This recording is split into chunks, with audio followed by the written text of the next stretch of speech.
God fucking damn it, dude.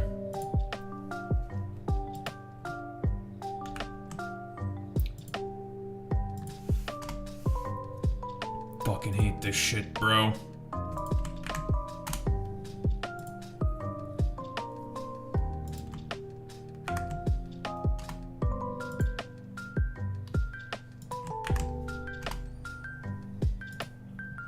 Hate this shit, bro.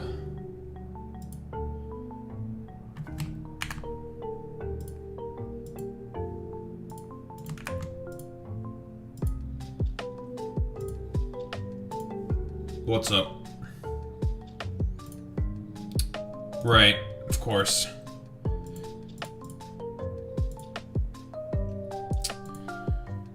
Ay, ay, ay, ay, ay, dude. I really, like, okay, I do have to keep saying just how much it fucking irritates me every time my dumbass, I think it's, I don't know what it is, but it's always whenever I open OBS specifically, it always causes my shit to just be like, we're just gonna shit the bed right now. It's like, okay, dude, thank you. Oh, man, dude.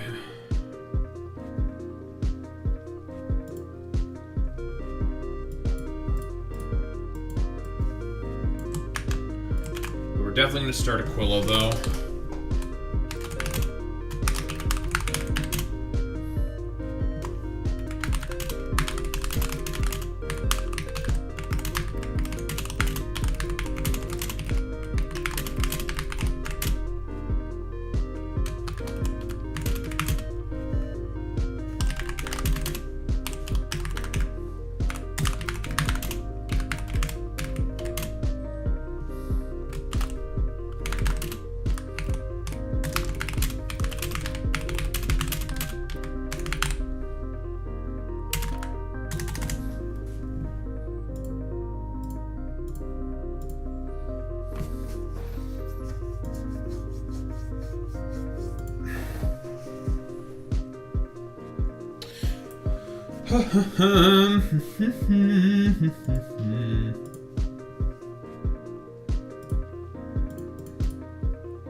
Alrighty, I'm ready for more probable Asmongold dumbasses to probably show up in YouTube chat. That's what I'm ready for, dude.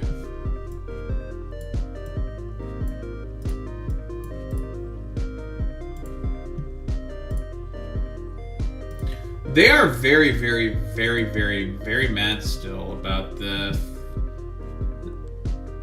fucking video. It's very funny. And I mean, like, I've talked about this before, but the fact that these motherfuckers keep bringing up the view count, the likes, and all that fucking shit, it's irrelevant. Who the fuck cares about any of that shit?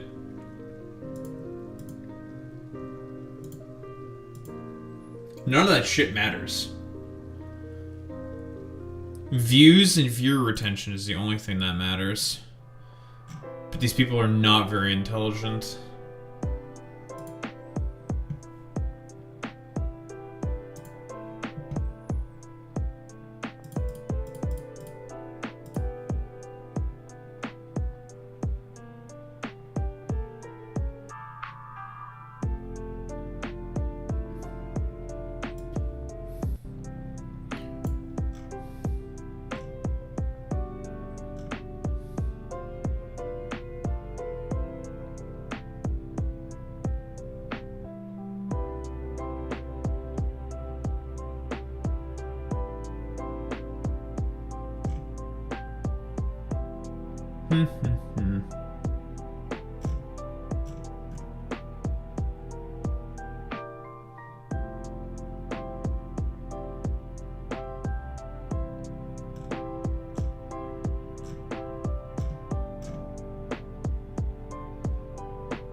Rev says Desu streaming on Twitch after he promised to no longer stream on that platform. Oops.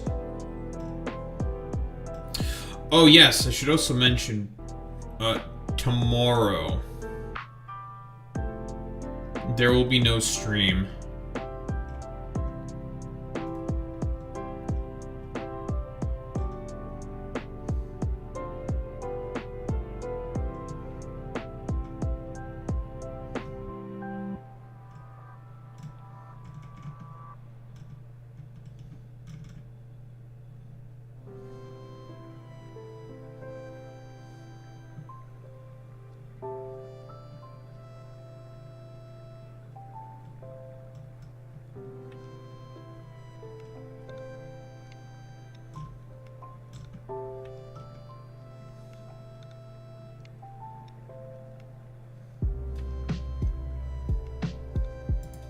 What's up, Gavin?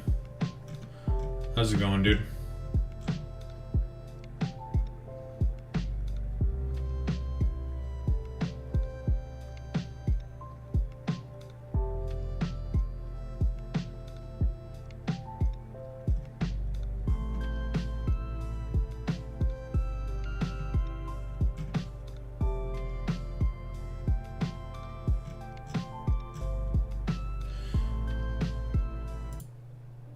Okay. If there is one thing that I definitely need to say, why the fuck? Why the fuck is there a goddamn Magic the Gathering set based off of the Teenage Mutant Ninja Turtles? God, it looks so fucking garbage. Like I looked at a bunch of the cards for what? Teenage Mutant Ninja Turtles and Spider-Man. They're just garbage, man. It's so bad.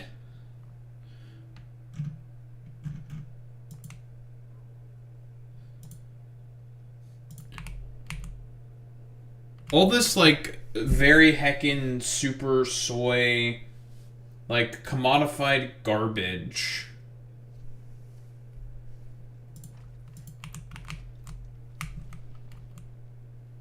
With, like, a lot of these, like, properties is so terrible. Final Fantasy is good. Avatar is good because, like, you can have something like that in Magic the Gathering. Like, that just works. Like, New York City? Like, listen, I don't want to be, like, a dumbass fucking Puritan, right? I love the Warhammer set. Very flavorful, very, very well done, blah, blah, blah, blah, blah. You can make something analogous to that in Magic the Gathering, right?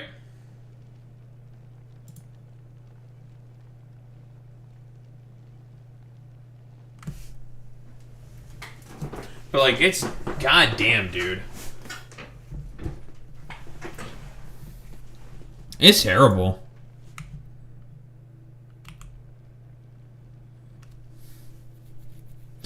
It's not like New York's like a bad place for a fucking Magic the Gathering set. It's not the case.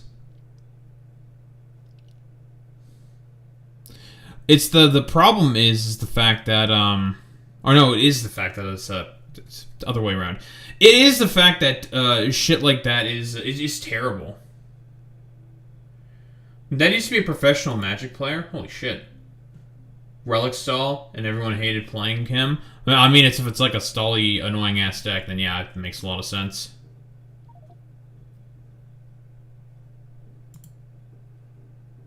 Aquillo is 1L. Huh. Subsack for Schmelf. Dude, you should work longer on these videos before you publish them. The quality here sucks, not to mention you sound manic and off the rails. Now, okay, everyone needs to ask themselves this question. This is about the James Tallarico getting censored by the FCC and whatnot. A Trump supporter or a dumbass, a Trump supporter or a dumbass, like, 3 IQ liberal? Really? In what sense? What is your argument? Because I'm going to assume...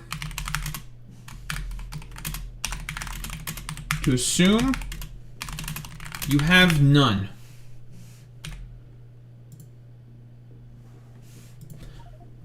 Yeah, I sound manic.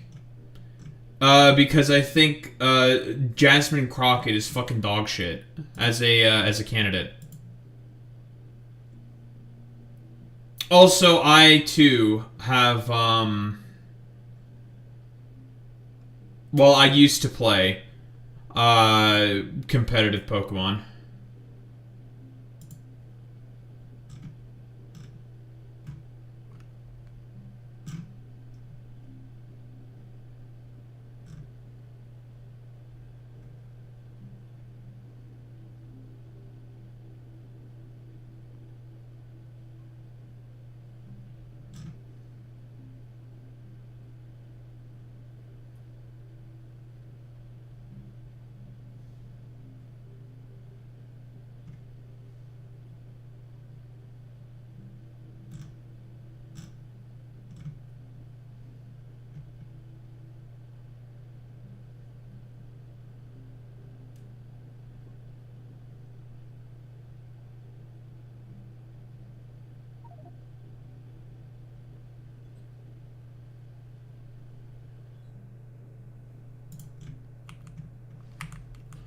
Well, here we are, Aquillo.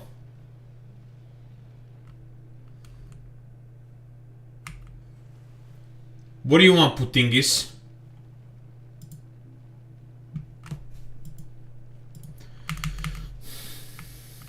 What do you want? To kill me, huh? Fuck you, bitch.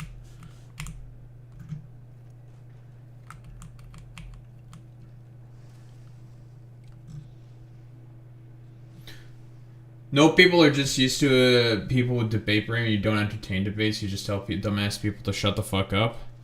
I do. Well, listen, I'll debate people, right? I'll have a debate if they're going to be honest. The problem is most of the people who criticize me, quote unquote, are not honest. I'll talk with literally anyone. I don't give a shit.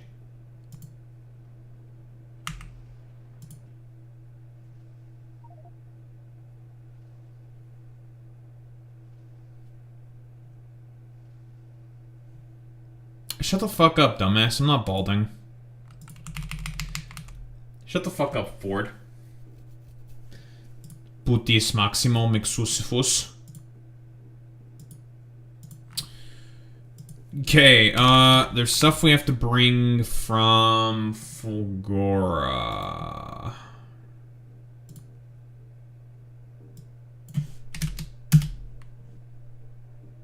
It's just the thing is with most of the people that I seemingly get into spats with, none of them are fucking honest.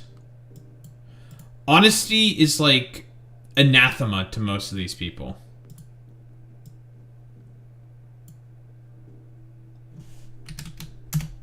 Where am I from? I am from, yes, I also heard of that Putingus. I am in Canada. So I live in Canada. I'm originally from Romania. That's where I was born.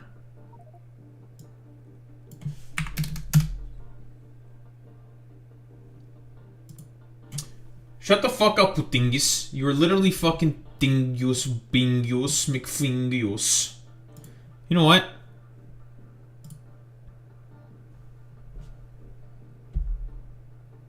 No, refuse. Okay. Coward. As expected. Complete coward. Cowardice from the Ford. From Ford. Complete utter coward.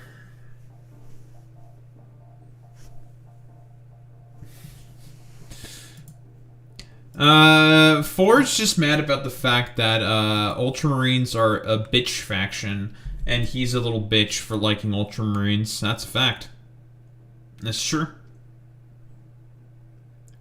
Imagine being an Ultramarine fan. Imagine being so much of a soy-chugging fucking loser that he is an Ultramarine fan.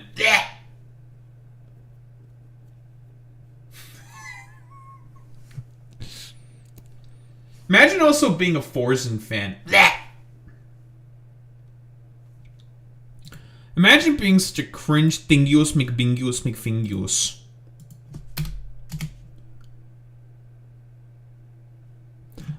He's such a cringe loser head that he's also a fucking Forzen fan.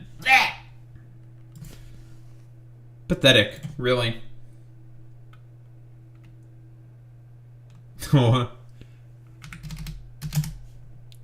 Oh, Putis is mad. He's mad. Look, he's mad. He's mad. Look at him. He's so. Look at him. He's so mad. He's so mad. He's so mad. He's so mad. He's so mad. He's mad. He's mad. Mad. Look at the little Putis Maximo. He's so mad. Look at him. Look at him. Look at him. Look at him. Look at him. Look at him. Look at him. He's so mad. He's so mad. He's so mad. Mad. He's mad. He's mad. He's mad. He's so mad.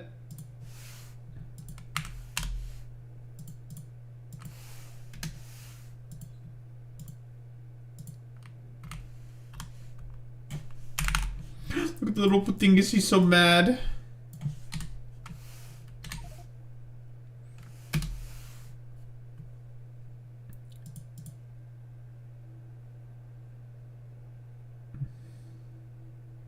Mad, he's so mad, he's so mad, he's mad, he's so mad. Ooh, he's so mad.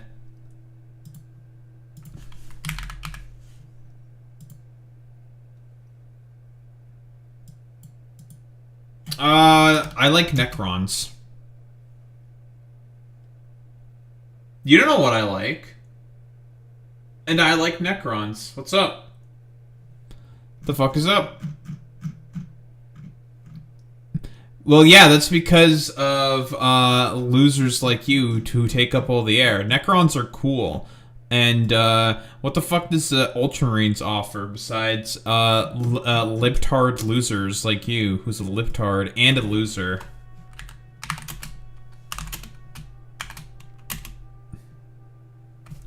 Imagine being a little libtard loser. Loser! You're a loser, Floyd. Big fucking loser.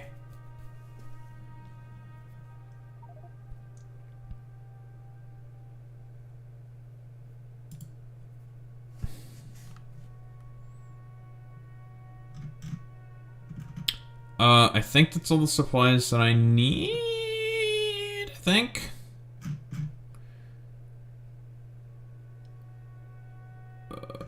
Fulgora.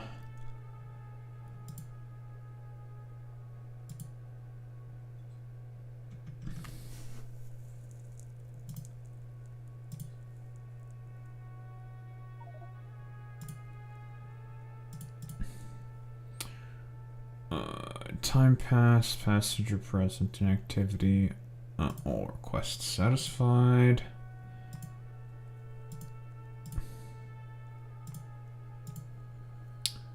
All requests satisfied.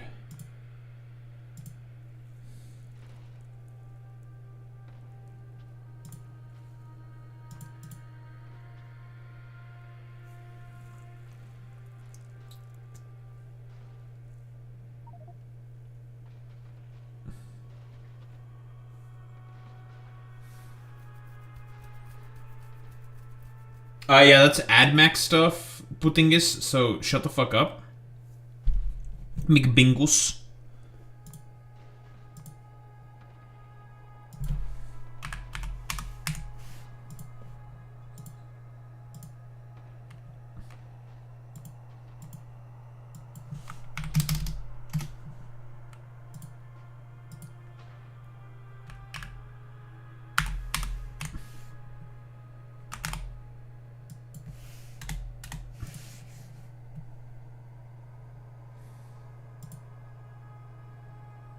Yeah, you could be El Putingus.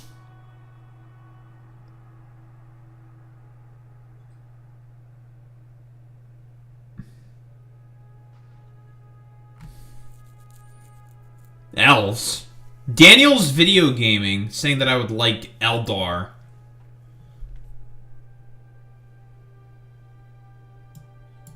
How dare you slander me like this?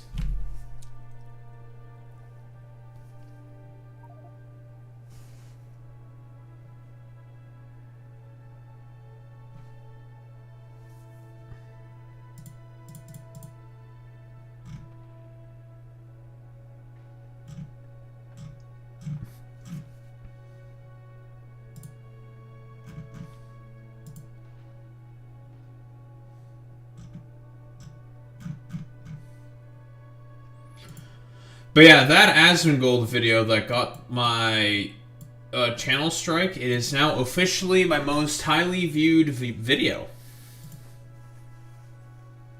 We've triggered those dipshits so badly that they are mad for their Roach King. They're just mad.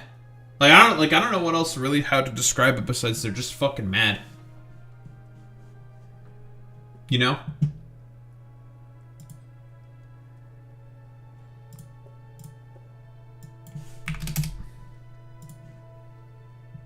I think they're just mad. It's pretty pathetic, genuinely. Alright, well. Now that that is going...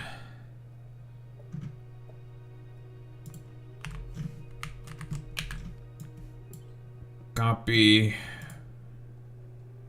Paste.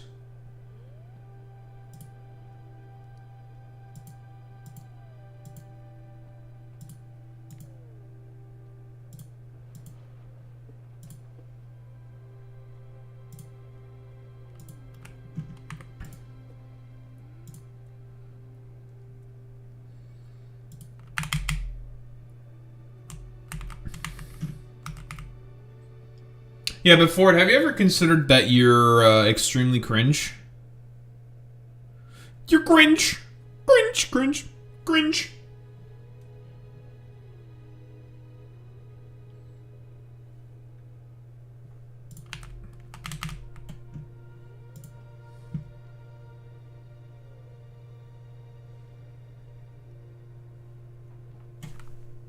I have to say to you, Putingus.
But yeah, you know, BTTV, that's like a third-party thing, right? Yeah, I don't know about that.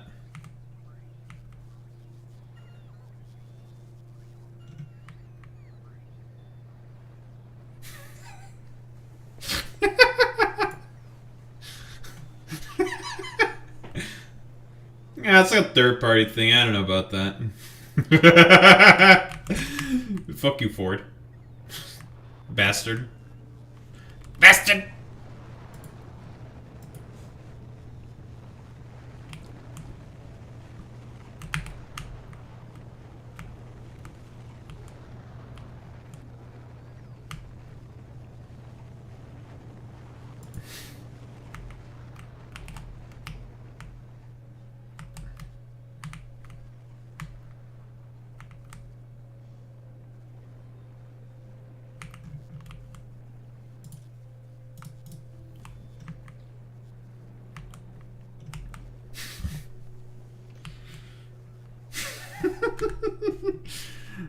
Alright, we're ready to drop ourselves off on Aquillo.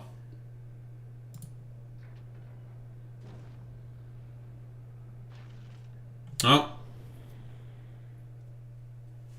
Down to Aquillo we go.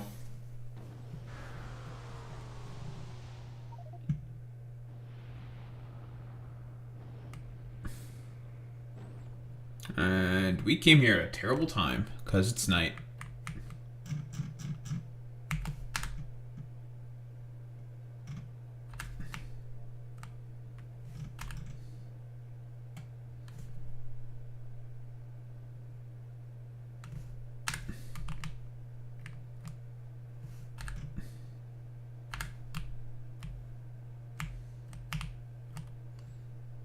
Yep. This is it. This is all we get. Just this.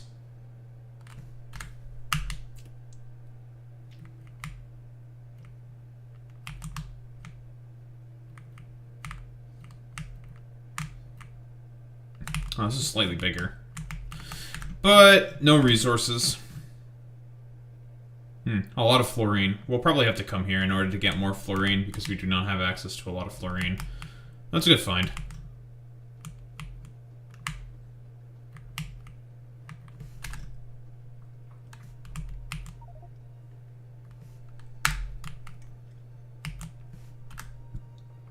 Ayo, good one.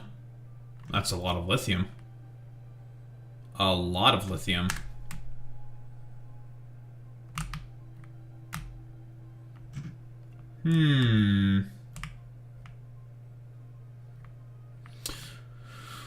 Well, first things first, let's beam down our stuff.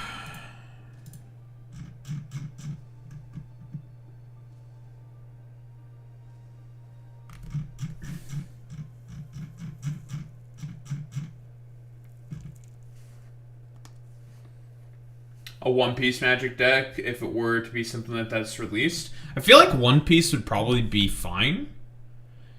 Because at the very least, that is, like, pretty Magic the Gathering, right? It'll also depend on how the flavor is done and everything.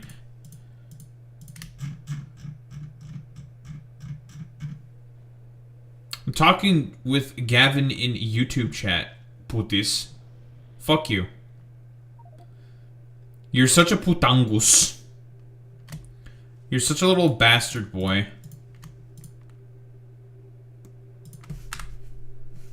Putis, why are you so putis?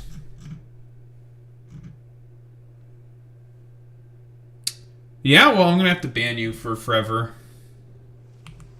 It is what it is.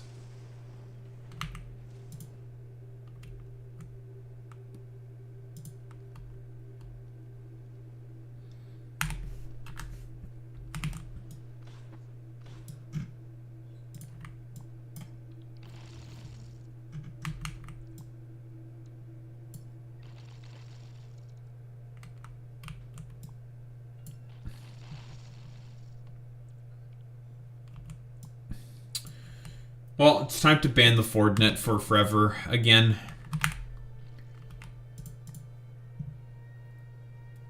Okay, so we should have the ability to make the cryogenic plant because we've already smelted the lithium plates before on a different planet, aka Ceres.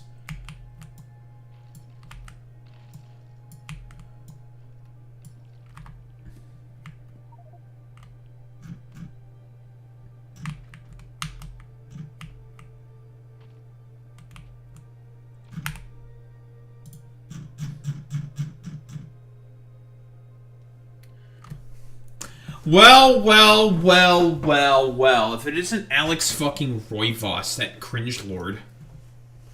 That cringe, McDoofus idiot face.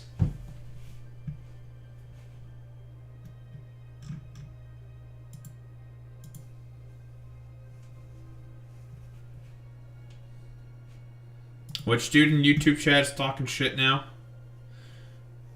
Which 3 IQ troglodyte do we have talking shit in YouTube chat now?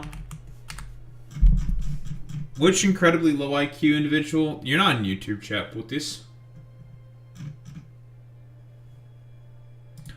Unless it's someone that's blocked. And they're just like screaming in the void.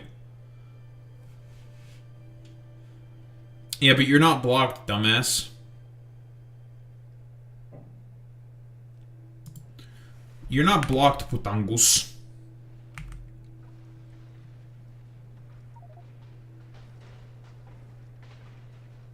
You don't have an alt account for YouTube. Shut the fuck up, liar.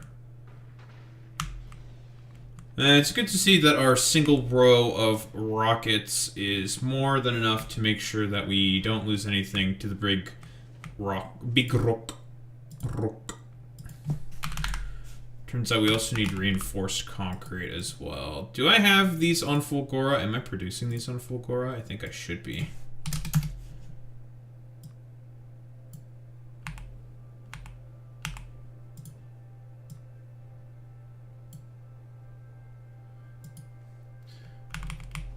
Add devil fruits as weapons, form of relics and items. They'd probably be like artifact food, probably, if I were to take a guess. With the whatever the fucks. With the devil fruits. There's a lot they can do there, right? Like, I mean, Ixalan is already a set, right? With pirates.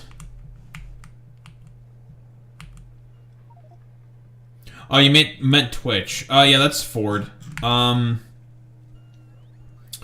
He's like he's a guy.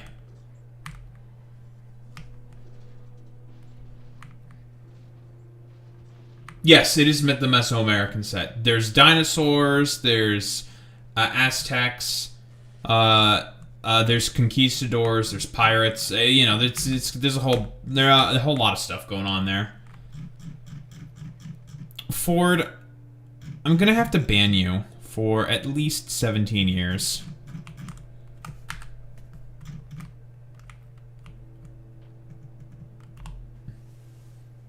Yeah, there's a lot going on in Ixalan. A lot of stuff going on.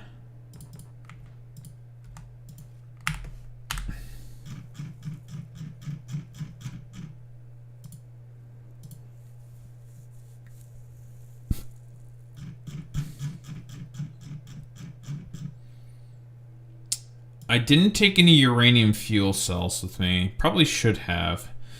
So if we're going to make a start out on Aquillo, what we're going to want to do first is to make some damn water.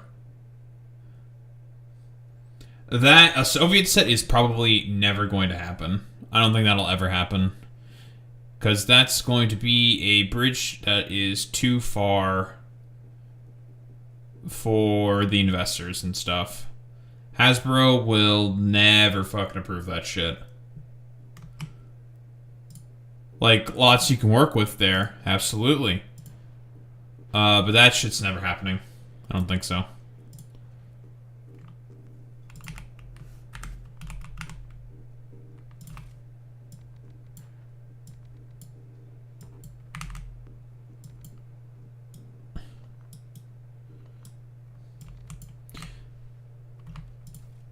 Even though, let's be honest here, most of the people who play Magic the Gathering are some flavor of left-leaning. As much as the Chuds can cope and seethe about it, and they do cope and seethe about it consistently, most of the people who play MTG are on the left.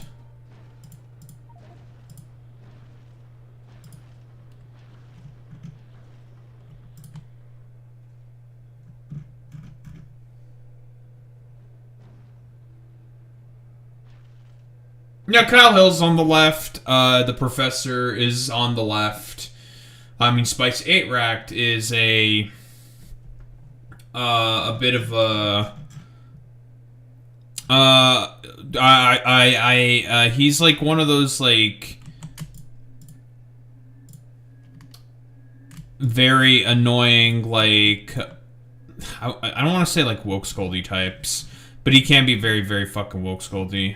He's on the left, or they're on the left, rather. There's a bunch of people. I love that guy, the Professor. Professor's a good dude. Sets based on Nintendo games will never happen. Yeah, that's probably not going to happen. That's true. What the fuck else am I going to send down here? Probably electrochemical plants.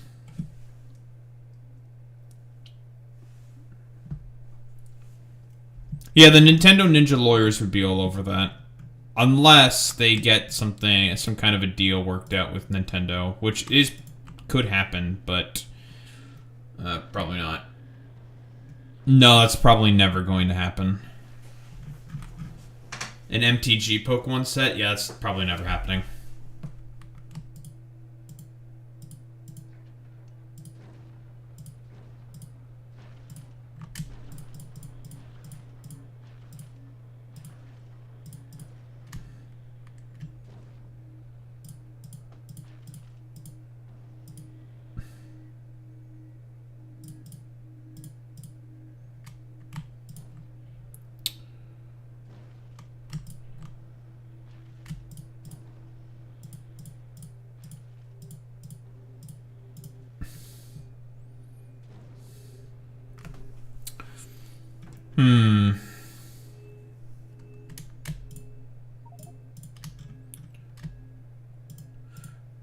I'm just going to use regular turbines for this stuff, I think. I don't want to use the bigger turbines. Too much of a pain in the ass. Could Pokemon ever venture out and do other fictional universes? That will never happen.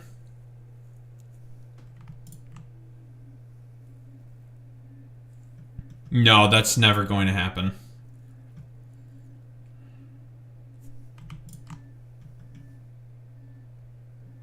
Not because of, like... Mostly because of Nintendo being, like, very, very cancer with their exclusivity rights. So that will never happen.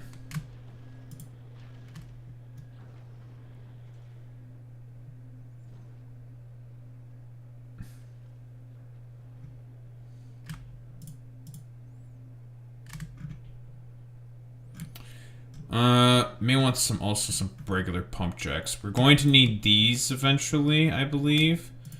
Grab some of these as well. Some of these will be useful. We don't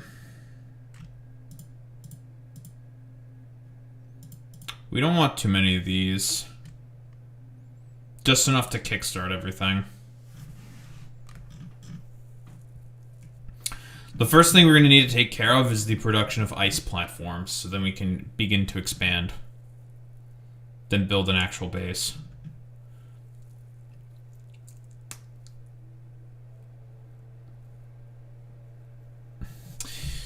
I'm probably going to have to use regular fucking rail, I think. Not, the neodymium rail, because I need a way to be able to fix destroyed batteries. And do I really want to ship down sulfuric acid to do that? No. I don't want to do that. So I'm going to need some regular ass shit. Normal trains. Well, I'll take the armor trains, actually, because they're better. Yeah, we'll use the armor trains. Because we're going to need some. I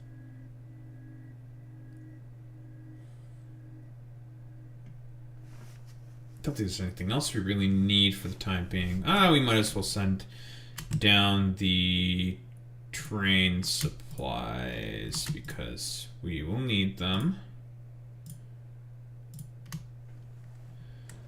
Send those down.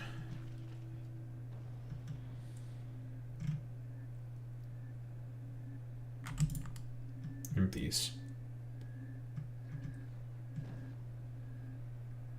Don't think I need anything from the mechanical plants. Beacons.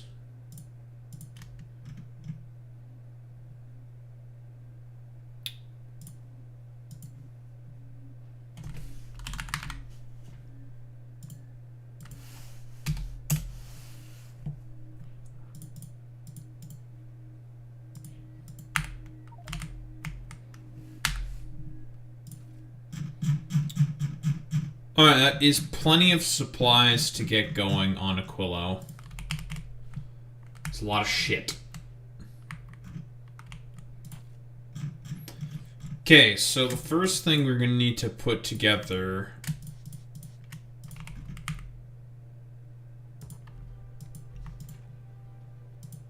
Can you assemble... You can do ice melting, of course. Can we let you use you to make ice platforms?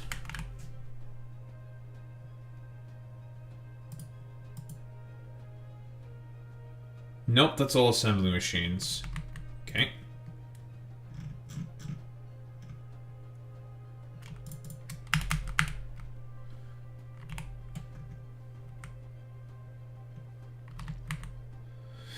Yeah, Kyle Hill is not a particularly big fan of a lot of millionaires and stuff. I'm gonna be honest.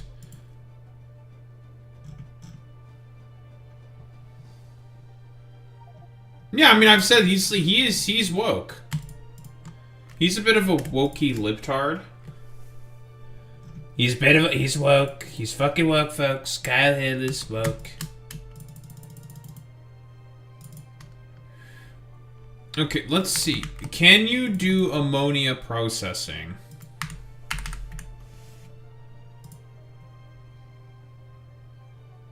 No, you cannot. Okay.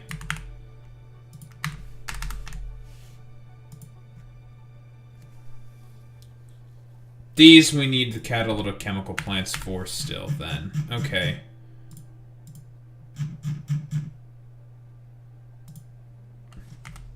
Looks like there is still a use for catalytic chemical plants. And I should not have fucking faced them out quite yet. That's fine.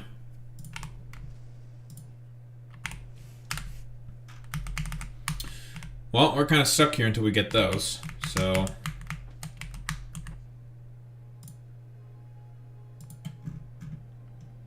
Did you idiots forget to... Let me guess, the refuel didn't trigger. Yep, refuel didn't trigger. Well, that's annoying.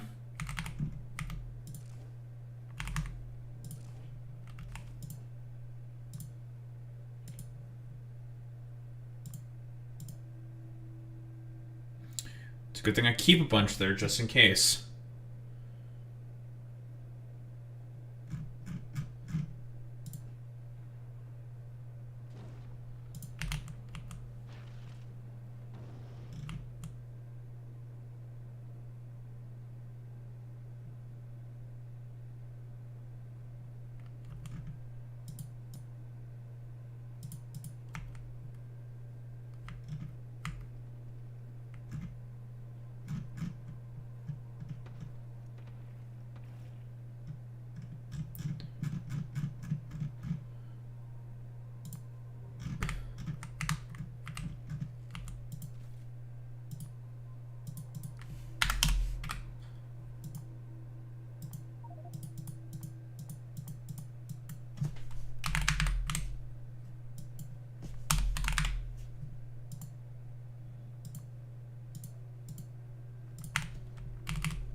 Have I heard of the UFD tech?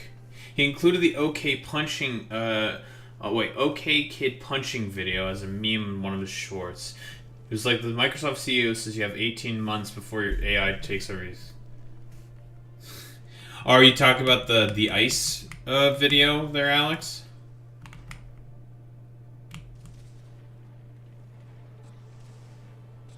That's funny. Dude, it's always like the same with these people. They're always just like, you will eat the bugs and you will live in the pod. You know, all that fucking dumbass bullshit from the conservatives every single time. But they are the ones who have constantly been enriching all the billionaires and shit like that. So true, El Putis Netius Fortufus Micsusitus Dus Nus Nus. Looking kind of snus, boys. You're looking kind of snus.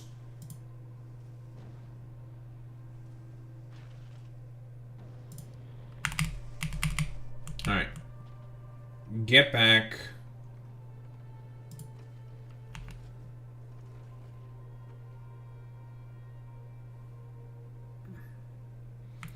I know, boys, looking kind of snus.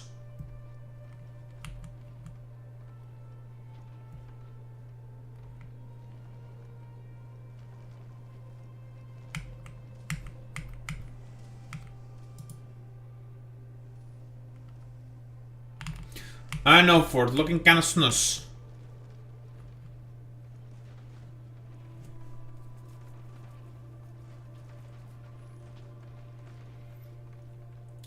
Yeah, okay, fat ass. You trying to get your fat ass moving?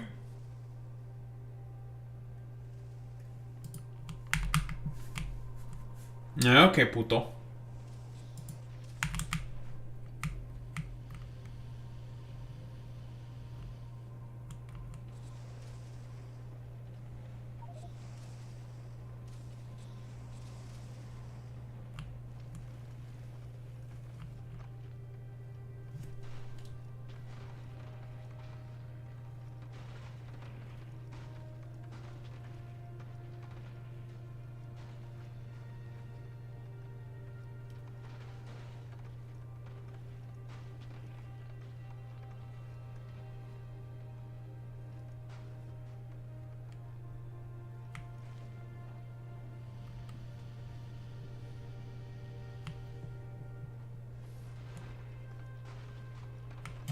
Okay, we should be fine.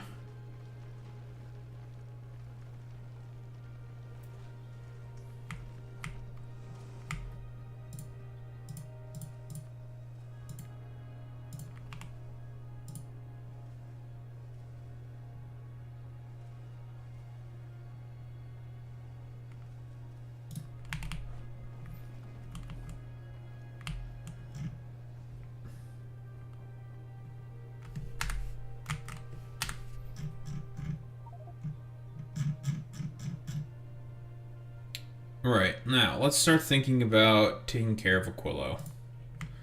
Hello. Give me concrete, please.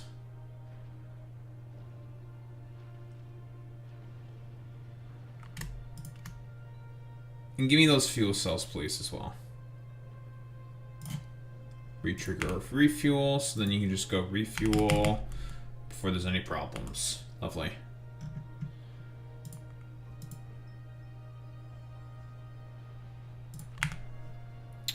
So I can start to build something here.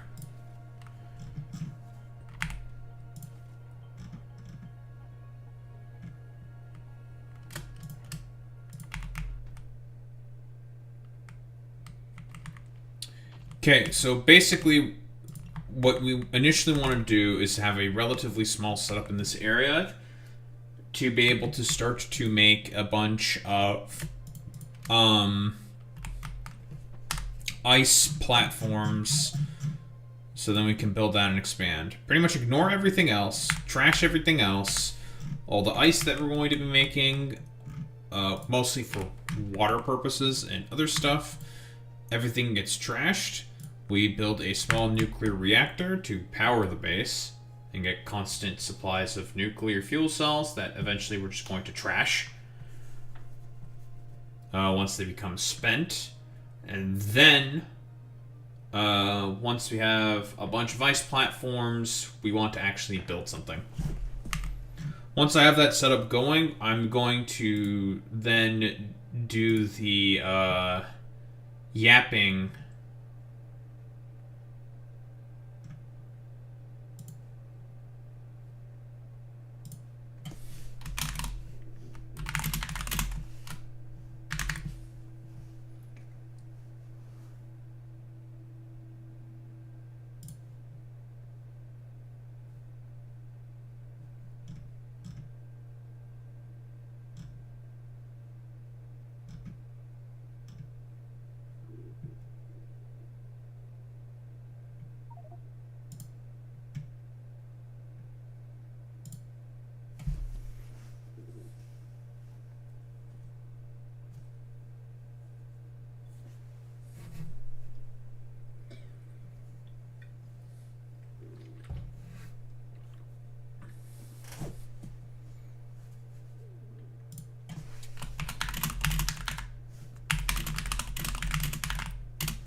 The next thing we're going to definitely need to think about is how to provide self-sustained heating as well for our base. Because we're not going to want to use the nuclear reactor for forever. It'll do the job temporarily, but we just needed to temporarily give us a bunch of ice platforms so then we can start to expand out the base, and so then we can just start building something.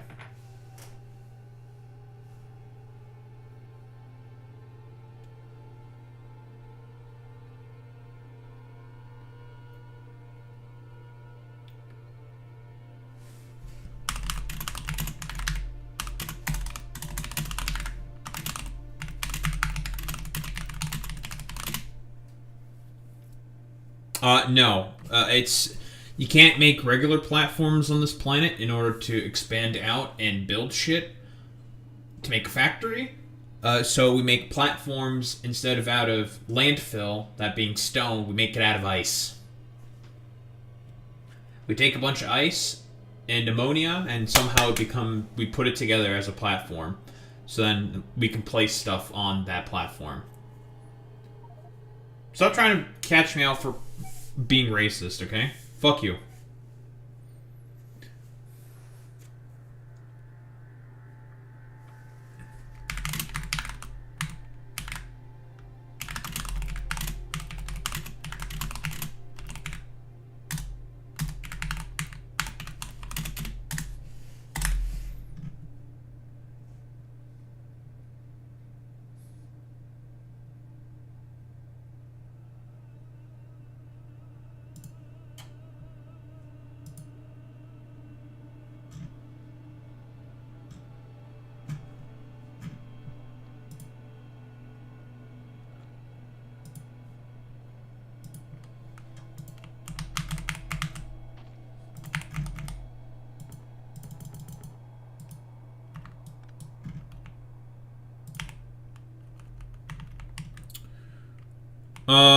Okay, so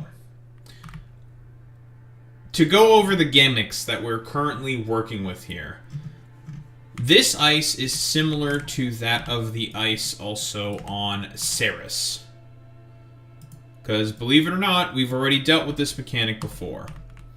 This mechanic basically stipulates that if you put anything that is hot on these ice platforms, they will melt. And basically, Make it such that you cannot place certain buildings and whatnot on here because everything is frozen on this planet because it's cold as shit. So you need to heat everything up here. But if you heat anything up on these ice platforms, well, guess what? Oh, now you have melted the ground that you can try to work on, and you can't put anything on there. Right? It's, you know, to make things more logistically complicated, since this is the technical last vanilla planet, there should be more than enough space for an area to work on.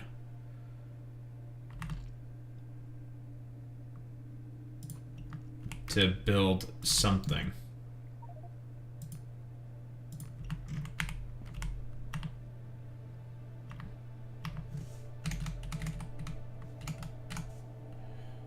Ceres was a small introduction to that.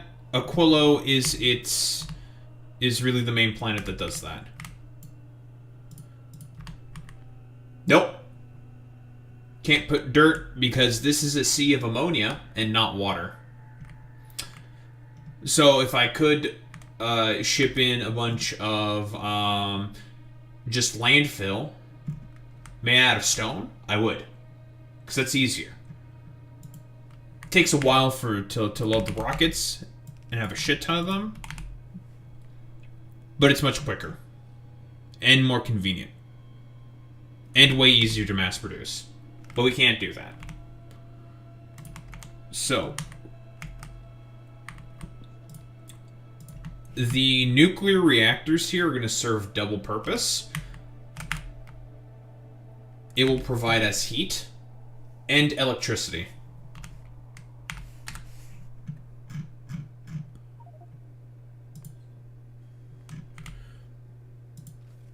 This planet essentially says, like, oh, if you don't have nuclear reactors and you don't know how they work, you're going to learn.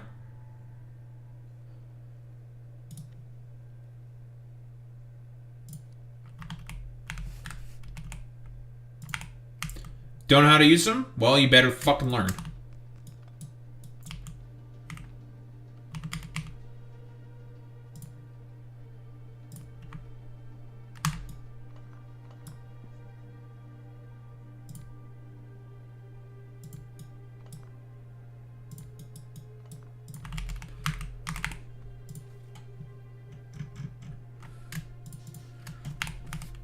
We don't need a crazy big setup, to be honest.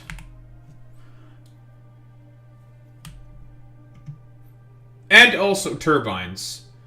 So basically, in order of magnitude, because each sort of form of power is good and bad in its own ways. So initially, it's just steam with steam turbines. You get your boilers, you put some water and some coal in there, and it's very simple and easy, right? With steam engines. Obviously, it doesn't produce that much, but it's for the early game. The mid-game, you're supposed to be using solar panels. Now, solar panels, in terms of, like, say, late-game megabases, are what you want to build, because in terms of performance for the game, that's what you want ideally, is just giant solar panel farms. The only negative of solar panels is that it just takes up a lot of space. That's it. Lots of space. Nuclear, in terms of, like, the late game, like, big ass bases that you want to make, is the worst because of fluid being put in pipes. Requires the game to constantly update the values of the fluids in those pipes. So the fact that I have a lot of basically turbine-based power plants everywhere is actually kind of bad for the performance of the game. If you wonder why this game will have, like, performance problems and CPU spikes, that's more than likely why, if I were to take a quick guess. But then again, for most of these planets, there is no other feasible option. If I were to significantly scale up my bases, I would have to use solar. Making giant-ass, like, turbine-based power plants is not an option. Or I'd have to come up with a similar solution, because you have to be concerned about UPS, which is updates per second, which is the metric of performance for the game. What else was I saying? Right, UPS.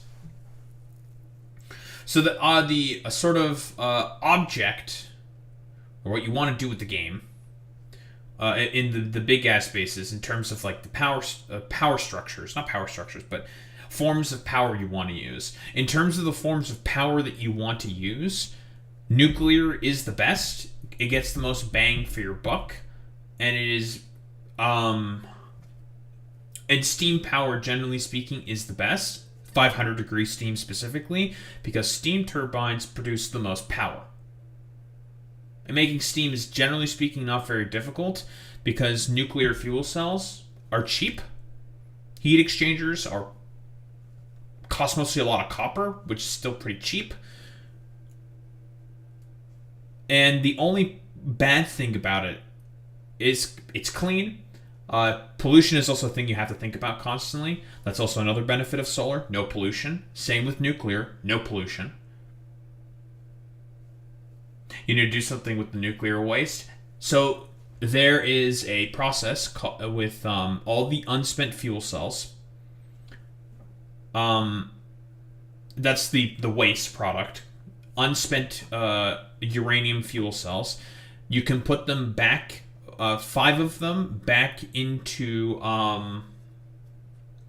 the centrifuge to process them back into one of the spicy rocks that you need in order to make the uranium fuel cells. It is not self-sustaining, obviously, but it gives a use for the waste instead of just like scrapping it or just putting it in a chest somewhere. So there is a way to get rid of waste.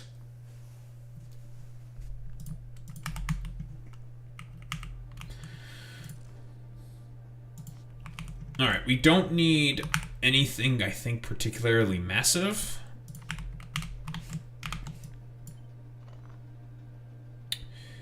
The robots I use don't take up any power, which would have been a limiting factor on this planet before, but we don't have to concern ourselves with that. The only enemies that exist are... So you see this big-ass red cloud here, Puto? This is my pollution cloud that's being produced with all of my machines going, right?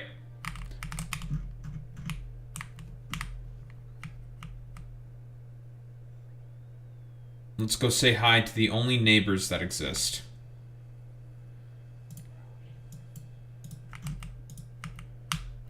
And go say hello to them with this aircraft I have. So yeah. This is a blueprint I designed myself, perfectly ratioed out and tileable, of my initial solar panel farms. This is definitely not ratioed correctly, but I don't really care. And these are my big-ass nuclear power plants that I put together myself as well. But here, the enemy NPCs.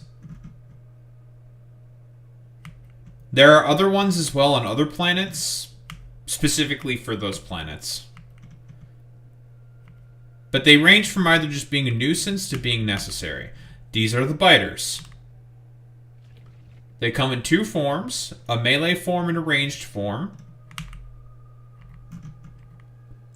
And their whole shtick is that you gotta make sure you don't expand too quickly, otherwise these guys are going to attack you. Here's me murdering them with a remote-controlled airplane. All dead. I'm obviously very, very overpowered at this point. Like, I don't... Like, these guys are, like, irrelevant to me. I don't give a shit.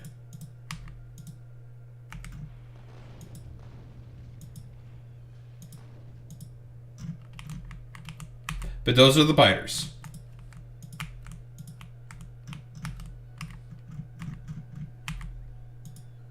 I can basically take control of any of my vehicles and just like go out there and murder them whenever.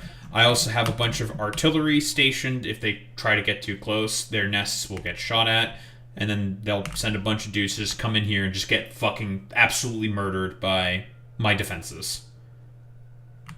You always have to set up defenses on certain planets.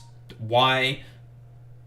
because you don't want your shit to get attacked while you're fucked off somewhere on a planet.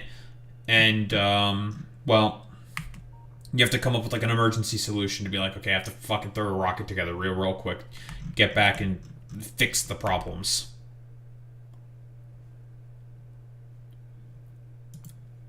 There are several other kinds of enemies. This planet has giant worms made out of tungsten called the Demolishers. They basically protect their territory. You have to kill them to unlock territory in order to get at certain resources. Gleba has their own enemies called pentapods. And basically, the gimmick with this planet is you need to harvest fruit and do agriculture. But that releases a bunch of spores into the clouds, which the pentapods like to eat, and then they will come to your farms to try to kill you. Well, just kill your farms. And eat more spores for themselves or something. They generally do not attack your factory. You can just build out your factory as much as you want. Well, the only reason why we have factory guns here is because we're breeding aliens for science. But that's different. Fulgora doesn't have any enemies, and Aquillo doesn't have any enemies either. And then we have, certain mods have certain enemies on them as well. Like, for example, this modded planet, which I can't control the pollution for, you just can't, is essentially a rogue, it is a post-apocalyptic planet with a rogue AI that can build stuff like tanks. Now, do they start building out the tanks immediately? No, they have to research the ability to be able to build tanks, but eventually they will make tanks. And then they will start attacking you with tanks. And these guys are not stupid. They will make sure to get around your defenses. They are not stupid, they are actually smart. The AI that is used to guide these things' attacks. Then we have this planet. Its whole gimmick is use zero power infrastructure. Because if you use power infrastructure, it will attract the natives of this planet, which are the spitters. But they look like... Well, actually, their models got updated recently, and they look really, really good. I don't have something to show them off right now, but... basically... this planet's gimmick is don't use too much power, because if you do use too much power, all these spitters are going to keep coming and to attack you. Because they want you to basically use diesel-generated everything.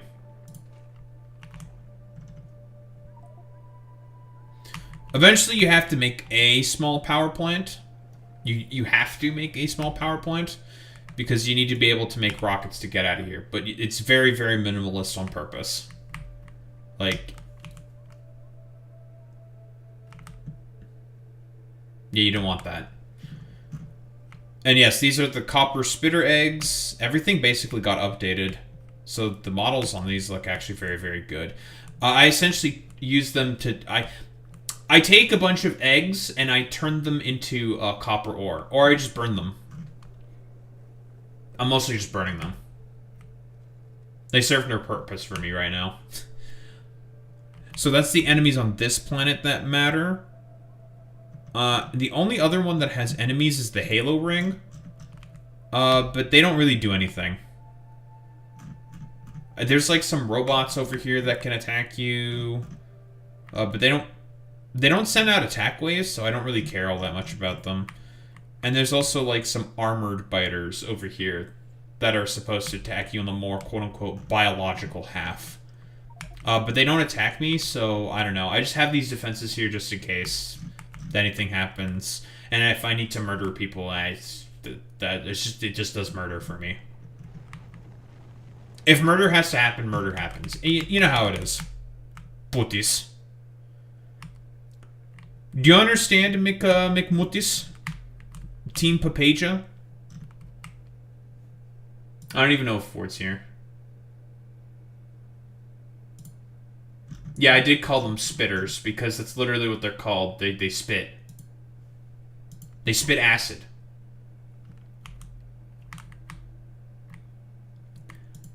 Fuck you, Alex. You're not gonna fucking woke scold me, you little bitch.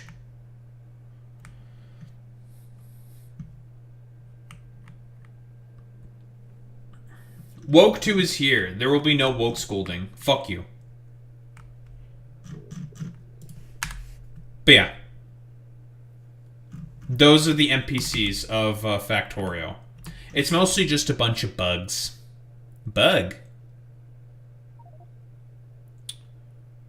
Speaking of which,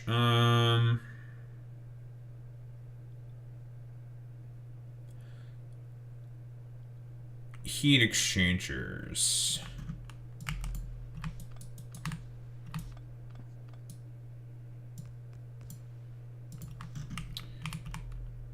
Heat exchangers.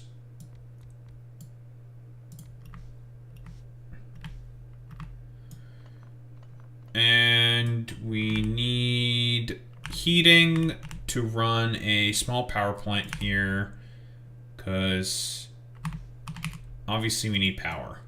Doy.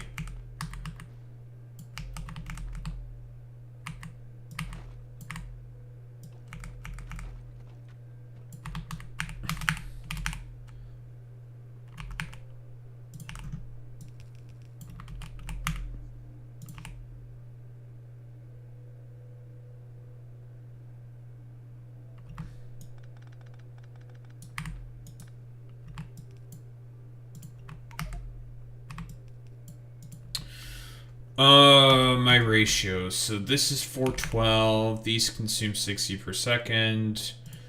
6 is what we can easily sustain here, but since this is a 2x1, honestly, I don't need a 2x1. Just 1 is more than enough.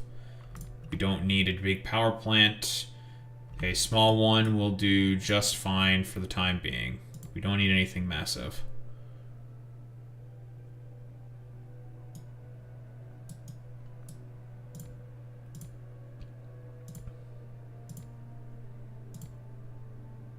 Honestly, even 6 of these is overkill, but better safe rather than sorry.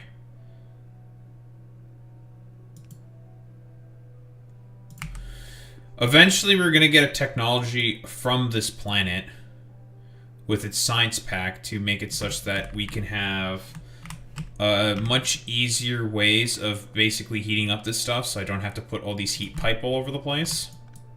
Eventually. But we need this planet's science pack to be able to do that. So we do not have the ability to do that quite yet.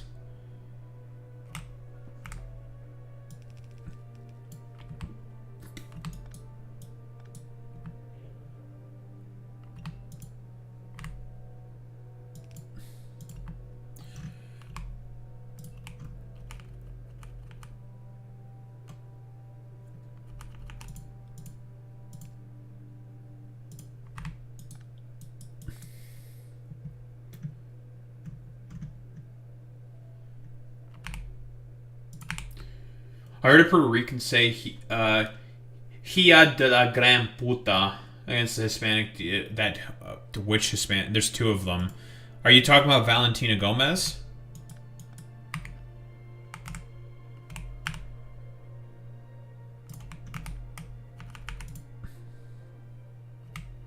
Yeah, she's that bitch is a real fucking piece of work.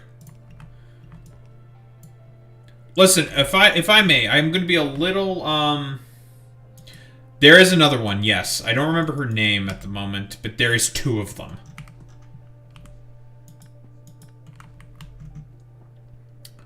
But yeah, we're going to be a little misogynistic, just a little misogyny, okay?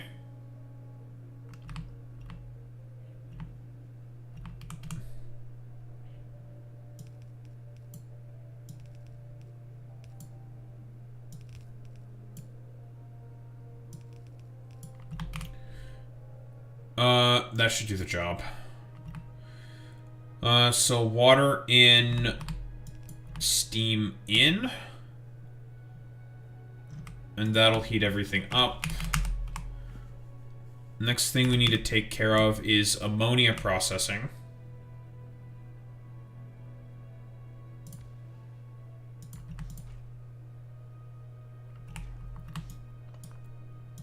This is going to produce water.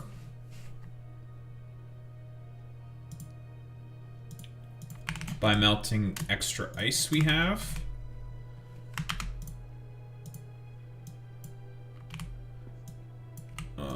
This produces 70 water per second. This only needs about 40 water per second. So 1 is more than enough for our current purposes for water. These zinc pipes are a godsend. Normally, I would also, if I was using normal pipe, I would also have to make sure that all the normal pipe would not be frozen as well, because normally they too would also all be frozen. With the mods that I do have, I have the ability to make non-frozen pipes. Insulated pipes. Which is extremely fucking convenient.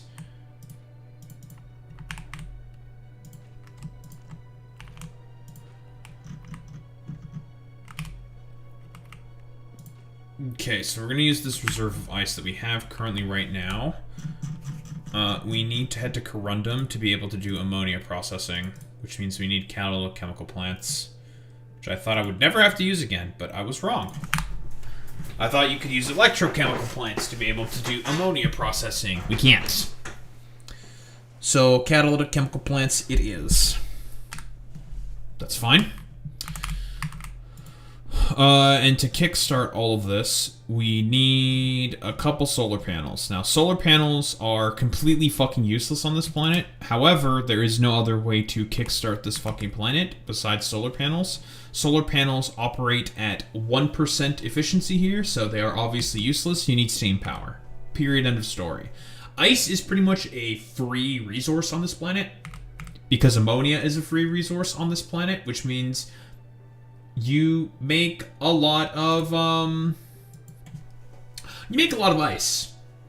We're just going to be also scrapping a lot of ice. And if we have to ship ice out in order to be able to, I don't know, cool down a bunch of different stuff or make a bunch of water, we can do that if we want. Like, it doesn't matter. I mean, we can also extract ice for free from asteroids, because those are also a free resource, but whatever. We don't really need to do that. Not at the moment. But know that that is an option that we have available to us.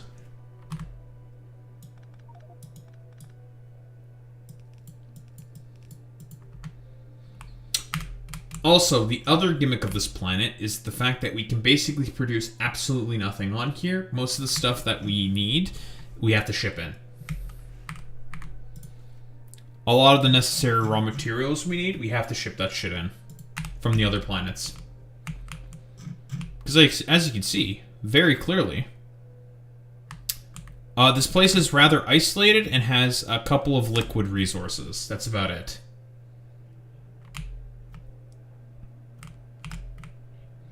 Nothing that you can really accomplish with.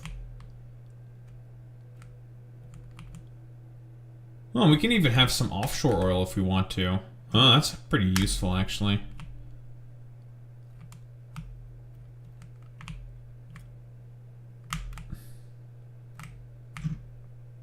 But yeah.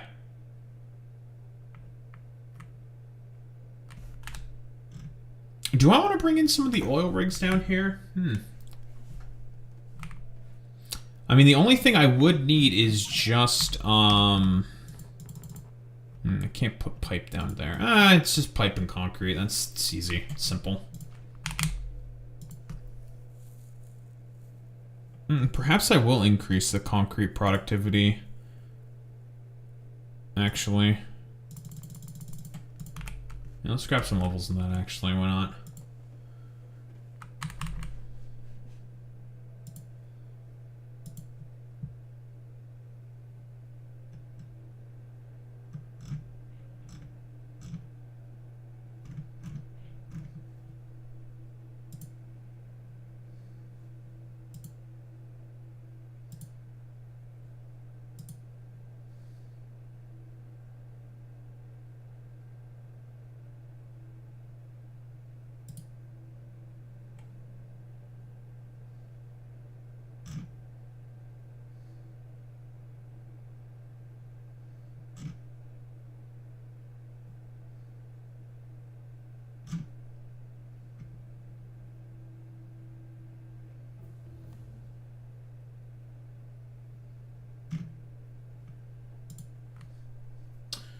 Censorship escalates across the EU. New posts flagged as sensitive content are no longer visible on user profiles within certain EU countries.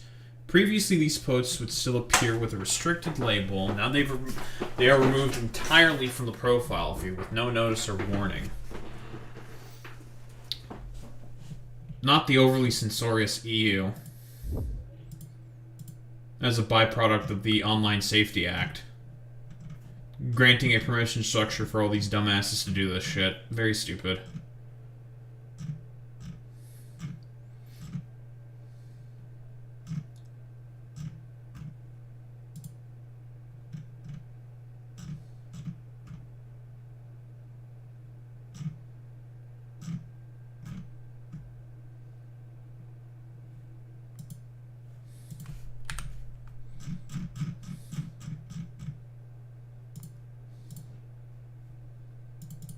Alright, back to Aquillo you go. We have our chemical plants. Because we need them.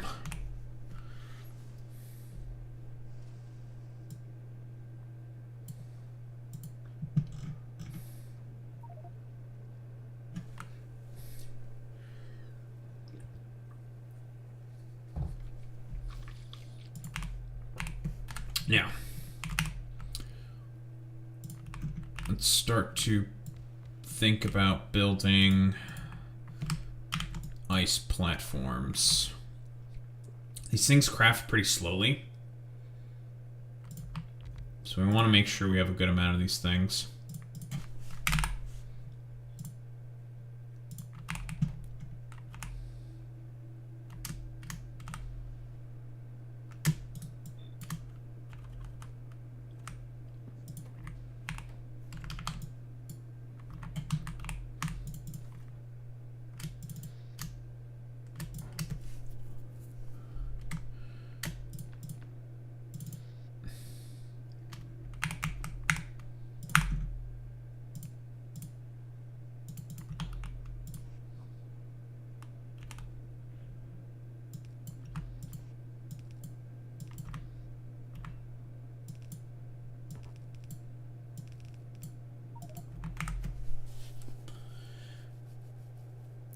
Normally assembly machines would also be frozen, but these modded assembly machines are never frozen, so that's also another nice thing that's going for us. Assembly machines that are never frozen.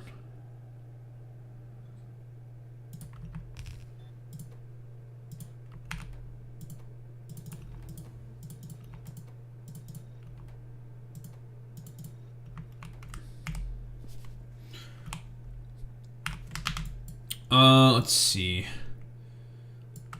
11 ice per second. This consumes 2.5 ice. So you need about 14 ice per second in the ammonia.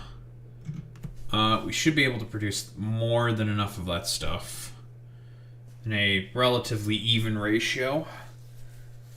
And if it's not even, then that is not that big of a deal.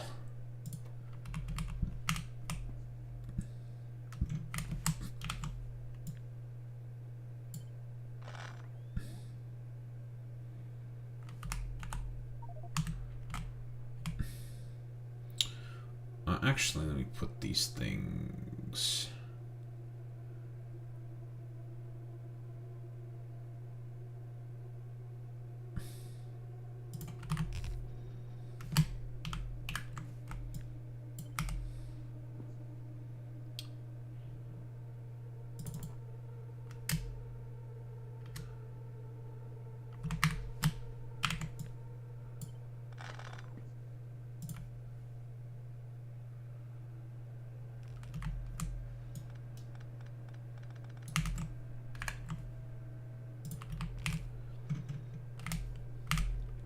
Okay, that should be plenty.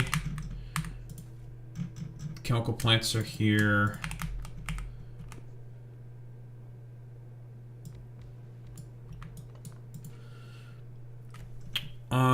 Let's see. Ammonia, ammonia, ammonia.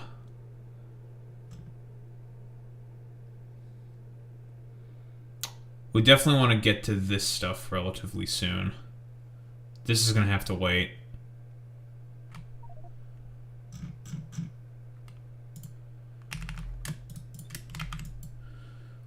$220? Okay, lovely. That's more than enough, actually.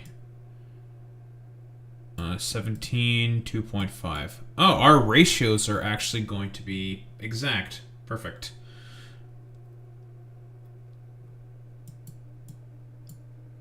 Just like this. So I can afford to do this.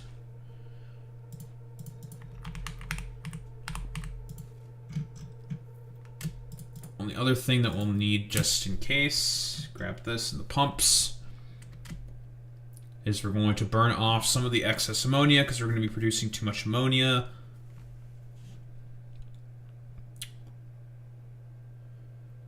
Because we have the exact amount of ice we'll need.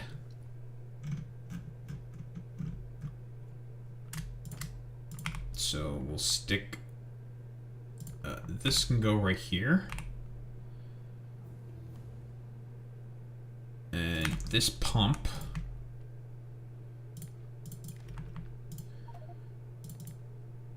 if ammonia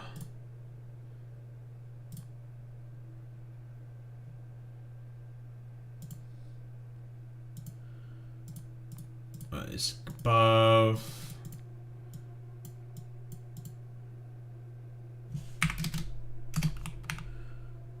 we'll just use these flare stacks to burn that shit.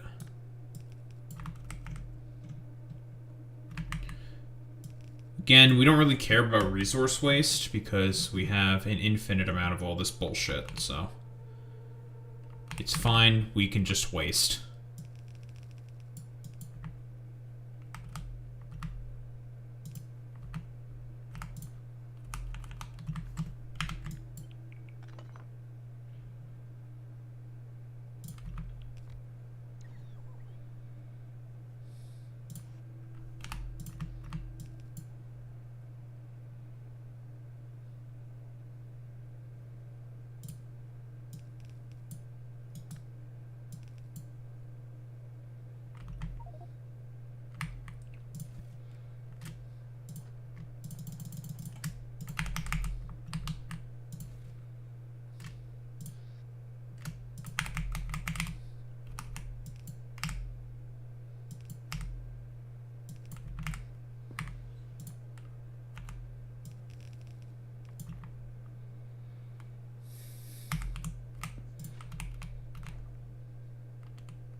Use that to store the extra fuel cells for the time being.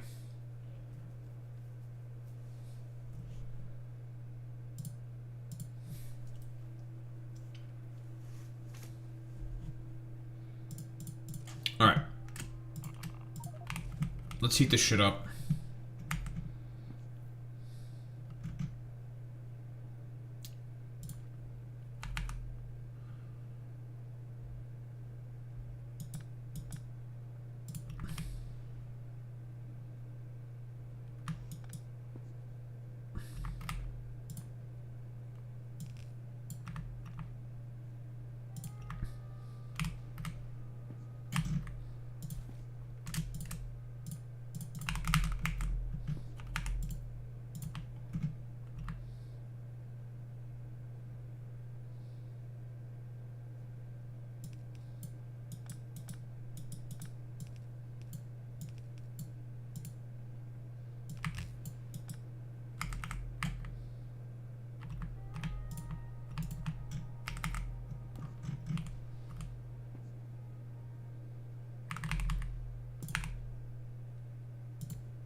Oof, 72 kilowatts. Each one of these gigantic solar panels, which normally would produce about Like 9 megawatts of power, only 36 kilowatts.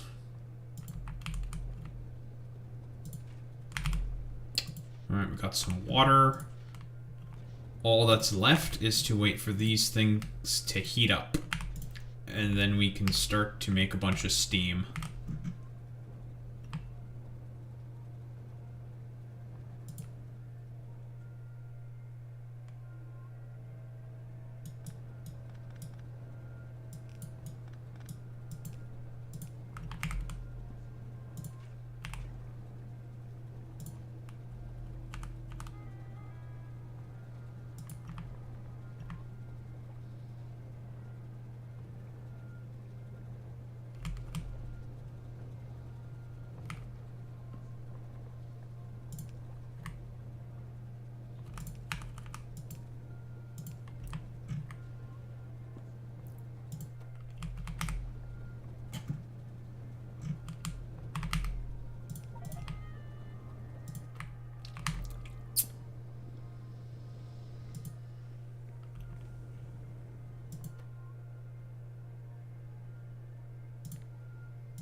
It's not the prettiest thing, but it works.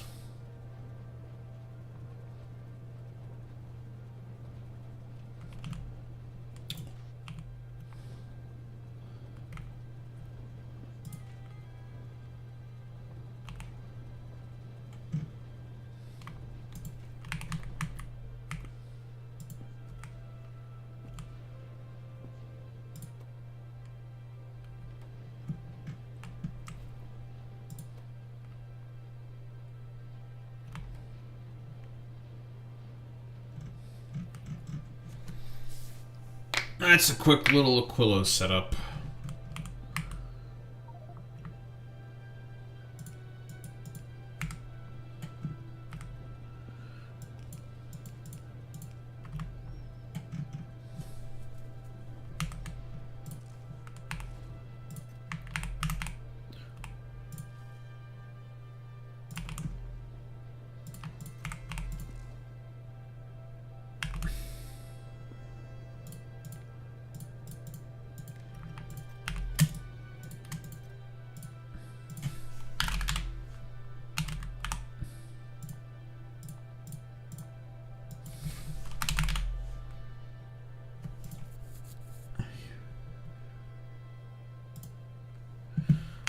I'll also stick, I think, a small amount of my roboports in some of this stuff to constantly refuel this thing.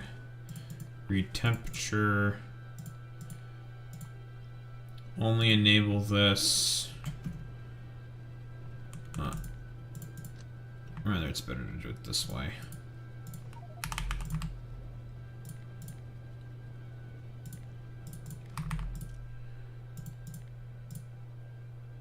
So then I can get the most possible from my nuclear fuel cells.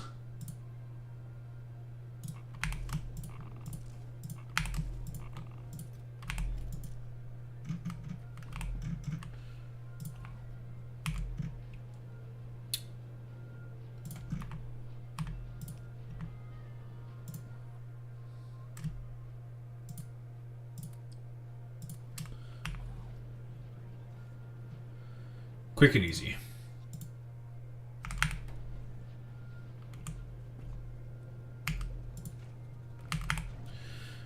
So this setup should be fully automated now. The only thing that needs to happen is for the reactor to heat up fast enough. And that's that.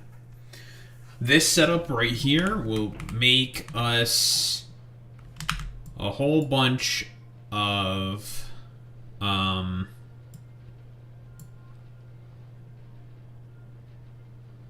ice platforms.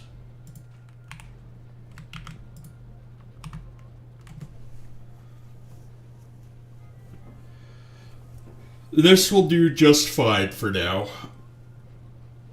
Until we begin to expand the rest of the base. But for now, this will do the job.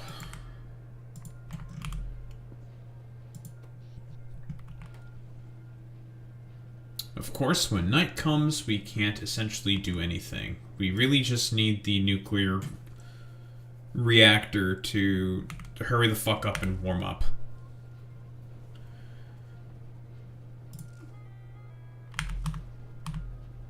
The problem is that it is only one reactor and it's not two reactors, but I don't want to have two reactors because of, mostly because I just don't want to deal with waste. That's the biggest reason why. Just don't want to deal with the waste. This is going to take a little longer for this thing to kickstart.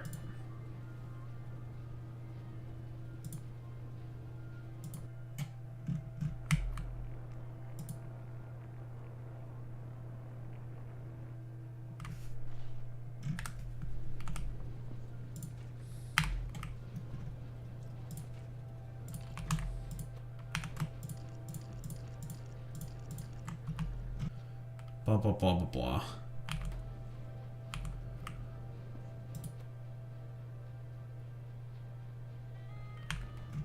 Alright, I have extra productivity also for these platforms because of all the productivity research I did from one of the planets for platform productivity.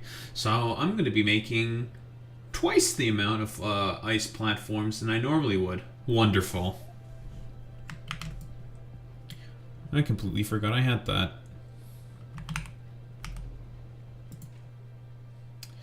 Now, isn't that nice? Plenty. We'll just let this thing do its thing for the time being. Nothing we can really do besides let it go. Let it do its thing.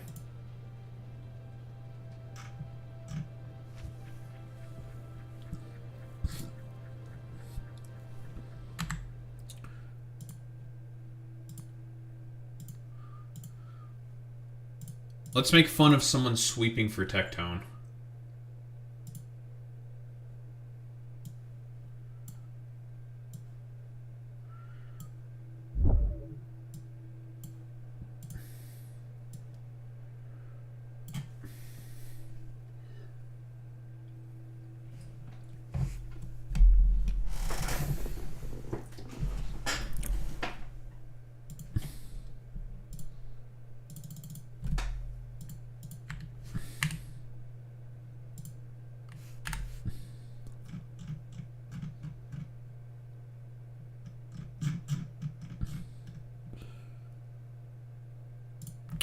You're all built.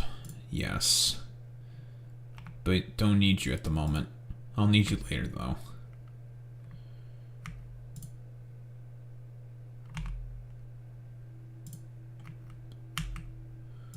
You...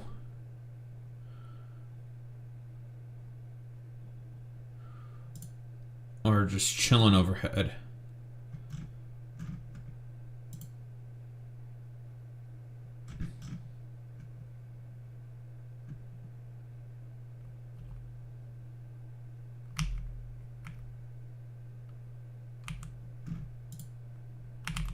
And you sent down your fucking uranium fuel cells. It's very annoying. Well, we need you to go back to go pick up more for yourself. That's fine.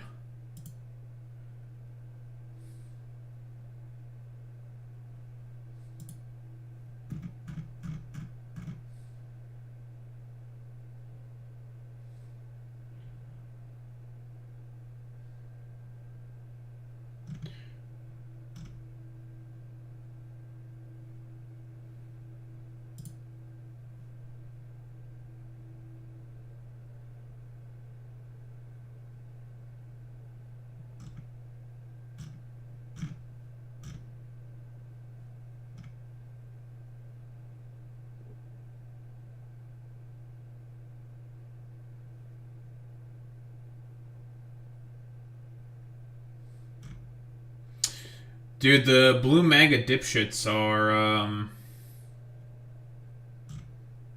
The blue MAGA dipshits are going to be way, way worse. I think, Adam Mockler, who's, like, I believe of Midas Touch, good debater. He's, like, a progressive, like, liberal, I would say. Not bad, per se. Like, out of, like, all the liberals, he's not terrible. I think he's actually interested in winning, even though he, like, pals around with fucking Destiny, but whatever. He had, like, a debate with Hassan. Maybe not really a debate, like, more of a discussion. All the DGGers are, like, I don't know, trying to clown on Hassan consistently, saying that he went off on rambles and tangents. Even though, like, Adam Mockler was, like, giving Hassan the floor to be able to just ramble about what he thinks the Democrats should do in order to get people out to vote. So, that was Adam ceding the floor to Hassan to lay out the sort of vision, and then he was rambling off of that. But then again, like, DGGers are all stupid cultists and don't believe in anything, so they're just gonna be like,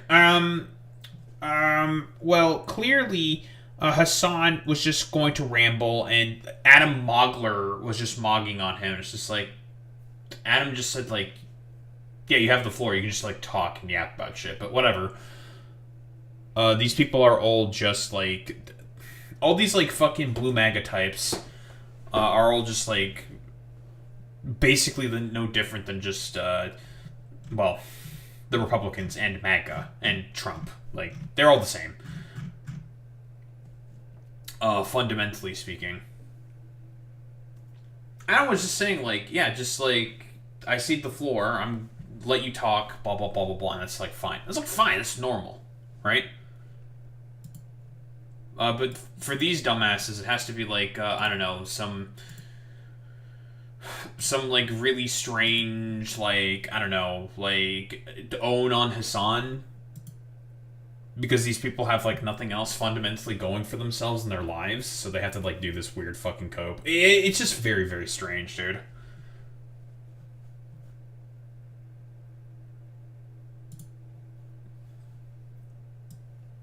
I guess what I'm saying in so many words is,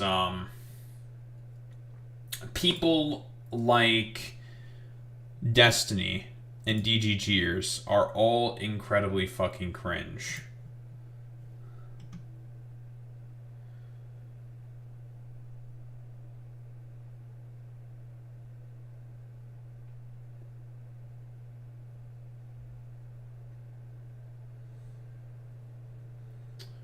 What dating an OF girl is like.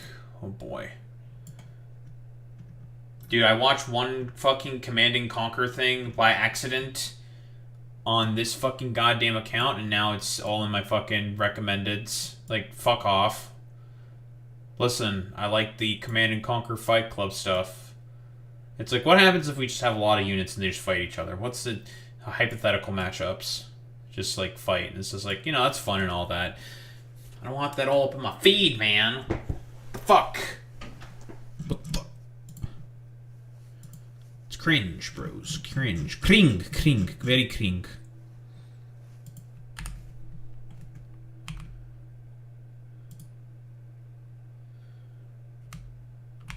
250.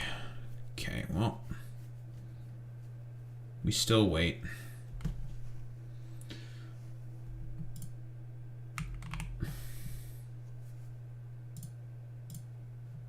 Anywho, let's get started with this shit.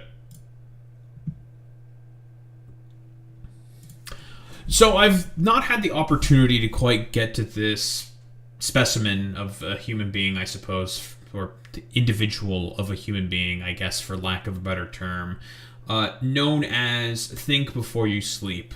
Now, if I could summarize Think Before You Sleep in so many words, basically think of like a 14-year-old in high school who just discovered Reddit for the first time.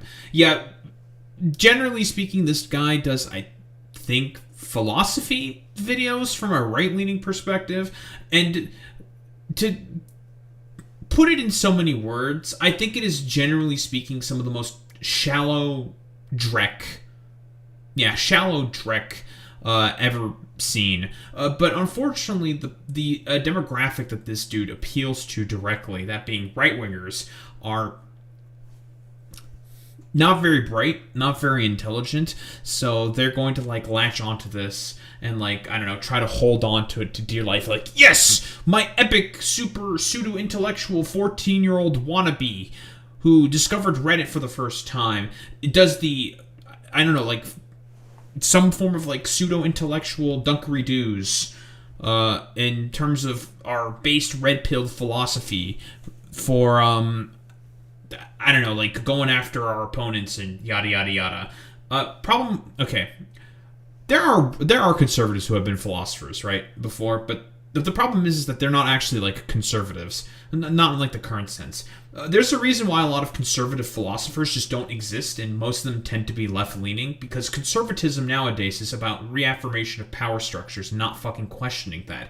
Philosophy is, inherently speaking, a pursuit, a practice of engaging in critical thinking, doing, like, sort of deep dives into the human psyche and thinking about things, coming up with theories as to why certain constructs exist in the way that they do, why certain things exist in the manner that they do.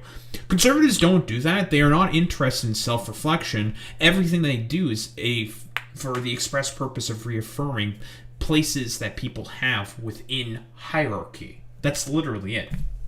So people like Tectone, who are pretending to do, like, I don't know, wannabe philosophical rants, I guess, for lack of a better term, and people like Think Before You Sleep, always come up short and have incredibly shallow critique and analysis of any of the subjects that they talk about, because in reality, people like this are just stupid. Yeah, I'm just gonna call them fucking stupid. Like, it's just like, wow, okay, you have some takes here that are probably, like, some of the most uninteresting dreck I have ever listened to in my fucking life. But Think Before You Sleep, as we all know, is now trying to sweep for Tectone, rather. And I've seen some clips of this, and it made me want to take a look at it myself, because I thought it was really, really funny. And this shit's like 53 fucking minutes. Jesus Christ. Whatever. I've reacted to longer shit before and dunked on and criticized longer things before. But basically, I wanted to see, what does Think Before You Sleep, and a dude who probably doesn't like women, if I were to take a guess, because he's done a lot of the same, like, anti-feminist, anti-woke content before, because of course he has. Think Before You Sleep. What does he have to say about, I don't know, what dating an OnlyFans girl is like, and how does he sweep for Tectone specifically? Tectone went to court today, and he lost the court case. I'm just kidding. Tectone, with his 5 lawyers, lost. She had 1, and she won. That's how bad it was. For the next 10 years, Tectone can't own guns and has to pay all of her attorney fees, which is hundreds of thousands of dollars. Thanks, Ms. Kiff. We can always trust you to report things accurately. In case you haven't heard, Twitch... So far, but that's literally what happened, though. Yeah, there's a protective order. The transcripts are all there. Like, okay, man, I didn't think I'd have to be pausing, like, immediately. Are we just gonna deny reality Think Before You Sleep? Yeah, that's literally what happened. Yeah, Tectone has to pay lawyers' fees. He can't own guns for the next 10 years because during that testimony, he literally said that he is a unmedicated, diagnosed schizophrenic who has hallucinations once a month. makes a lot of sense why any judge within a court might be particularly apprehensive of the fact that someone like that has guns to begin with, saying like, maybe we need to take away this guy's guns because of the fact that he is an admitted, diagnosed, unmedicated schizophrenic. Like, I don't know, that seems to make a lot of sense. I don't know, I guess I'm a libtard for thinking like this. Girlfriend of his, who goes by Pinkchu, had been in a legal battle after Pinkchu publicly accused Tectone of sexually assaulting her. Recently, Pinkchu filed for a which was confirmed at this prevent point. stalking and harassment, and Tectone lost a motion to get it dismissed. Now, before we get into all this, let me just say that I'm not even remotely neutral on whose side I'm on. I started out neutral. I started out with the mindset of, let's take a look at the facts of the case. Maybe there's some nuance here. Maybe both parties did something bad at certain points. Usually that's how relationships in particular work. But my mind changed when I began researching, and I think after you guys watching see the details, you'll come to the same conclusion that I did, which is that this is a massive failure of the justice system. Which is why this video is a defense of Tectone. It's about how, in my opinion, none of the assault allegations were true, and it's about how this whole situation was a coordinated effort from multiple streamers to... Oh, so he's gonna make the claim that none of the assault allegations are true when Tectone himself, in testimony, because the transcripts are out there, by the way, to think before you sleep, he literally self-admitted that he would use Pinkchu as, like, essentially an auto-blow machine. He admitted that. So, yeah, like... part of the reason for as to why the protective order was granted against him in favor of Pinkchu? To ruin his career. That being said, Tectone, or John, is a popular Twitch streamer who started out by playing gacha games. I played popular, gacha quote unquote. so you don't have to. So it's Breath of the Wild, but worse, but with waifus. Also, be careful of shit-talking Paimon's English voice acting. More recently, Tectone is known for calling out how entitled the least talented video game voice actors are, and for helping expose Hassan Piker as an animal abuser. And this is Pinkchu. Hey, officer, you ever... Yeah, by the way, oh boy, Collargate, the only thing that these people are obsessed with. Tectone didn't really offer anything at all in terms of fucking Collargate whatsoever. He just jumped on a train because, self-admittedly, in that exact same testimony on court, he literally self-admitted to being a fucking grifter to be able to maintain his fucking audience, or at least to be able to garner a new audience, because he knew that he was basically completely cooked when it comes to all the sexual assault allegations that are against him, right? Like, from Freem specifically, part of the reason why they even got an NDA to begin with, himself and Freem, is purely because Freem was about to come out with a Google document talking and alleging that Tectone was also abusive against Freem, who was his ex-wife, right? Like, yeah, that's how this works. Realize how hard it is to say rough 2 times in a row? Rough. Good boy. Well, that was cringe. Anyway, Pinkchu, who also goes by her middle name Ashley, is an OnlyFans creator who's achieved success after getting a very noticeable amount of plastic surgery, followed by a generous use of photo editing tools. I mean, this is an insane amount of catfishing. I'm not even looking at the same person when I compare a live stream to a photo of her, which brings us to November 20th, 2024. Wait. What relevance does this have? Why the fuck does that matter? Okay, listen. Conservatives, think before you sleep. I thought we cared about people's ability to be able to make choices with their own bodies. I thought we cared about, like, pulling yourself up by your bootstraps and all that. So what happened? We're immediately going to start, like, dunking on Pinky for, what? Wanting to get a little bit of plastic surgery so she can be more, I guess, effective as a fucking sex worker or something? Like, this is... I feel like I'm starting to sense a bit of a theme going on here, and that this guy... Now, call me, listen, Woke2 is here, call me libtard, cringer, woke, or whatever, I don't really give a shit. I think this guy might not like women all that much. Where Pinkchu goes on an alternate account to make a post accusing someone of forcing her into oral sex, and everyone immediately assumed that she was talking about Tectone. If you can believe it, Tectone actually is a piece of shit. His ex-girlfriend, Pinkchu, she's come out to speak about his sexual assault against her. How do you know that she's referring to Tectone? Because it's on LSF and they're not following each other anymore. She's referring to this live stream fails post from an anonymous account announcing that Pinkchu was referring to Tectone. I mean, there were also obvious context clues like saying they live together, and who posts something to a public forum if they believe that the audience isn't going to know who they're talking about? So let's be clear, everybody on the internet... Okay, I mean... Sure, man. Like, I don't know. why are we having, like, some weird aggressive problem with that specifically? It seems a little strange to me. Knew this was Tectone despite her not saying his name in the post. So obviously Tectone had to respond, and he did so at first by not specifically naming who he was talking about. So if you're confused, you're going to stay confused. Well, because since these are allegations, and Tectone was planning to take this to court because That's what Tectone's initial plan was, basically going to dispute the claims against himself, right? You know, to make sense, because he felt like he did nothing wrong, even though in reality, yes, he actually did do quite a bit wrong, and he has a pattern of behavior of doing things wrong before, but I digress. With his, of course, ex-wife, Freem, that being in this particular case, he decided to take this to court because he felt like he was completely innocent, right? And that's why he did that. Because this shit is not about God ever, man. Okay? I know the person who needs to hear this is going to hear this. Mm-hmm. And I mean this genuinely. I did everything for you. I helped you with everything. I fixed everything for you. I was there for you like nobody else was there for you in your whole life. Your words, not mine. Now, he does sound pretty mad here, which is why people such as Denims interpreted this as a definite confirmation that he was an abuser. Your words, not mine. Oh my god, he even talks like an abuser. Holy shit. Thank you. I don't think that's what Denims is saying there, exactly. No, like, the reason why Tectone...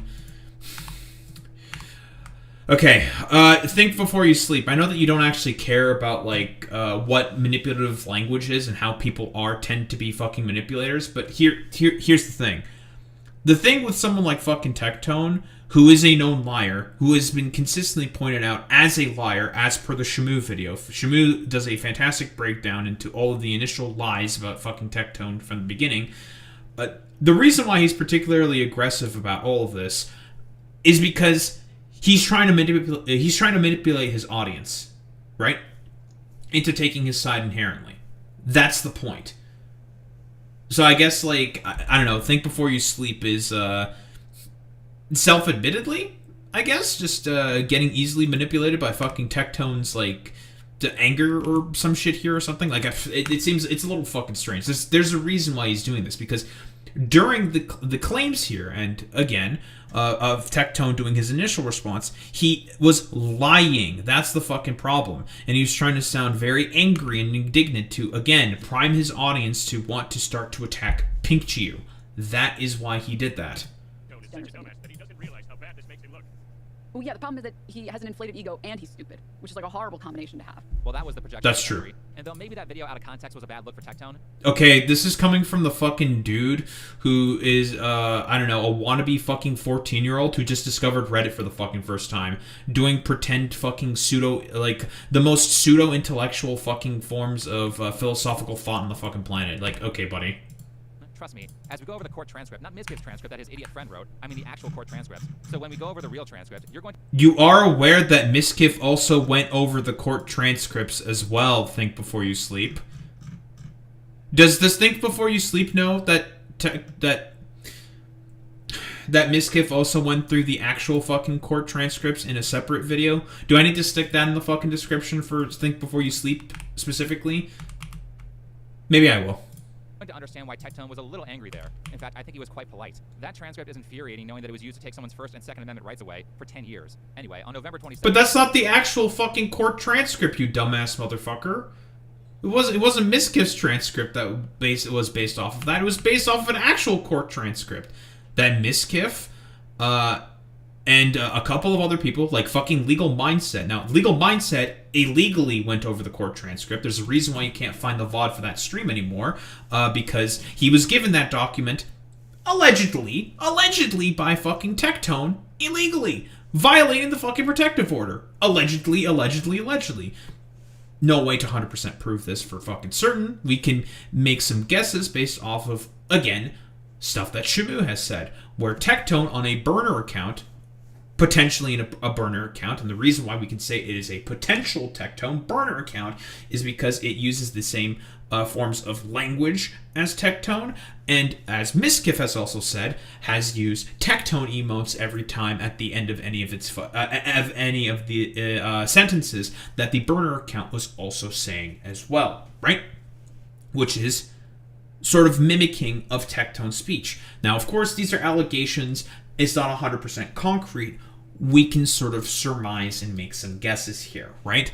That we can make assumptions that it was Tectone on a burner account who posted the fucking links to, again, sealed fucking documents. This was done in Texas, obviously, and the only people who have access to sealed documents are the lawyers, Pinkchiu, the police, and also Tectone. Now, why would the lawyers, Pink Chew or the police, want to leak those in particular if they're, like, you know, upstanding professionals? And I don't know, why would Pink Chew want to fucking leak that shit when she got a victory in terms of the protective order? So that doesn't make any fucking sense, obviously. So more than likely, we can take a guess. It's like, oh, it might have been Tectone who fucking did that, right? He might have leaked that shit potentially to Legal Mindset. Of course, this is an allegation, right? I have no other way or any other idea as to how Legal Mindset even acquired the documents for that specifically. Let me quickly find the Shamu sort of thread on this real quick.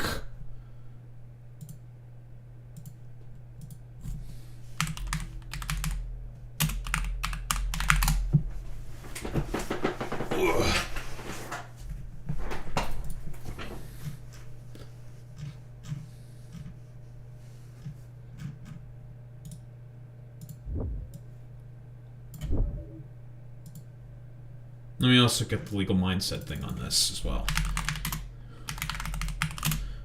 Legal Mindset.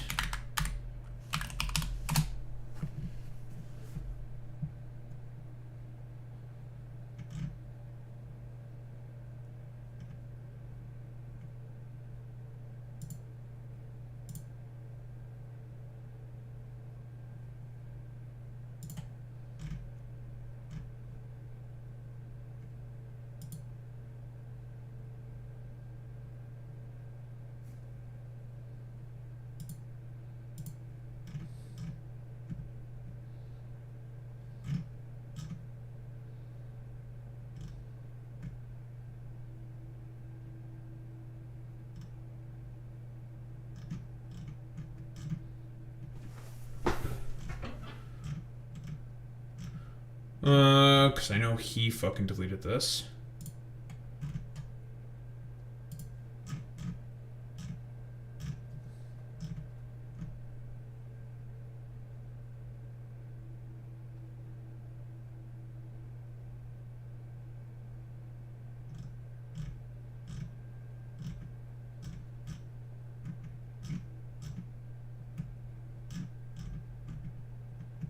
Here we go.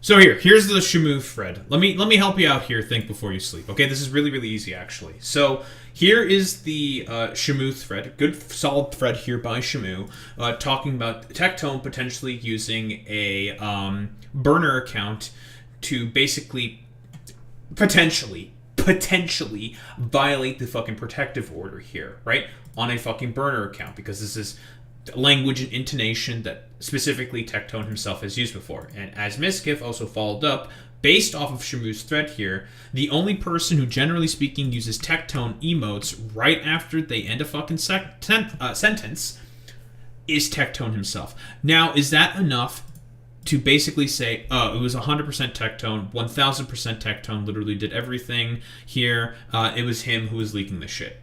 No, that's not enough evidence to say for certain.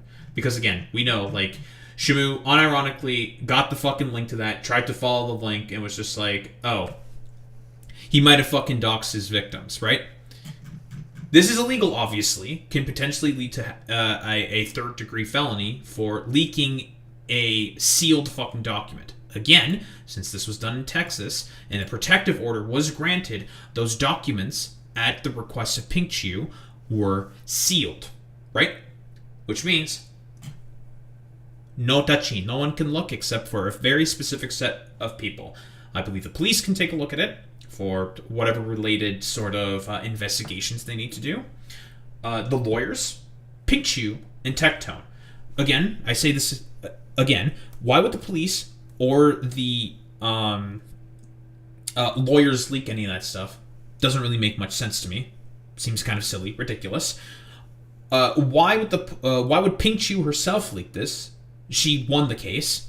She doesn't really have anything to prove besides the fact that she won. So, because you can say like, yeah, I won. Of course, she can also say that people can go over the documents themselves, the court transcripts and stuff like that. She has the ability to give consent to people to publicly cover it, which is why Miskiff more than likely contacted her and gave her consent in order to be able to cover it, and a lot of the other like public transcripts. The court transcripts, I believe, are made public because they will very often redact sensitive information at the request of the individual that believe Pinky Chew more than likely requested for a lot of sensitive information like names to mostly be censored out, and they were censored out, right?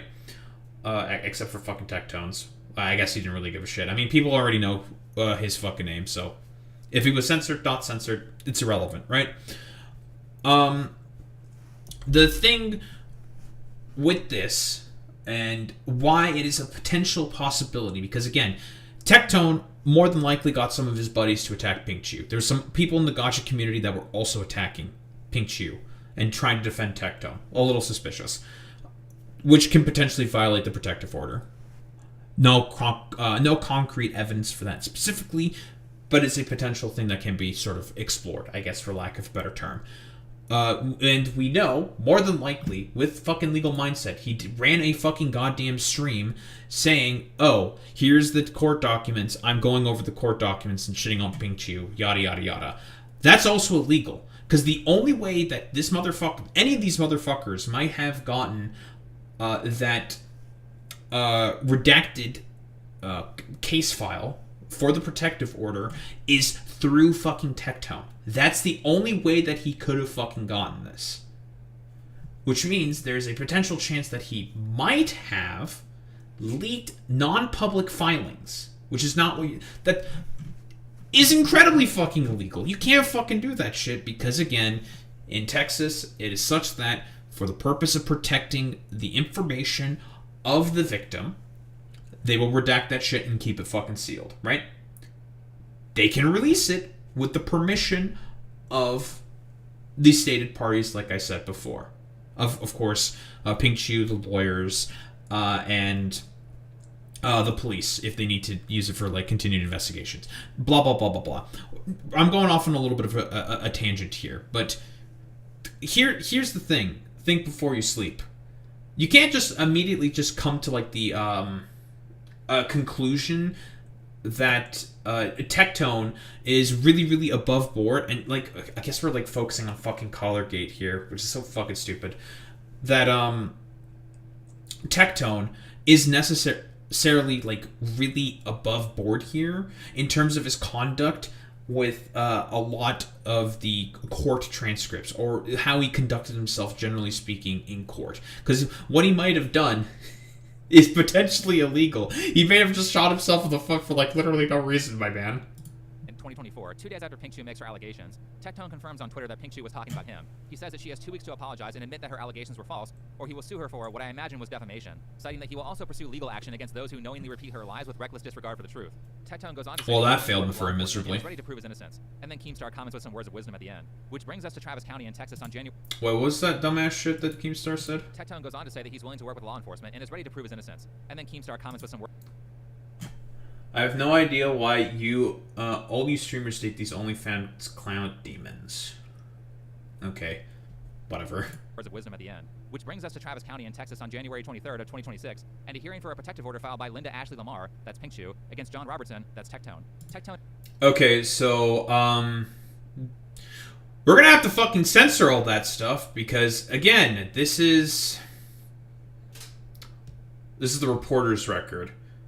Hearing on application for a protective order. Is this dumbass fucking unironically fucking leaking the protective order?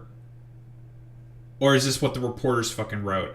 I have no idea. Well, we're gonna have to do appropriate fucking censorship just in case, because again, does Think Before You Sleep again care about violating this sealed fucking document?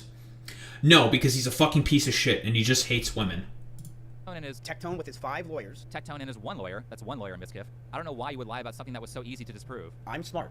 I'm not going live and saying things that Didn't Tectone say he had 5 lawyers in a clip before? Okay, whatever.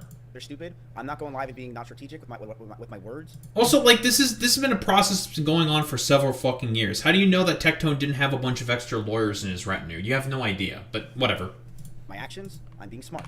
Right. Miskiff sent a friend of his to go to court and take notes on the day of the hearing. Seems like the information wasn't very accurate. So Tectone's 1 lawyer is Joffrey Purrier, a guy with an enviable jawline, and Pink Shoe's lawyer is Michelle Locke, an aspiring self-help influencer. Life is a journey. Life has ups and downs. Very insightful words of wisdom. Last, the case is being heard. Buddy, you've done the exact same fucking information before. Like, what the fuck are you talking about? What, is the problem is that she's a fucking woman or something? Like, yeah, what's, like, ostensibly wrong with advice like that? Yeah, like, life has its ups and downs. I mean, it's like, that's real and true. Like, dude, you would give the exact same, like, dumb fuck 3 IQ self-guru help to, like, the troglodytes that you call your fucking audience. Like, why are you shitting on her for that specifically? It's very, very fucking strange. Think before you sleep. By Judge Dimple Malhotra. Just for clarification, this is a civil case. Conveniently, a lot of these types of allegations seem to be tried in civil courts, probably because the burden of proof there is much lower than in criminal courts. I want you to understand something, Chad. Okay. The judge agreed. Well, that's fine. Yeah. If all the parties fucking agreed to that in order to do this in fucking civil court, because the parties would have to agree to do that, Tectone, and a judge would have to agree to fucking take the goddamn case, think before you sleep, that's perfectly fine legally speaking. Whoa, crazy.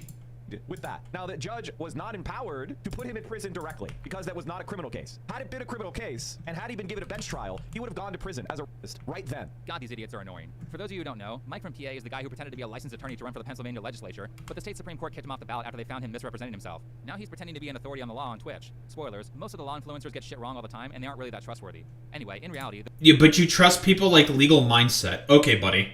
There was a police investigation, but it didn't go anywhere, let alone prosecute. So Pink Shoe claimed that she would put a pause on pressing criminal charges because she was afraid of Tectone retaliating, which I don't believe because he publicly said he would cooperate with the police. And also, if Pink Shoe was...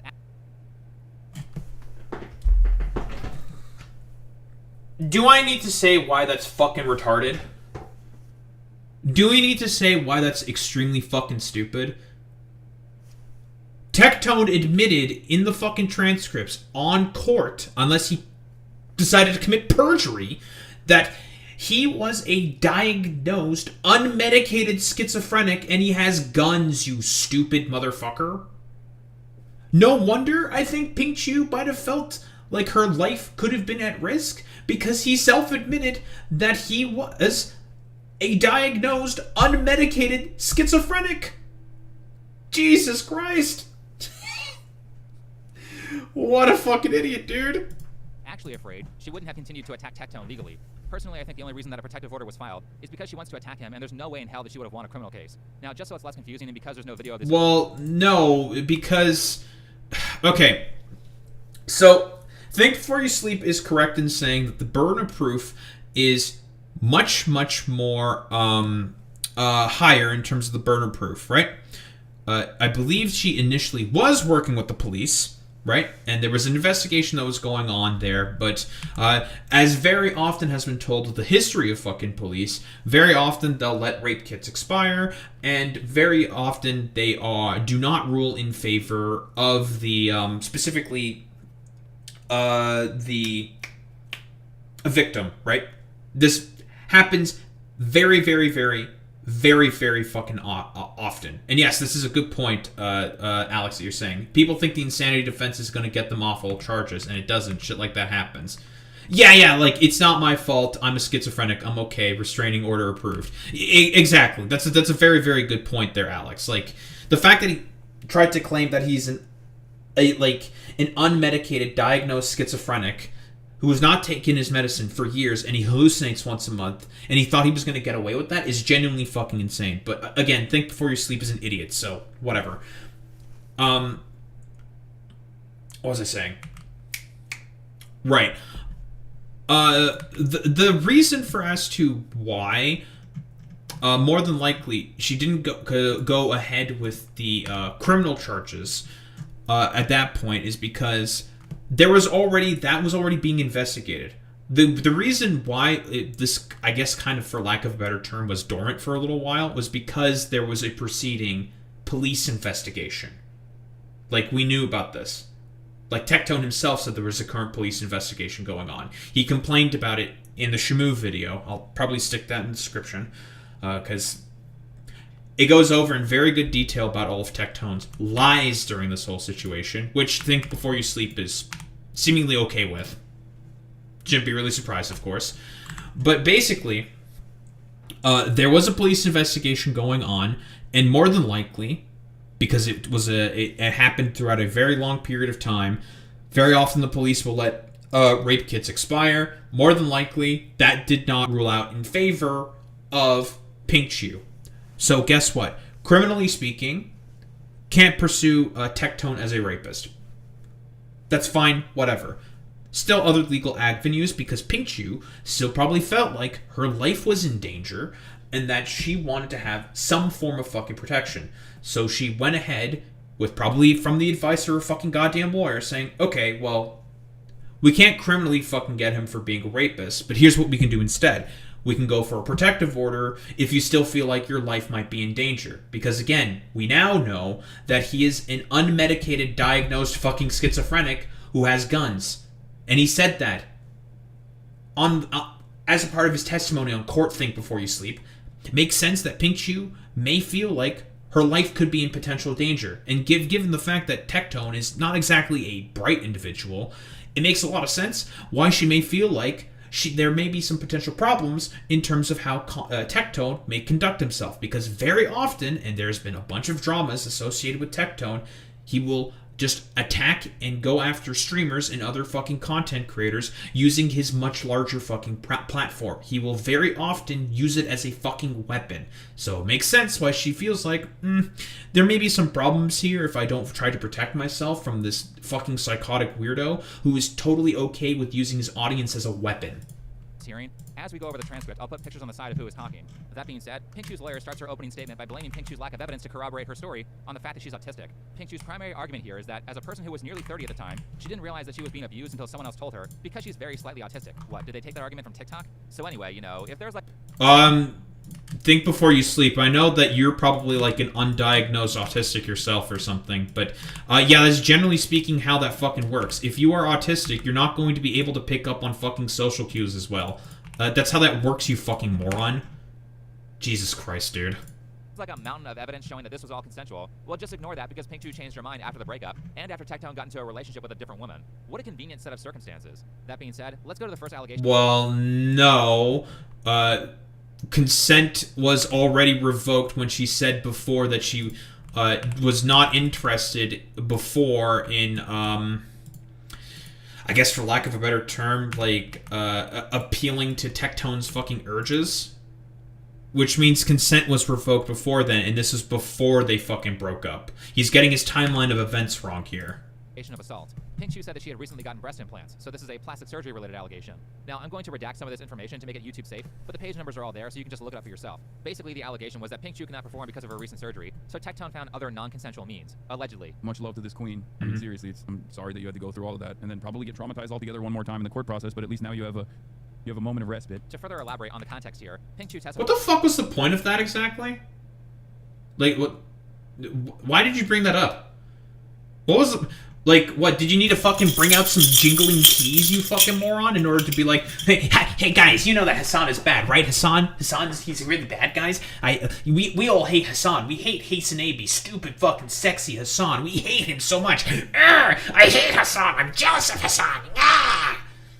What was the point of bringing in that fucking clip? Okay. Nice meme. That she had been living with Tectone in exchange for sexual favors. Personally, I don't believe this version of the story at all. After reading through the transcript, it is very... Wait, fucking... Okay. I mean, there are some holes that you can fucking poke in the fucking argument, but Tectone himself has said on stream and in the fucking testimony that that was literally the deal that they had. Like what are you fucking talking about? Okay, wait. LOL flat out admitting she lied during her testimony with her lawyer. In my opinion, she was clearly trying to misrepresent their cohabitation as purely a business transaction. No, Tectone was trying to misrepresent that as a business transaction when he was lying about the fact that Pink Chew was paying rent, when in reality he was using that money that Pink Chew was making in order to be able to buy view bots for himself. And he was trying to debunk all of Pink Chu's claim by saying, like, look, Pink Chu, she pays rent, and is trying to use that to manipulate his fucking audience, because his audience is not willing to look into any of the fucking words or any of the claims that he was making. Like, that's the fucking problem, dude. Clear to me that they were living together because they were in a relationship. For reference, Pink Chu and Tectone's relationship started in December of 2022, and they broke up around June or July of 2024. About a month later, in July or August, Tectone meets his now fiancée, Sophia, and a few months later, in November, Pink Chu accuses Tectone of sexual assault. Which brings us to the second allegation. Again, pictures are here to indicate who is in the conversation. I mean, like, okay. Just, okay, because very often a lot of these, like, misogynist types will do, like, the timing here seems a little sussy, guys. It's a little weird that this timing has happened this way. The timing argument here is completely fucking irrelevant, right? Like, eventually, because she herself has said she's autistic, she may not be able to pick up on fucking certain social cues or the ability to pick up as well the fact that she may have been getting a fucking abused at that particular point in time, right? Because of the inability of being able to pick up on fucking social cues as well as neuro fucking typicals. She might not have recognized that what was happening to her is an inherently coercive dynamic, and that it is, sexual fucking assault that Tectone was basically doing, right? Now, we can do the whole meme about, like, power dynamics and all this stuff, and that's a whole fucking other sort of, like, can of worms. We don't have 100% much of the time to necessarily get into all of that. This video is probably going to be long enough as is. But generally speaking, if you are autistic, you may have some problems depending on the form of autism, because, you know, it's all fucking spectrum. There's a reason why it's called autism spectrum disorder. Depending on the fucking autism, right? She may have harder times being able to pick up on certain fucking cues and manipulative language. Tectone is a fucking manipulator. Tectone is a liar. He has manipulated and lied consistently before. Shamu's video does a great job going into a lot of the allegations and, I suppose, for lack of a better term, problems with fucking Tectone. But again, someone like Think Before You Sleep could give less of a flying fuck about any of that stuff, because bro just hates women. If you see a Q, though, that means a lawyer is talking, and if you see an A, that's going to be either Tectone or Pink Chu talking. Anyway, Pink Chu said that she had just gotten lip filler, and Tectone had forced her into oral sex, which had ruined the lip filler. Geez, another plastic surgery-related incident? Do all of her allegations have some sort of plastic surgery involved? Now, is there any... Why the fuck does that matter? Like, yeah, the lip filler more than likely could have caused complications, and then she has to go get the fucking lip filler again, dude. That's... She has to pay money to do that shit? Like, that's how that fucking works? Think Before You Sleep? Like duh? Okay, dude. Corroborating evidence that this happened? Not really. There may have been a doctor's appointment where she had to get the lip filler fixed. However, that doesn't prove anything, because she could have just as easily screwed up the filler through regular consensual activity, or something else entirely. But these... How do you know that? I mean, that's entirely possible. Yeah, sure, maybe. But how do you know that? How do you know that? Right? Because again, Think Before You Sleep is the type of dude who probably barely understands how consent works. That's something that can be revoked at any fucking point in time. And if you feel uncomfortable in a particular sort of relationship or in a position, sexually speaking, you can just say like, oh, I'm revoking fucking consent right there, then and there, right? You can do that. That's how that fucking works, right? Now, can this be used in rather fucking dubious ways? Yeah, sure, absolutely. I don't disagree with that, right? It can be fucking used in rather, like, ridiculous fucking ways. The question is you have to prove that, was it kind of, like, dubious when she revoked consent here in this particular instance? You know, just like Think Before You Sleep, I will admit, I'm also fucking particularly biased. I would say fucking yes. The fact that she probably was not particularly happy, recognizing the sort of, like, coercive situation that she was finding herself under, and she was just like, you know, I'm not a particularly big fan of the fact that I basically have to serve as an auto-blow machine, and I'm expected to not, I don't know, like, I have to, like, follow all the strange restrictions and rules from this, like, very obviously insecure fucking dipshit in fucking Tectone. I'm not a particularly big fan of that. I'm going to revoke our fucking goddamn sort of deal, and I'm going to try to get the fuck out before I get abused even further. That's generally speaking how this shit works, but for people like Think Before You Sleep, he's actually okay with rape, so he's just going to be like, you know, suck it up, bitch. You gave the consent initially. If you didn't like the fucking deal, you should have just, like, sucked it up, buttercup. It's like, that's not how that works, man.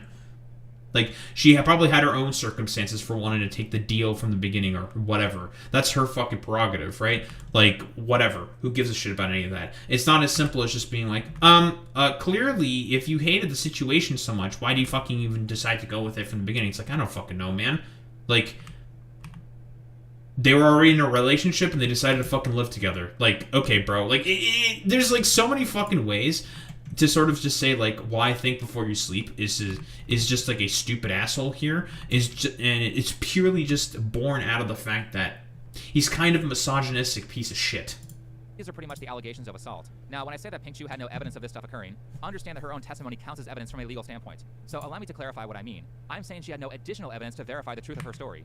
And let me point out just how ridiculous this is. Tectone is a guy who is constantly on camera. There's like a good 8 to 10 people. Wait, but Tectone kept constantly talking about this over and over and over again to try to obfuscate for his fucking audience. Again, like, Shamu video withstanding, right?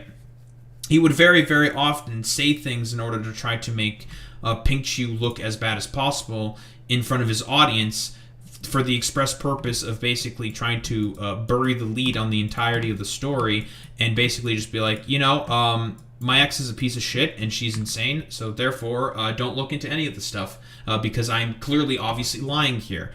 But dumbasses like think before you sleep. I guess just buy that shit fucking hook, line, and sinker because, again, bro just fucking hates women. Like, that's literally all there is to it. Sometimes it's very, very simple to be like, oh, Occam's razor. This dumbass just does not like women all that much. Like, doy, because he's done this shit before in the past with his ex-wife, Fareem, where he's constantly fucking lied about stuff that she has said in the past. Like, this is a pattern of behavior specifically from fucking Tectone. Already said he didn't do it. We know he didn't do it. We were there when they said it happened. That never happened. They say there's a third girl. They don't exist. They don't realize that the entirety of, a large portion of my house is fucking filmed on the inside of security cameras on the inside. That's how fucking paranoid I am. This is a guy who streams from... He's lying about that, by the way. The third girl is Sophia, I believe, in that particular case, from the initial allegations. And I believe that's when he was talking about him using Pink Chu as basically a proxy to attack Fareem, even after the, not the allegations, but the NDA was signed when Fareem was about to come out with allegations in a Google document against fucking Tectone. For multiple hours a day, plus the couple of streams that he did with Pink Chu. You're going to tell me that you have no footage, no audio recordings, and no text that make him look abusive or make him look like a stalker? You also have no... That's not going to be on fucking stream, you dumbass. Hello? Plus, we know that fucking Pink Chu... and this was what was claimed in the court transcripts, that, Jesus Christ, it's fucking stupid already, that Tectone, allegedly, of course, filmed her doing sexually explicit stuff before. We know that this is a thing that's happened, right? So the videos are out there. More than likely, they're not going to be seeing the light of day because of all of the documentation, everything being fucking sealed because of the granting of the protective order, and Pink Chu not wanting her fucking name out there, not wanting her fucking docs to be out there specifically, but whatever. Does this dumbass think before you sleep care about that? No. None whatsoever. He could give less of a flying fuck about any of this stuff. But yeah, that's kind of the problem. Think before you sleep. More than likely, we're not going to get the videos of all the, I don't know, I guess, porn, for lack of a better term, that was filmed between those two, and any of that evidence that you are apparently fucking coveting so hard, because guess what? All that shit, more than likely, has been fucking sealed away, so we're probably never gonna know. So you bring up, like, why don't you have any fucking evidence for this at all, Pink Chu, is irrelevant. No testimony from other witnesses saying that Tectone was abusing you? This is despite the fact that there were 2 roommates living with them the entire time. So either Tectone is this master manipulator who can... Okay, then, like, they probably didn't... It was probably done in private or something. Like, hello? What? Okay, dude. How do you even know the fucking roommates were even there when it happened? That would have been said. The roommates were there. Okay, dude. Can get away with all of this without a trace, which is a weird thing to argue because his opposition is constantly calling him stupid. When he's literally I don't know how anyone fucking ever listens to this guy. He's dumb as... Well, I mean, let's be honest here. Like, he is a manipulator. He is a liar. That's definitely... A lot of fucking manipulators tend to be some of the dumbest motherfuckers on the planet, think before you sleep. I think that you're trying to do manipulations right now, and I think you're a stupid motherfucker. But I think you're a stupid motherfucker because of the slop dreck propaganda that you put out. That's why I think you're stupid. Not because of, like, as, like, a measurement of intelligence. I think you're fucking stupid because you're, like, a miserable piece of shit that's trying to sweep for Tectone right now. When it's been made fairly obvious and fairly fucking clear that more than likely, oh, he probably fucking did that shit. I honestly think he needs to be arrested just so he can experience what that is like, so he shuts the fuck up and goes away. I genuinely don't understand how someone could be so fucking stupid to think that this is a good response. So either he is this master manipulator. Yeah, because his responses were really bad to everything. Think before you sleep. But he doesn't care about any of this because he's okay with women getting raped. Manipulator who can fool anyone, or none of this shit happened, in my opinion. On that note, I mean, he consistently has lied on stream to his fucking audience of incredibly gullible fucking morons, and you're doing the exact same thing. Conservatives would not be able to garner any fucking audience if there wasn't a bunch of very low IQ, very fucking stupid morons that they couldn't just, well, lie to. Pink Chu's lawyer has finished questioning her client, so let's go to cross-examination from Tectone's lawyer, Joffrey. Before we get into this, though, it requires some backstory. For those of you who didn't know, Tectone was previously married for like 10 years to a woman whose name is Jessica. They divorced a while back. Now, to me... Dude, what the fuck is with this guy just fucking doxing all these fucking women? Like, what the fuck is wrong with you? Like, her name is fucking Freem. You seem to have, like, I don't know, this inner desire of just wanting to dox every fucking woman that you come across. Like... do you think that they really want those names put out there? We all know why, by the way. Think Before You Sleep is doing this specifically. It's because he wants to prime his audience into inherently hating these women and to go ahead and just attack them with their fucking dogs. That's why. Because he's a piece of shit.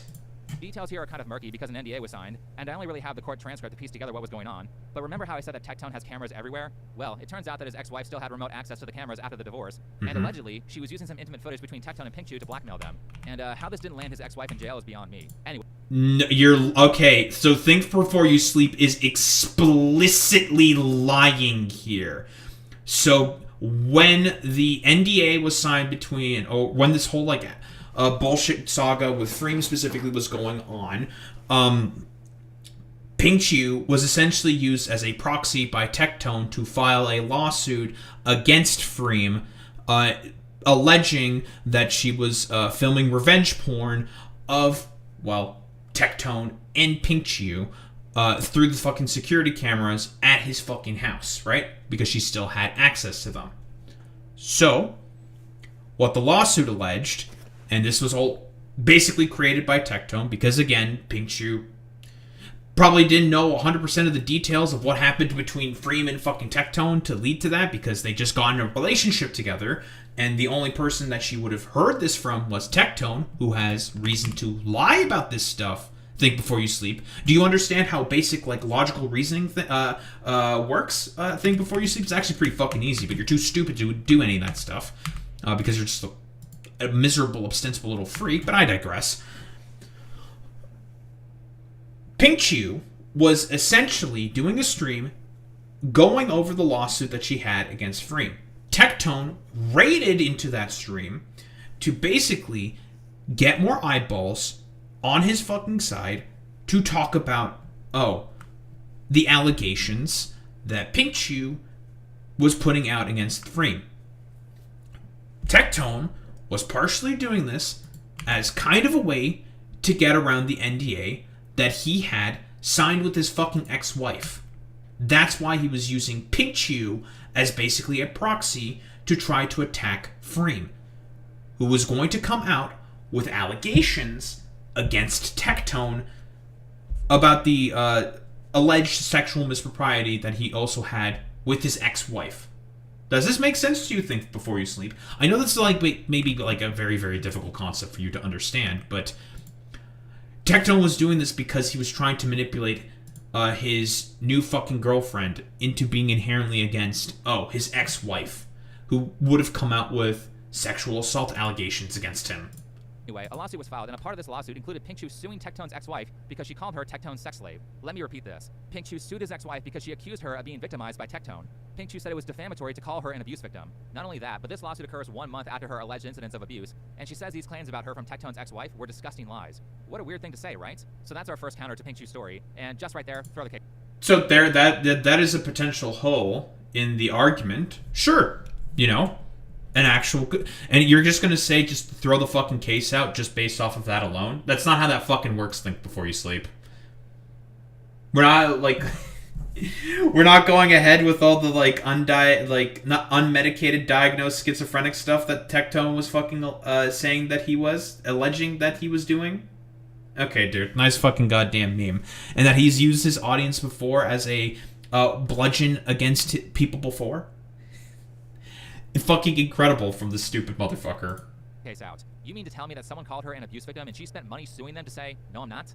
The second part of this is that Pink Chu went to a mental hospital in July of 2020. I don't know how many times this has to be said. Again, the whole predication of that, and once Freem worked it out with Pink Chu, after Freem filled Pink Chu in on exactly what fucking Tectone did, that whole fucking case was dropped, you dumbass, because again, Shamu video withstanding, that was all essentially a lie and a manipulation done by fucking Tectone to use Pink Chu as a proxy to go after Freem.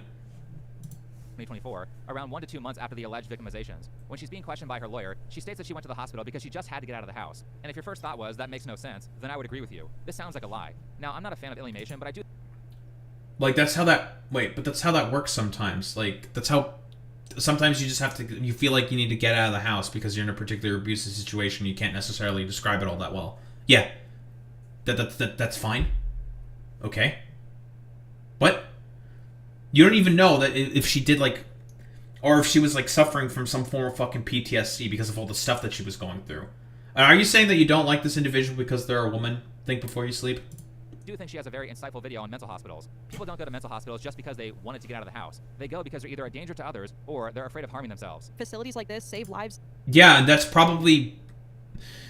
She probably didn't want to go into the reasonings for as to why she went to the fucking mental hospital, you dumbass. Okay, dude.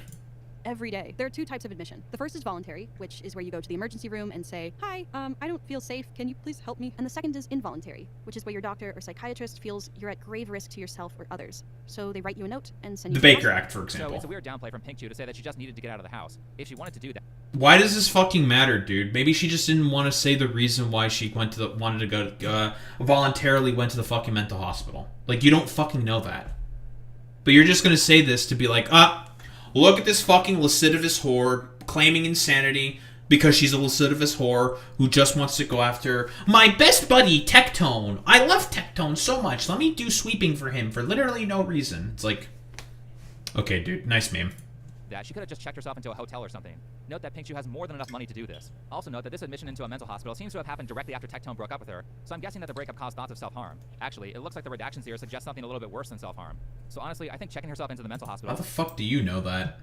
...was a psychologically healthy thing to do. However, the issue with this hospital visit is that it works as evidence against her story of abuse. Let me start by saying that when she's being questioned by her lawyer, Pink Chu said that after she got... Wait, how the fuck does that... How does that work against her exactly, right? If you feel like you are going to be a harm to yourself because of mental trauma that you went through because of a relationship that was allegedly abusive, alright, you know what? I'm dropping the fucking alleged. I don't give a shit. Like, the protective order's already out there. You can cope and seethe about it. Fucking dipshit think before you sleep cells. Was probably abusive because, again, Tectone has a history of abuse that we know of. More than likely... She may have been dealing with the trauma of that, specifically, and went to the fucking mental hospital in order to try to deal with that. That's how that works, think before you sleep, but, you know, dipshit who fucking hates women is just going to be like, look at the lascivious whore saying that she was in danger and all this stuff. Nyeh. Got back from Austin Oaks, the mental hospital, she moved in with her mom, but as she was getting her stuff from Tectone's house, she told a roommate of his about how afraid she was of Tectone. Now, anytime you go to the hospital or see a doctor, they're going to ask you, why are you here? Surely if Tectone was so abusive that she just had to get out of the house, and she had to tell his roommate how afraid she was, she would have also told the doctors, well, you see, I have this really abusive ex-boyfriend. But she didn't do that. In fact, the doctors specifically asked her if she had been a victim of abuse. Pink Chu says yes, but she doesn't mention Tectone. She mentions a prior non-Tectone relationship, and that's it. Keep in mind that the time period... How do you know... Maybe she didn't want to mention Tectone explicitly, right? Like, think about it for literally 3 seconds. Maybe she just didn't want to mention Tectone explicitly because she was afraid of, like, I don't know, maybe like the medical, or it could be bad memory. It could be like the medical file getting leaked or something. Or because we know that Tectone was also fucking stalking her specifically. So maybe she was trying to be as discreet as possible in her mind, so then Tectone wouldn't try to fucking abuse her even further, because he's also a fucking stalker. Where she's alleging the abuse happened was 1 or 2 months before she goes to the mental hospital in July. Also keep in mind that Pink Chu testified that she told Tectone's roommate 3 or so days after this questioning from the mental hospital, or around the same time, that she was afraid of Tectone, noting that his roommate did not come in to testify on her behalf. She can't even get that corroborated. So I don't see how this can be considered as anything other than crucial evidence. How the fuck do you know that? Okay, maybe the roommate didn't want to fucking come in and testify because he didn't want to deal with this bullshit. You don't fucking know. Like, here's the thing. With this specifically, this motherfucker is doing. He's just, like, saying, like, obviously everything has to be the fault of the goddamn OnlyFans whore because they're an OnlyFans whore. And therefore, because they are an OnlyFans whore, they are bad.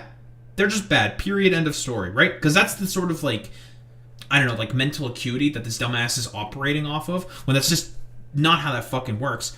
How do you know that the former roommate did not want to testify in this whatsoever? Maybe was asked to fucking testify, didn't want to go ahead with that fucking testifying, or with testifying, right? You don't know that. Nobody fucking knows, but you have to assume that Pink Chu automatically has to be bad because she's an OnlyFans whore. Because she's an OnlyFans whore. She's got to be obviously a fucking clout demon because, again, OnlyFans whore. Why would she do this? Like, again, these are technical holes that you can poke, but there are explanations for this. That Pink Chu was making all of these allegations up. Now, her argument for why she didn't report to the mental hospital that she had been assaulted by Tectone is because she just didn't see it that way at the time. But again, immediately after she gets out of the hospital to collect her stuff, she tells Tectone's roommate about how scared she is. Conveniently, this change of story happens in a place where it couldn't be documented as evidence. Because, you know, if you were an abuse victim... I don't know how many times this has to be fucking said, because... Okay, if she were to go back and run into Tectone while she's getting her fucking stuff, she doesn't know exactly how Tectone is gonna fucking behave, you dumbass. Like, duh? I feel like this is extremely, like, doy, but this dumbass can't fucking get it. Who is fleeing your house because you're afraid of your ex-boyfriend, certainly you would want to tell medical staff later so it could be used as evidence in a police investigation.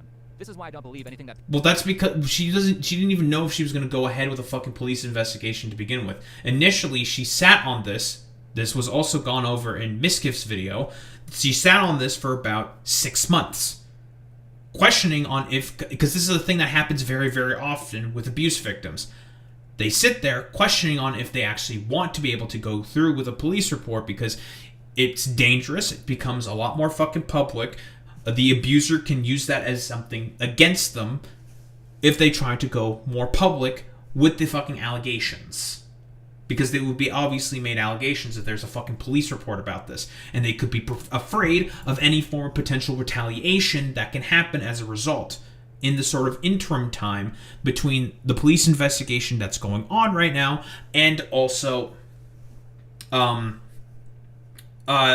interim time between the police investigation and any of the potential fucking court dates. Like, that's how that works, think before you sleep. Pink Chu says. There are tons of holes in her story and really nothing to defend her outside of taking her word for it. But that's not all. Before Pink Chu goes to the mental hospital, there are text messages between her and Tectone, where Tectone, or John, says, "Text me when you're on your way, and please be safe." And then she tells him what hospital she's going to be at. He also says, "If you need me, just text me. I'm sorry you're going through this." So when I read stuff like that, I think, wow, there was so much documented evidence of Tectone being supportive, but when it comes to him being abusive, you just have to take people's word for it. Isn't that odd? This is like no case of abuse that I've... That's how fucking Me Too allegations work sometimes. Yeah, you kind of have to take people's word for it, because very often there will be instances where they just freeze up and feel like they can't do anything, right? And they'll forget stuff. That's how that works, you dumbass. Ever seen. Abusive people usually leave evidence everywhere because they can't help themselves. We're not done yet. How the fuck do you know that? How do you know that? How do you know that Tectone left evidence everywhere? You have no idea. You don't know if he left evidence everywhere. You don't have that information.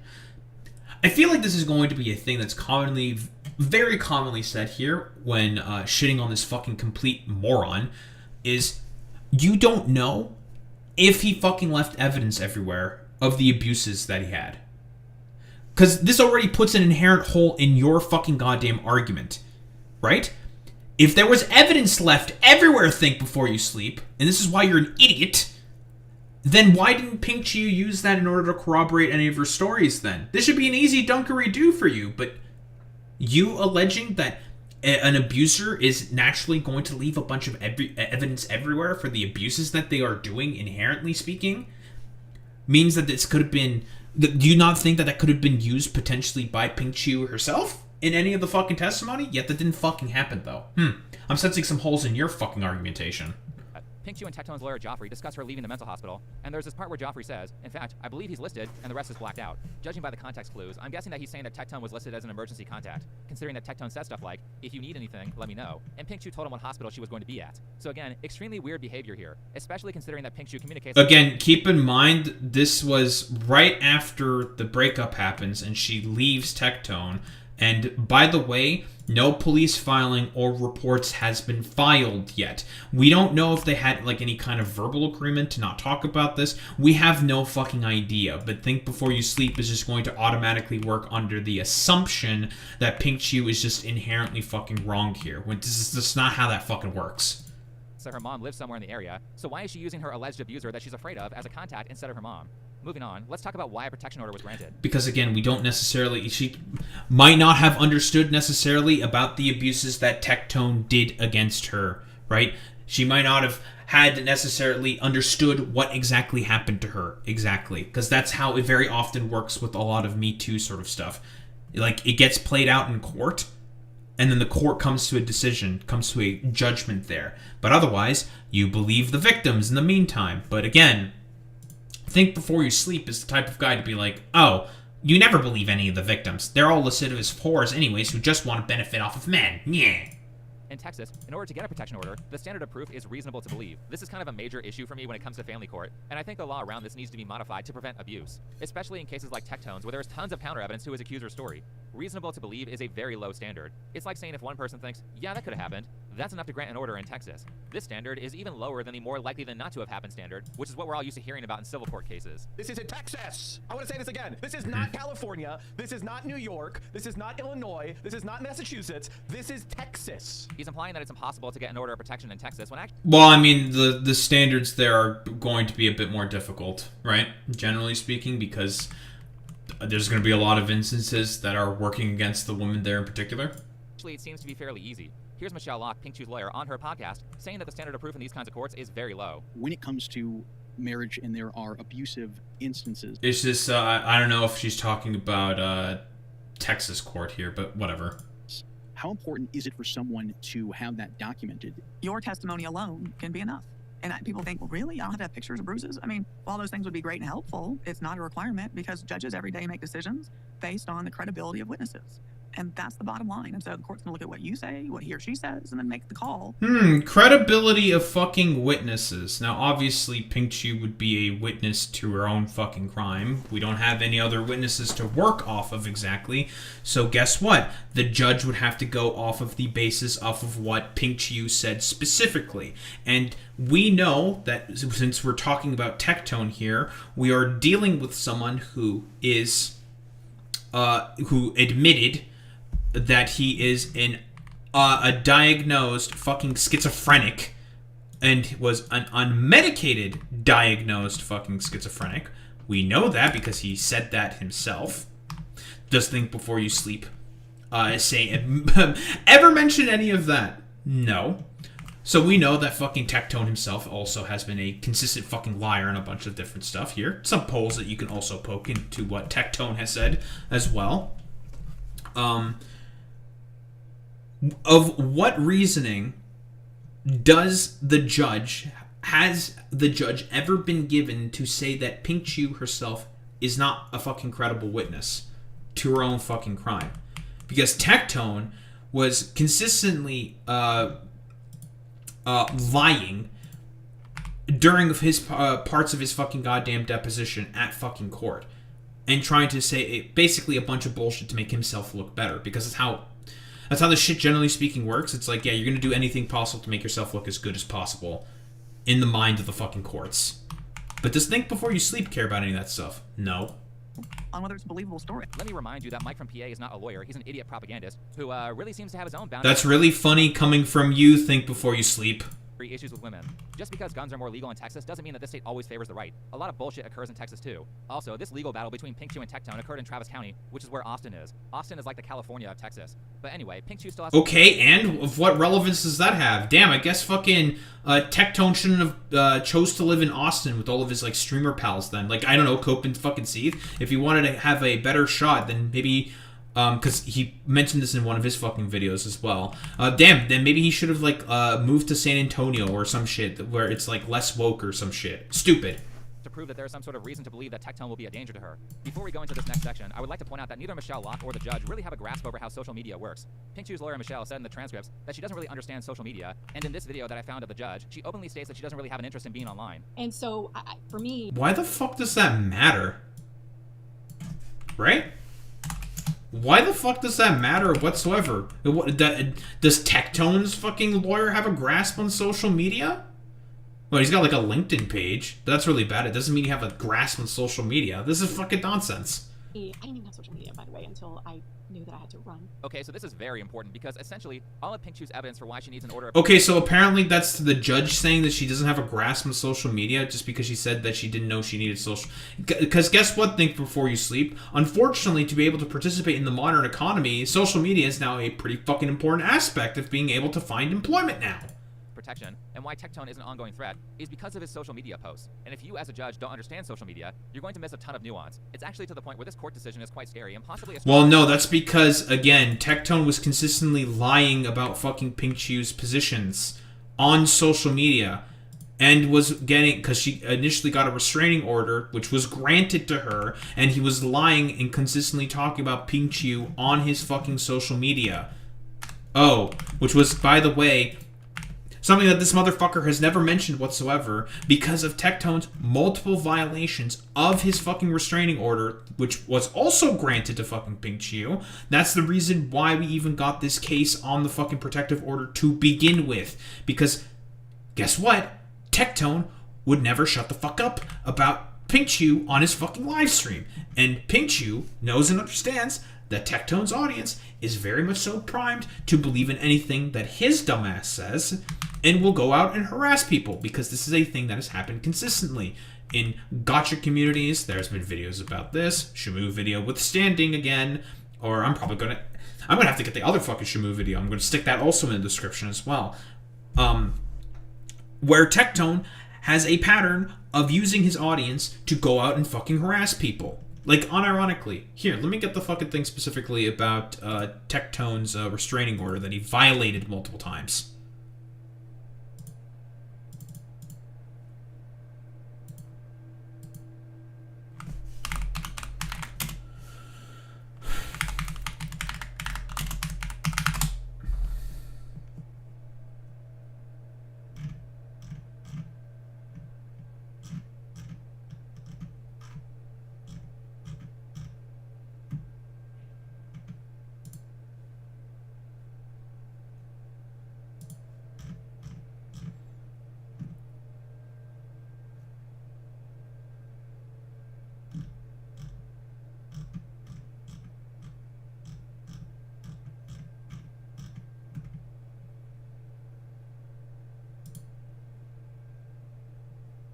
Here we go.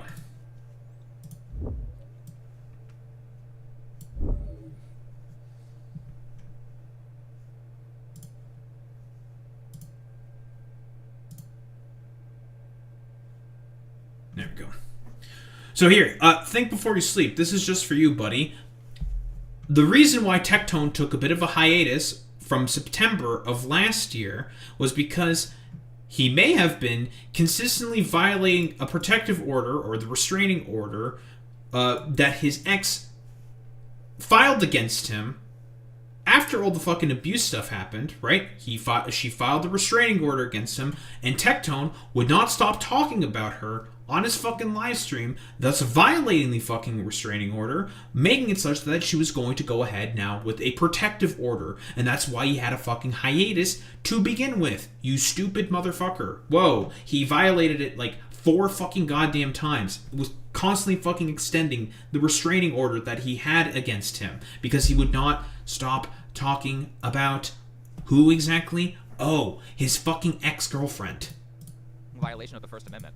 Personally, I think Pink Chew has taken advantage of the judge's lack of knowledge of social media and using that to lie. To talk about that, let's go to Exhibit 16, I think. This post from Tectone is still live, so I'll just show the actual tweet. Yeah, and of course, I guess Tectone didn't do the same thing. Like, silly. It says, another OnlyFans woman lying about rape, then just moves on. No damage done to them. Ruin a man's life for 3 years. Why is this so common? This is from October 21st of 2025, nearly a year after Tectone was accused, and he's signal boosting a post talking about a friend of his from OTK, who I guess was falsely accused. So that's Rich I don't know Campbell. the situation too well, but that's what's being talked about. Pink Chew says that she believes that the tweet was about her, and then she says that Tectone makes posts like this to try to get his fans to attack her because she does OnlyFans, which is retarded because if you look at the comments on the tweet, you can see that people aren't talking about. Bro, you're currently fucking attacking her for doing OnlyFans right now. It seems like Pink Chew might have a point there. Pink Chew. You can't even find her name by doing a text search on the page. In fact, Why the fuck does that matter, right? Do you know what being implicit means, you stupid motherfucker? That's how that works. You don't have to explicitly mention Pink Chew's name, but at that current point in time, Tectone mentioned Pink Chew multiple times on his fucking goddamn stream, and his audience, like I've said before, is already primed to attack people that they're, I don't know, egg-headed asshole king already has a problem with, a predisposition against. So, yeah, I think it is perfectly fine to assume that, oh, I may be getting attacked for this fucking bullshit. You can't see this in the court transcript, but since this tweet is still live, we know who Tectone is referring to in this tweet because he's quote-tweeted a post talking about Azalea Lexi. So how in the hell is this comment about Pink Chew? By the way, this is in stark difference to her allegation. It's called implicity, not explicity, you dumb motherfucker. Post where the top comment essentially is saying, hey, you're talking about Tectone, right? The irony here is that Pink Chew herself made the argument in court that people wouldn't know who she's talking about. Okay, she's not going to be fucking explicit about that before. It's called being implicit, you stupid motherfucker. Do you not, motherfucker, do you not understand what the word implicit means? Tectone's name wasn't mentioned in her tweets. But if you know anything about the internet, the minute you start vague posting like this, tons of people in the comments are going to start asking, oh my god, who is she talking about? Which will prompt all the know-it-alls to try to be the first person to say that it's Tectone. In fact, here's me doing this with the false allegations against Turkey Tom. You can see that I don't mention Tom in the post. People are asking who I'm talking about, and if you scroll through the comments, you can see several people explaining the reference. Oh, so you do understand what fucking vague posting means then. Then why is it a problem when fucking Pink Chew is doing a vague post, but not a problem when fucking Tectone was also vague posting about her? Again, whoa, a hecking conservative being a hypocrite? Oh, what a shocker. This is not like a secret behavior that people have. Anytime some sort of inside joke or a test question is posted on social media, tons of people go to the comment section looking for the person who will explain everything. So in my opinion, Pink Chew left Tectone's name out of this post to prevent a defamation lawsuit, but left in enough clues for people to easily figure out who she was talking about, so her followers would say who it was for her. If she only wanted her friends to know about these allegations like she said in court, she wouldn't have posted it on social media. Anyway, back to Tectone. What the fuck was the point of bringing this up then? Like, why did you say this? Like, why would you mention this? What was the point of all of this? Like, why are you saying this? What was the point of this? Oh, there was no point in this, of course. Here's where it gets scary. Remember that the order of protection was granted, meaning that Tectone is not allowed to talk about Pink Chew. Her evidence that this tweet was about her was purely on the basis of Tectone bringing up OnlyFans, and because she does OnlyFans. She actually makes this argument several times. Here's another one. Exhibit 20. This tweet is also still alive, so I'll just bring it up. He's asking for OnlyFans models to stop... Well, because... Okay. We're being purposefully obtuse about vague posting here. So, people know that Tectone's girlfriend does OnlyFans. And him talking about OnlyFans in this particular instance can lead people to infer that he is talking about, oh, Pink Chew here. That's how that works, you dumbass motherfucker. So people can kind of guess, like, oh, and since, again, we know that Tectone's audience is primed to go out and fucking harass people, that he is probably, more than likely, talking about Pink Chew here. And it is reasonable to assume that she may be fearful for the fact that, oh, she may get harassed by a bunch of fucking dumbass Tectone simps. Life advice because you can see them naked for less than a Fortnite battle pass. Where's her dignity? Oh, I don't know. I heard she's selling it for $5. This is another post where if you scroll down, you can see that nobody is talking about Pink Chew. Yet she is suggesting that these posts are targeted at her and designed to train Tectone's audience into hating her. Now, if you were a judge who doesn't use social media that much, you would think, oh, well, that makes sense. Obviously, he's only mentioning... Well, by the way, no, it does make perfect sense because that happens all the fucking goddamn time, you dumb motherfucker. OnlyFans because Pinkchu does OnlyFans. Why would anybody else talk about that? Except talking about OnlyFans girls is an entire meta of content creation that has existed for years. And I don't know, maybe it has something to do with people like Morgpie trying to bend Twitch's rules so she can show her boobs to 13-year-olds and try to get them addicted to pornography. Maybe some of these women deserve to be criticized, so citing these posts as threats and possibly suggesting that— Ah, yes, the Nuxtaku fucking defense. It's like, it's obviously not a fucking good thing that that's happening. Oh, whoa, a bunch of people are taking advantage of holes within the fucking TOS in order to benefit themselves. Clearly, this is something that dumbasses like yourself would never do, because you are a very based, principled fucking conservative. Oh, I'm sure you are. Think before you sleep. That Tectone can never talk about OnlyFans because of the order of protection, I think is a massive violation of the First Amendment. Second, in the same way that she cites these posts about OF, she also cites Tectone talking about illegal aliens as a threat towards her, saying, well, I'm half Mexican, so I'm almost a minority, and that means he's victimizing me with these posts. If this type of post counts as talking about Pinkchu, then Tectone, as a social media influencer, can't talk about the most pressing issues of the past year because his ex-girlfriend is half Mexican? This is very stupid. What the fuck are you talking about? Yeah, like, that's how that works, you stupid motherfucker. Yeah, because again, potentially, right, and this is how this works, think before you sleep, because of the fact that Tectone is a fucking stalker, as was also alleged within that, or basically one of the other reasons why the protective order was also fucking granted, you don't necessarily know if Tectone would be the type of guy, because he's had pro-ICE posts, right? Like, even recently he said he's pro-ICE. He has had posts where he has said that he's pro-ICE, and he may fucking call ICE on his fucking girlfriend, or his ex-girlfriend, if he's feeling spiteful enough. He might fucking do that. You have no idea. Continues, and I think this is the most ridiculous part, and I think it's where she takes the most advantage of the judge's ignorance of social media. She says that Tectone makes call-out videos on certain influencers. These kinds of videos, by the way, are extremely common on YouTube. I mean, this reads like she's suggesting that YouTube drama should be illegal. No. That's a way to say that she might potentially be in fucking danger, because again, since Tectone's audience is primed to attack people, like you're doing right now, because of those fucking call-out posts, it makes it such that, oh, I may have some potential problems here. I may be in potential fucking danger, and might be fucking attacked by Tectone because of the fact that he just keeps, bringing me up constantly with this big fucking goddamn platform, much bigger than that of fucking Pinkchu's. She says here that if a protective order isn't granted, then he will continue relentlessly harassing and threatening her to the point where her life will be in danger. Which, guess what? He has done before in the past with other fucking content creators. This is absolutely ridiculous. Over the past— He, again, has a pattern of this fucking behavior. Again, the Shamu videos go through this perfectly. Handful of days, Tectone and Miskiff have made like 18 videos on each other. By her logic, you would think that both of them would have been dead 10 times over by now. Keep in mind that between the breakup in July and the time that Pinkchu— None of that works. Being purposely obtuse. I can't find a single instance where Pinkchu's name is mentioned by Tectone, and she certainly doesn't provide any mentions outside of his post on November 22nd. And keep the context here in mind. Tectone and Pinkchu— Well, again, that's because he was talking about her on stream, you dumbass. Okay, dude. Nice meme. Pick up. Tectone is silent about Pinkchu until she accuses him of assault. Then Tectone makes a post saying, I'm going to sue you if you don't apologize. In this context, he's just defending himself. Like he is being legally punished here for defending himself against allegations that had no corroborating evidence. I think this is— No, he was being purposefully fucking manipulative to his audience about this fucking bullshit. Which is why, he was held fucking liable for the fucking protective order. Because he was lying.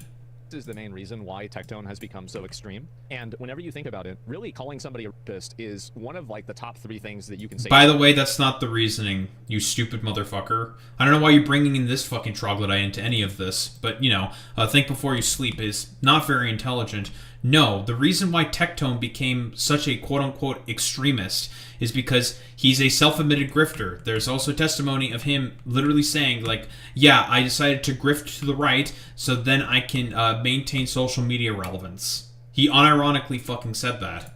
Somebody that is career-destroying, career-ending, or damaging. Right, that's a career-ending allegation. And during the court case, Tectone said that he was dropped from his partnership with OTK almost immediately after Pinkchu's allegations. By the way, if you're thinking she must be the innocent party because she filed for the protective order, note that protective orders get abused actually quite a lot. In fact, if you watch a video on Alexa Nicholas, who was falsely accused of leaking sealed court documents by a good friend of Taylor Lorenz, you would know that she mentioned that she had a stalker who was harassing her and her family. That stalker filed a restraining order against her. So yes, these orders can be weaponized. And speaking of that, here's the fun part. I think this is a coordinated effort against Tectone from multiple streamers. Let's move on to another stupid argument that Pinkchu makes that you would only think is valid if you didn't understand. Who are the other streamers that decided to also that's a fucking allegation that you need to substantiate there. Who was also coordinating with fucking Pinkchu? What, you think Shamu was coordinating with Pinkchu or something? That Miskiff was fucking coordinating as well? Like, who was coordinating there, Bubby? Who was doing that? Probably no one, because he's a liar. understand social media. On page 144, Pink Chu says that Tectone destroyed her streaming career when he made his post on November 22nd. Now, personally, I don't know the validity of her claim. She provides no evidence of this outside of saying that's what happened, and she could have just as easily nuked her own Twitch channel to hide evidence that Tectone wasn't actually abusive, since they did a lot of streams together. But nonetheless, she's... I don't know how many times this has to be fucking said, you dumbass motherfucker. The abuse could have also fucking happened off the stream, and more than likely happened off stream. You just saying that, oh, they did streams together, so therefore, how could Tectone possibly be abusive, is incredibly fucking dumb. Suggesting that her online career was over and her life was ruined, which is stupid because her primary income is Fansly and OnlyFans. It's stupid because hating on OnlyFans creators only makes them... Well, I mean, now she doesn't really have another way to be able to monetize herself through Twitch. As she said, her streaming career was destroyed, not her sex work fucking career. That's how that works, you dumbass. Everyone who is good at social media knows that. That's why OF chicks go on podcasts like Whatever or Fresh and Fit and say dumb stuff. It's to promote their content. When you got kicked off of Fresh and Fit the first time, how much money did you make, girl, afterwards? Like, how many... Fresh and Fit, there's no one that does more for OnlyFans women than Fresh and Fit. You have helped sex work. Wait, but has Pink Chu ever gone on any of these Manosphere podcasts? I don't think she's ever gone on any of the Manosphere podcasts. She's not gone on any of those, so why are you making this claim? This is irrelevant. More than anybody, I think, in the world. You have given us the world. Every time I come on your show, my money goes way up. And then he kicked me off, and then he invited me back on. So the only bad press that you can get for OnlyFans is being unattractive. People don't care about the morality of... Again, I don't see really much of a point in making this fucking claim here, because as Pink Chu, to my knowledge, has not been on the Whatever podcast, not been on Fresh and Fit whatsoever. She has been on none of those fucking podcasts. A porn star. It's actually kind of a problem because you can inadvertently make the thing more popular by criticizing it. So Pink Chu suggesting that her life was over after a single tweet from Tectone, where, keep in mind, he was defending himself against allegations with no corroborating evidence. I don't know how many times this has to be said, but she doesn't want to fucking stream on Twitch anymore because she doesn't want to get harassed by fucking Tectone viewers. That's why, you dumbass. It's his right to do that. So Pink Chu suggesting that her life was over after that tweet couldn't be further from the truth. She's now more popular than ever and has more social media followers than Tectone between Instagram and TikTok. In fact, don't take my word for it. Take it from Mujin, who said on Twitter, "Let it be known that from this point onward, anyone still caught defending Tectone is purposefully ignoring facts for what is most likely a desperate and pathetic attempt at gaining favor or clout." I mean, maybe, though I'm not sure what... I mean, what Mujin is saying there is a fact. The only criticism that I would really have of Mujin there is he said that he knew this for about a year and then he didn't really disclose anything. Now, it makes sense why he probably wouldn't want to disclose anything, to let all of the sort of court and anything that he might say could be used in favor for either one side or the other one. That's actually, no, that makes perfect sense right there. Why he didn't mention any of this stuff. I don't know why he said oh, I knew about this for about a year. It's oh, okay, weird flex, but okay, dude. But him basically saying yeah, this is anyone who continues to associate with Tectone, who is a known fucking grifter, which you are seemingly doing, but that you're just doing this because you hate women, is generally speaking kind of a fucking piece of shit, right? That's what is essentially being said here, because there is more than enough evidence to support Pink Chu's fucking claims, which again, since your whole shtick is that you just hate women, you're just going to be oh, well, you know what? This lascivous whore is a lascivous whore, and she is bad because she's a lascivous whore, so therefore I'm going to take the side of Tectone because, again, I just hate the fact that she's an OnlyFans whore. Note that he said this before the transcript was made available, so real smart of him to not wait until the evidence was public. However, you can see that he is very much on Pink Chu's side, and more importantly, you can see him stating here that she makes significantly more money than Tectone. Weird, because a statement like that makes her look like she's the one who actually has more power, and thus makes her look like the aggressor. That's not how that fucking works, you dumbass. Was she making more money at the time when the fucking abuse was happening? Stupid. This is irrelevant. But here's the part where things get interesting. Again, you would have to understand social media to recognize this stuff. On this page 144, Pink Chu mentions a girl named Morgan, and then she says that she went to Los Angeles to do collabs. I think it was a mistake to say this, because Morgan is almost certainly Morg Pie, a person who Pink Chu has done numerous collabs with. Not me. That's funny, because I picked that card in a different group, and it was me. But I'm a big one. Again, she's done a number of collabs with Morg Pie, like this one here at the gym. God, she must edit her photos a lot. I'm not even looking at the same person when she's on video and in a place where she can't cake on makeup. Anyway, there's tons of... What? Why the fuck? Okay. What the fuck? Why are you saying this? She was in the gym, man. Are you gonna wear makeup at the gym or something? Why would you do that? Why the fuck would you bring this up? Why did you say this? That makes no sense. I can't believe that this OnlyFans whore is not wearing makeup at the gym right now when it's not appropriate for her to wear makeup. And then she would, like, I don't know, wear makeup at the gym, then be like, why is she wearing makeup at the fucking gym? Is she just trying to whore herself out at the gym? That's not an appropriate environment for whoring yourself out at. Yeah, it's just like, dog, I think you might be saying that because you have a problem with women. The video evidence of them interacting with each other, and tons of tweets and stuff, so this person, Morgan, is almost certainly Morgpie. Why is that interesting? Well, it's interesting because one of the things that Morgpie is famous for is helping signal boost false allegations against the YouTubers who run a channel called Super Mega. Turkey Tom made a huge video on it. Super Mega is a comedy gaming channel with almost 1 million subscribers. Yeah, because you should definitely believe a lot of stuff from fucking Turkey Tom. Wasn't that whole thing, like, something that was like completely something else that's related with like another person related to that whatsoever? And but like, okay, Morgpie, like any other normal human being, does hashtag believe all women when it comes to Me Too allegations and stuff like that, because that's like the normal thing that you're supposed to do when it comes to allegations against like big content creators all the fucking goddamn time. But then again, Think Before You Sleep doesn't really give a shit about any of that stuff. Run by Matt Watson and Ryan McGee. Over the past 2 years, the channel has found itself mired in endless controversy. However, none would prove as devastating as those levied in July of 2023. That month, a cosplayer named Alex accused Super Mega's channel artist, Dawn, of SA. Matt and Ryan were named for mishandling the situation. This sparked enough backlash for a whole new wave of accusations to surface from former friends and employees. Alexa's outright lies in her own video poisoned the well, and if her initial story about Dawn was true, it is severely discredited by the various falsehoods she spread. These falsehoods were supported by her boyfriend, Ethan Is Online, their friend, Nick Is Not Green, their other friend, Leighton Stollard, Morgpie, and even Rav. All of these people spread provable lies to smear Super Mega as a brand. Super Mega was a popular variety channel. Yeah, and they fucking lied, right? That was an allegation that ended up being a lie. That's how it works sometimes with Me Too allegations. And then people are just like, oh, okay, that was a lie. And they move on with their life. It's like, oh, okay, I now believe fucking Super Mega's side of the story. Because, again, the whole thing with Me Too is that you believe the side of the victim initially until evidence comes out within a fucking trial that proves it, that fucking inherently disproves the fucking claims. That's how that works. Think Before You Sleep. That had a podcast, and this was quite the Turkey Tom video. It's kind of like an epic set of false allegations, but where Morgpie plays a role is that she had a crush on one of the owners named Matt. Matt didn't want to pursue a relationship, but they hooked up twice, and then I think Matt chose a different girl over her. Honestly, I cried for months over that guy. I was like, give me one of your shirts, you know what I mean? So I posted a picture of me wearing the shirt I took of his onto my personal Twitter, not like my big one, but my other one. And he texted me after ghosting me, after I asked him if he wanted to hang out again that night. He didn't respond to me asking if he wanted to hang out again. He responded with a screenshot of the post and was like, hey, can you take this down? Like, people have seen me in that shirt, like they know that shirt. Can you just take down this post? Did you hear the part where she said she made the post on a second account? Kind of like similar to what Pink Chew did. What an odd coincidence. Why the fuck does that matter? Wait, why does that matter? Of what relevance does that have? People are going to... Okay, people are going to say things on a second account sometimes because they don't want necessarily to signal boost as much of the allegations against somebody because they have made some fucking fear of reprisal or something. Like, that's how that works? Like, I don't see, like, what... Okay, what relevance does that have to the main overall crux of the argument that you're trying to have here? Like, it's irrelevant. Like, who the fuck cares? Why does that matter?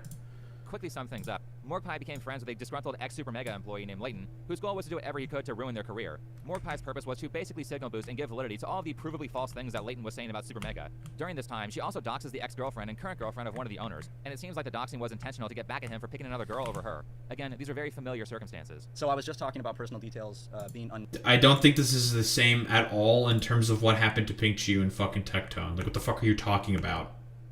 Necessarily mentioned and weaponized to make me look worse, and unfortunately more people have jumped on that bandwagon. One of those people being Morgan, aka Morgpie. Morgan not only brought my current girlfriend into the situation on stream without her consent, she also name dropped my girlfriend and revealed that we were in a relationship, which was not public information. I'm very private about my relationships, so this was a big blow. Morgan also brought my ex-girlfriend into the picture without her consent and has strongly hurt her because of this. She lied about conversations with my ex-girlfriend. She wrongly stated that I had been having a multiple-month affair with my current girlfriend while I was dating my ex-girlfriend. She also lied about not knowing who my current girlfriend was, because she did know who that was, and she used it as a segue to name drop her. She also falsely claimed Okay, I almost want to skip through all of this because I don't think this really has any relevance whatsoever in terms of the Pink Chew situation. Did Morgpie spend a bunch of time signal boosting Pink Chew's fucking allegations against Tectone that she had specifically? No, like okay, bro is just basically bringing this up in order to try to dismiss the allegations that Pink Chew has against, well, I'm not gonna say allegations, but the shit that fucking Tectone did against fucking Pink Chew. Like, this is completely and utterly irrelevant. That I was cheating on my current girlfriend, which is not true. They are both being harassed viciously, and their personal lives are being used as weapons to make me look worse, and I think that's completely unacceptable. And by the way, even though the allegations were false, they still succeeded. Super Mega took a huge hit, and it really hasn't been the same since, even after Super Mega was exonerated in the eyes of the public. So if you're wondering why people do these tactics and coordinate these ops on Discord and stuff, it's because they work. So where am I... Again, I don't know, like, what evidence do you have that Pink Chew was specifically coordinating with Mork Pie on fucking Discord to try to take down Tectone? Again, you've not provided any evidence for this fucking claim. Going with all this? Well, Pink Chew's official story is that she thought her relationship with Tectone was all consensual until after the breakup and after she confided in a friend who told her that actually she was being abused. And yes, this sounds very much like I consented to sex and then changed my mind later. It's like 2015 college feminist behavior. That's not how that fucking works, dumbass. Consent can be taken away at any point in fucking time. Like, that's how it works, but then again, you don't understand what the concept of fucking consent is, right? Like, that's how it works. She took away consent, she took away consent during parts of the fucking relationship, right? Where she recognized that what was going on with her was an abusive situation. And it's just like, oh, actually, I think that might have been fucking rape when she was talking with someone who more than likely had experience in the fucking situation, right? Because guess what? When rape happens to people specifically, are they going to know 100% of the time that it's an abusive, terrible situation and that they're being raped? Not 100% of the time. And since we know that Pink Chew is autistic, may not be able to pick up on social cues as well as other people, she may not have understood what was happening to her at this fucking goddamn juncture. This is how this shit fucking works. Think before you sleep. Anyway, my personal opinion is that the friend who Pink Chew talked to was Mork Pie, which is why her name randomly slips in the transcript. And I think the actual reason that Pink Chew is doing no all this evidence is of because this. she's mad that Tectone broke up with her, and she's mad that he is with someone else after she clearly was still into him when the relationship ended, based on texts that were shown in court. Okay, they fucking censors parts of fucking Mork Pie, but he doesn't censor the name of fuck Big. Okay, whatever, dude. And what I mean is that on page 113, after the breakup, before she goes into the mental hospital, she's talking about how much she loves him and says, "I'm sorry if I ever hurt you. I'm going to get a full psych evaluation and get some real help." So I've read certain parts of this transcript a lot of times, particularly this part, and here it sounds like the actual story is that she was having regular psychological breakdowns. He got tired of putting up with it, so her going to the mental hospital was... Oh, so we're not going to mention about the alleged multiple psychological breakdowns that Tectone was also having because he was an undiagnosed fucking... No, not undiagnosed. He was a diagnosed, unmedicated fucking schizophrenic. We're not gonna mention any of that stuff. Think before you sleep. Which is why bro's guns got taken away from him. Okay, dude. Like, no, wait, I swear I'll change. I would also guess that she was threatening self-harm if he broke up with her, which is why she's saying, "I'm sorry if I ever hurt you." Which again, this is a lot of fucking goddamn allegations. Like, if someone says, "I'm sorry I ever hurt you," that doesn't mean they inflicted physical harm. There's also something called psychological trauma, you fucking moron. Look like the abuser because threatening self-harm is emotional blackmail. Honestly, this visit to the mental hospital looks like some sort of bargain to get him back after the breakup, and I think the actual reason that Pink Chew acted out on social media is because she's pissed off that Tectone moved on to somebody else. Based on the information... This is such a fucking spurious claim that I don't even... Like, how do you even fucking engage with this? This is such a over-the-top... This is so fucking ridiculous, dude. How do you fucking know any of that stuff? You have no idea if that's the case whatsoever, but you're just going to be like, oh yeah, what Pink Chew did, it was inherently fucking bad and abusive of fucking Tectone because she was just jealous of the fact that Tectone was seeing someone else instead of him.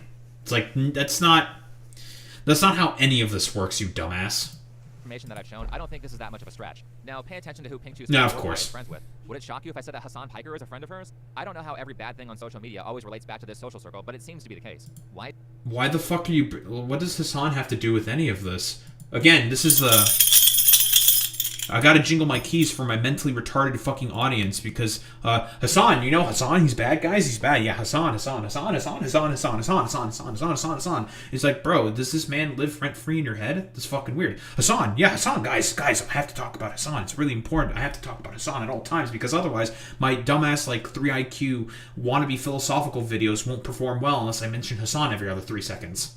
Is that important? Well, Hassan Piker has this ongoing war with Asmongold, probably because he's mad that Asmon is more famous than him. Hassan likes to sit back and have his little... Bro. What the fuck is this, man? Why are you bringing this up? What relevance does this have whatsoever? Oh my god. This is just like, Hassan. I have to mention Hassan every 3 seconds because he's the only one who can allow me to be able to make money on fucking social media. Hassan. Okay, dude. Nice meme. Lackeys do all the dirty work for him. This is a famous tactic of his, and he primarily works by not directly saying that he has certain values, but he will signal boost all the people who have the values that he wants to promote by watching their content on his stream. That being said, Tectone is friends with Asmongold. Okay, and Asmongold doesn't do the exact same thing when he watches a bunch of retards like yourself?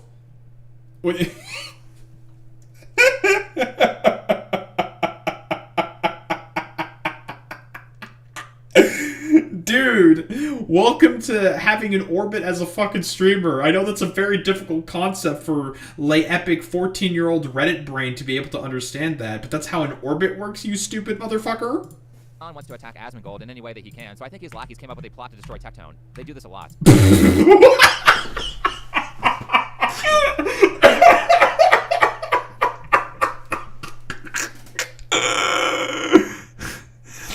I can't believe that Hassan is masterminding the sexual assault allegations that Pikachu had against Tectone in order to try to go after him. He was successful in getting a protective order. Let's not pay attention to any of the testimony that Tectone ever had at any point in time saying that he was a diagnosed unmedicated fucking schizophrenic.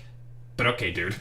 Recently, Girl Hassan, the owner of Incest, aka Denims, randomly attacked Emiru for being friends with Asmongold and for not talking about her politics, which was stupid and pointless. Racist chud. Ember is friends with Asmongold, Lakari, Tectone, plus she thinks Ethan Klein's lawsuits are justified. Asmongold's a bad person. Tectone is a bad person. But going back to Tectone, seeing that more... I mean, those are just factual statements. Like, what do you mean? Like, hello? I mean, I don't necessarily agree with what Denims is saying about, like, Emiru. I don't think I really have, like, any reason to say that she is a racist fucking chud. I don't have any evidence to necessarily say that that's the case or not.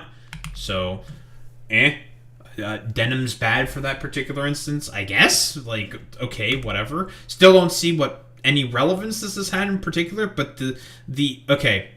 To talk about this specifically, it has all the Asmongold viewers fucking mad on my channel about this specifically. You know, haha, most popular video on my goddamn channel now. Haha! Stay mad, Asmongold chuds. The specific thing with what Emiru was saying is she's not wrong in her assessment that if you get your political takes from streamers online, you need to go fucking touch grass. By the way, keep in mind, who was asking that specifically? Oh. An Asmongold mod, who was her head mod, who basically just, I think, like, set her up to fail. You know, just basically fucked her over for, like, literally no reason. But I digress. The reason why, specifically speaking, the take was bad by Emiru, because it was a bad take. Period, end of story, right? It was a terrible fucking take. She didn't really have to say that at all for any particular reason. And the reason why it was as bad of a take as it was...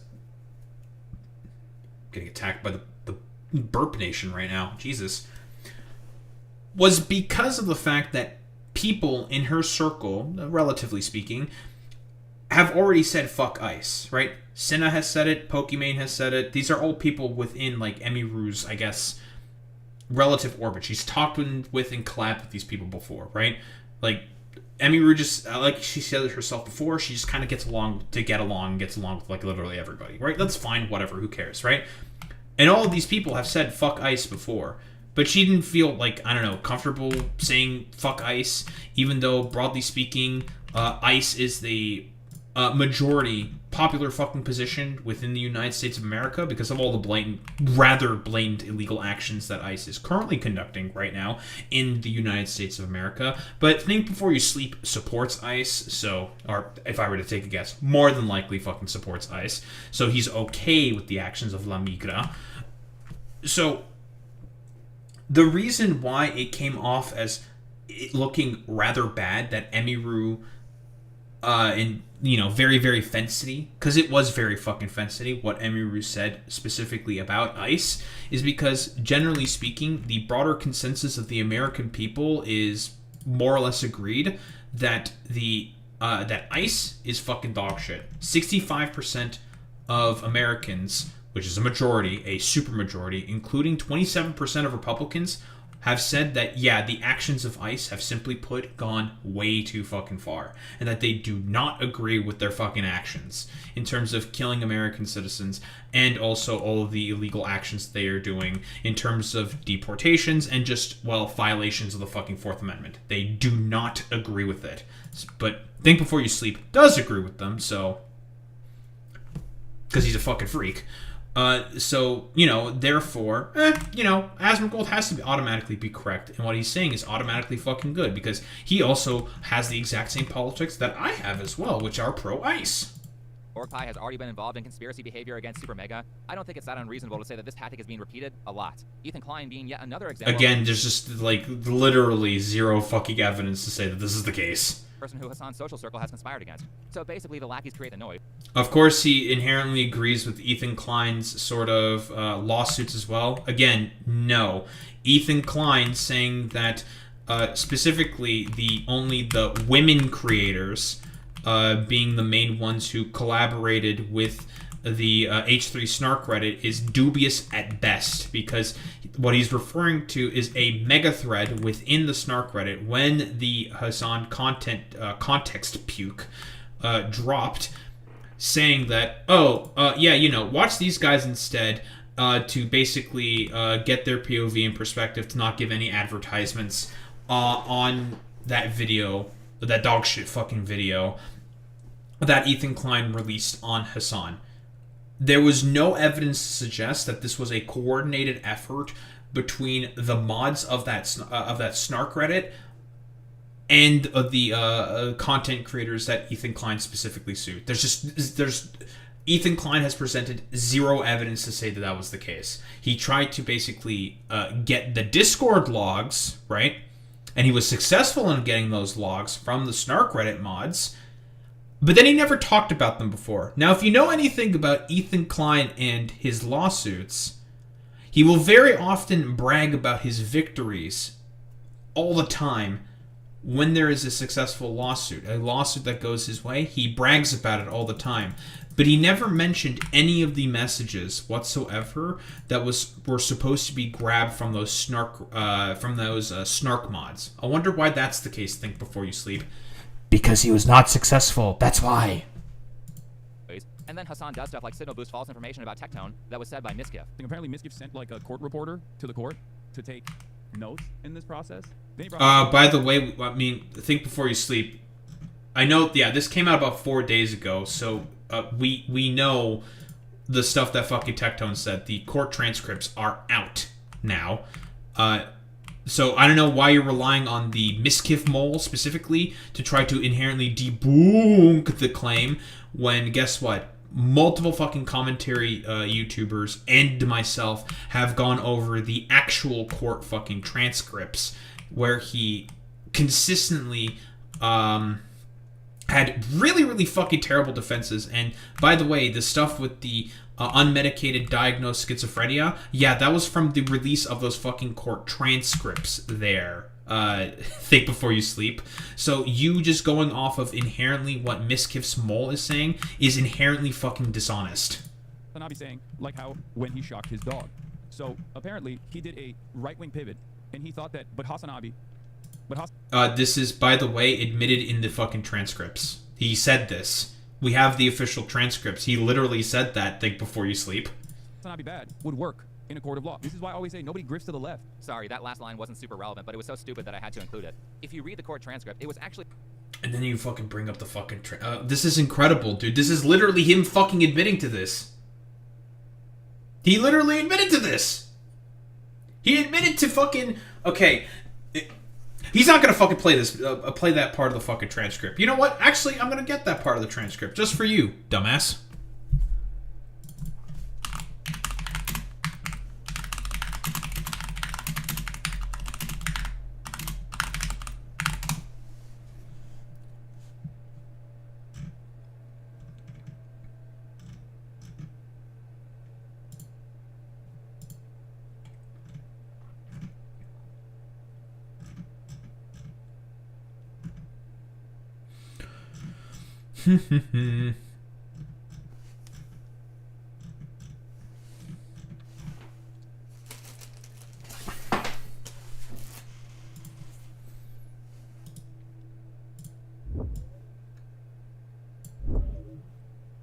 Here, think before you sleep.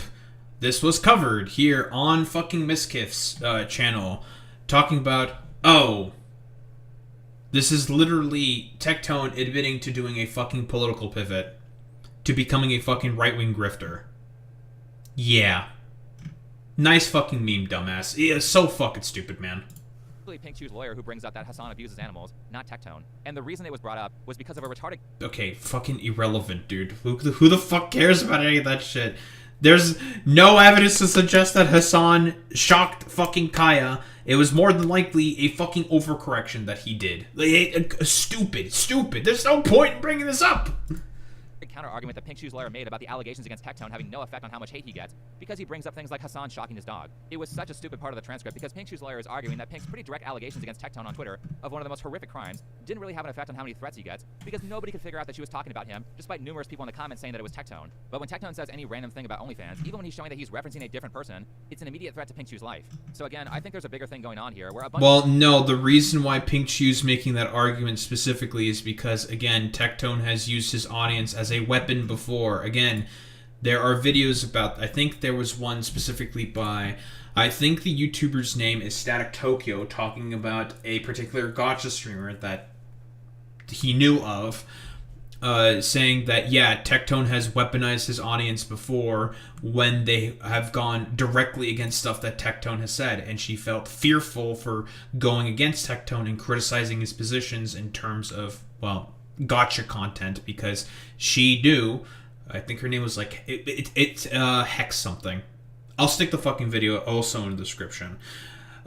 Specifically mentioning, I'm afraid of criticizing Tectone's fucking positions because I'm afraid that his fucking audience will come in and just fucking harass me, which is exactly what fucking happened. Think before you sleep. People are collaborating with Pink Shoe to try to destroy Tectone, Morgpie being one of them. By the way, these people are often stupid, so they leave tons of evidence lying around. Here's Miskiff going on a huge tirade during his Tectone video, where he's basically blowing Hassan and the rest of the LA streamer scene. You attacked Hassan for months, years now, shitting on Hassan, farming so much hate on the guy, acting like he's a problem. You're farming hate on Hassan Piker all fucking day, Rogan, people that are doing shit. You attack Pokimane, Cutie Cinderella. I don't think it's that much of a stretch to say that these people are talking, especially considering they live in the same area. I mean, Miskiff flat out admits to talking to Pink Shoe. Miskiff used to live in Austin, you fucking moron, and was part of the reason why fucking OTK began in the beginning, you idiot, and why there was an Austin streaming scene to begin with, you idiot. Okay, whatever, moron. But you know, not out of concern for her well-being, but to point out that she didn't think it was weird when he shook her hand for too long that one time. Then me and his ex-girlfriend started to talk, and I'm like, what? And she's like, yeah, I never ever said that in my fucking life. Why the fuck would I care about that? Like, I did not shake her hand a long time. You can watch Miskiff for about 60 seconds and easily see that this guy only cares about himself. Personally, I think all of this drama... This is extremely fucking pathetic. Why are you fucking bringing this up? Like, what relevance does this have at all whatsoever? Like, oh, streamers care about themselves and are incredibly Okay, nice meme, dude. Farming for him is just to make people not pay attention to his ex-girlfriend Emiru's allegations, saying that he was pretty abusive. After, like, all that rough stuff happened was when the other that is true. Domestic abuse stuff really started. Listen, I don't disagree that Miskiff is probably a fucking piece of shit, and probably was a piece of shit to Emiru, right? But the only reason why you're bringing this up is not because you care about any of the allegations, because you hate women, okay? You don't care about Emiru in this particular instance, you dumbass. You're just trying to use this as a cudgel in order to bash Miskiff over the head with, right? That's like literally what you're fucking doing with this. Like, you bringing this up is wholeheartedly, like, irrelevant. Like, I don't think it really matters in this particular instance whatsoever. Yeah, Miskiff is also a piece of shit. He is incredibly also self-interested when he's doing all this stuff. But here, listen, I've said this before. The enemy of my enemy is my fucking friend, okay? And guess what? Fuck Tectone, but still also fuck Miskiff. Two things can be similar, or true, rather, at the same time. He would, destroy furniture in front of me. He would throw things in front of me and near me. Destroy walls. Again, you can go... Also, from what I understand, like... Miskiff apparently claims that there was supposed to be a restraining over all of this, but that's not been filed yet, from what I understand. Now, could it be because Emiru's having problems getting that restraining order because Miskiff moved over to States and it could become like a whole legal fuckamagee rigmarole because of that? I wouldn't be surprised if that was the case. Listen, like I said before, and I'm consistent on this, you believe Emiru in her fucking allegations against Miskiff, right? I'm not inconsistent about that. I'm probably going to assume, because again, Miskiff has had history of covering up sexual assault before. If you are a fucking abuser, right? You are more than likely going to do similar fucking behaviors. Again, I believe that without a fucking shadow of a doubt. The problem is that Think Before You Sleep is only mentioning this and is only bringing this up as a way to try to defend Tectone and try to discredit the stuff that fucking Miskiff was saying about Tectone as a defense of fucking Tectone. This is inherently fucking dishonest. See this in some of his VODs in his bedroom, the holes in the wall. There would be times where he was upset at me, and I would go to my stream room and literally lock myself in to get away from him. He would be banging on Yeah, the doors and Miskiff is screaming at probably me. a piece At of the time, shit. He also would more often do things like if we were driving in the car together, he would be going like 150 miles an hour, and like one time he even said like, well, now we're both gonna die, like threatening to kill both of us. Interesting story. So we have Miskiff talking to Pinkchu. Well, of course he was talking to Pinkchu because he couldn't have known about the court date and where to send his court reporter to take a bunch of factually inaccurate notes. In fact, this idiot friend of Miskiff's who goes by Axion publicly admits to being invited to the court by Pinkchu. He knows me. I think he tried to get me kicked out or something. I can only assume. That's not for sure. Because the bailiff came over and asked me, "Are you here for her?" And she was like, "Yeah." And I was like, "Yeah." Did Pink know? I said, "Yeah." She signed me up to be there. What an idiot to have admitted that. So now we know that Miskiff and Axion's involved. Bro, what do you mean? You can literally bring in people to act as extra fucking... Like, you can do that if you want. You can just bring people in on court. There's nothing wrong with that necessarily. Like, hello? You'd have to get fucking explicit consent from the one of the fucking affected parties, but guess what? You're allowed to do that. Involvement was directly approved by Pinkchu, which is interesting because it seems to be the case that Miskiff has gone on a full-on disinformation campaign against Tectone, where he spreads numerous lies that are easy to disprove if you just look at the court transcript. So now I believe this chick even less. If she was being honest, then she wouldn't have... Nah, I don't know, dude. So far, all the, like, stupid fucking bullshit that you've been saying has been very fucking dubious, and you've been making a lot of assumptions at best. Side with people who constantly make statements of fact that are easy to verify as false. Here's another stupid one that Miskiff said. And has to pay all of her attorney fees, which is hundreds of thousands of dollars. It's not a small price. Miskiff, if this is how I think it's like a couple $1,000, $1,000s. then you should go work for CNN. The fees were around $15,000. It's said out loud in the courtroom, so his friend would have heard it. And you know, you think a guy like Miskiff who has his own Okay, here's the fucking problem. Miskiff said that before he had his hands on the official court documents, you dumbass. Right? So Miskiff, from what we knew, and what Tectone has said on stream before, said that he had fucking 5 lawyers. Having 5 lawyers on retinue tends to be fucking expensive, right? Because he said that on stream before. There's a clip of him literally fucking saying that thing before you sleep, which is why he said that, he had 5 lawyers to fight this fucking goddamn case, because that's something that Tectone has claimed in the past before. So it makes sense why people may operate under the assumption that Tectone has 5 lawyers under his fucking retinue for this specifically. Like, I feel like this should be pretty fucking simple. But then again, we're dealing with a fucking a Redditor here, effectively, who thinks he's very, very philosophically sort of deep because he, I don't know, has participated in some Reddit threads in the past.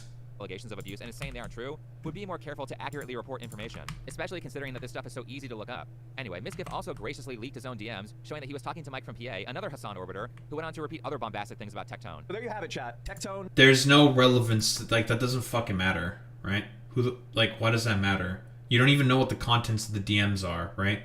Just because he was talking to Mike from PA is irrelevant. Like, you're just bringing this up very, very fucking spuriously to just be like, my retarded audience is so fucking stupid, I'm just going to bring up Mike from PA, and that's just going to inherently debunk claims against fucking Miskiff. Like, duh, so easy. And his dumbass audience is going to believe it because his dumbass audience is filled with a bunch of dumbasses. He's a rapist, he is a stalker, he's a danger to the community, and he should absolutely 100% be permanently banned from Twitch. And could someone explain to me why he's not been permanently banned from Twitch? That is real crazy coming from a guy who was trying to get one of his viewers to assassinate a YouTuber he didn't like.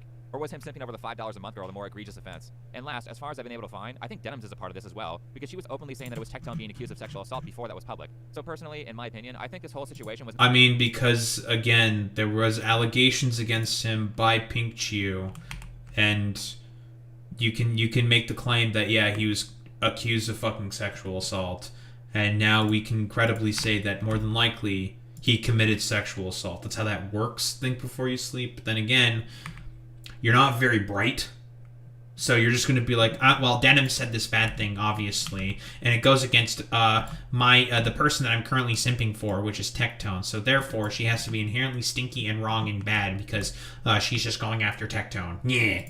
It's not because Pink Chew was afraid of Tectone. I think it was a coordinated effort by people who hate Tectone to try to ruin his career. I mean, also, she has no proof that he's abusive outside of her saying he is. And let me elaborate on what I'm talking about. When Emiru accused Miskiff of being abusive, she brought receipts. She had Discord messages and then like a million schizo texts that he sent her after the breakup. Now I'm more likely to believe what she says because she can show documented behavior that supports her accusations. As for Tectone... Yeah, but then again, like...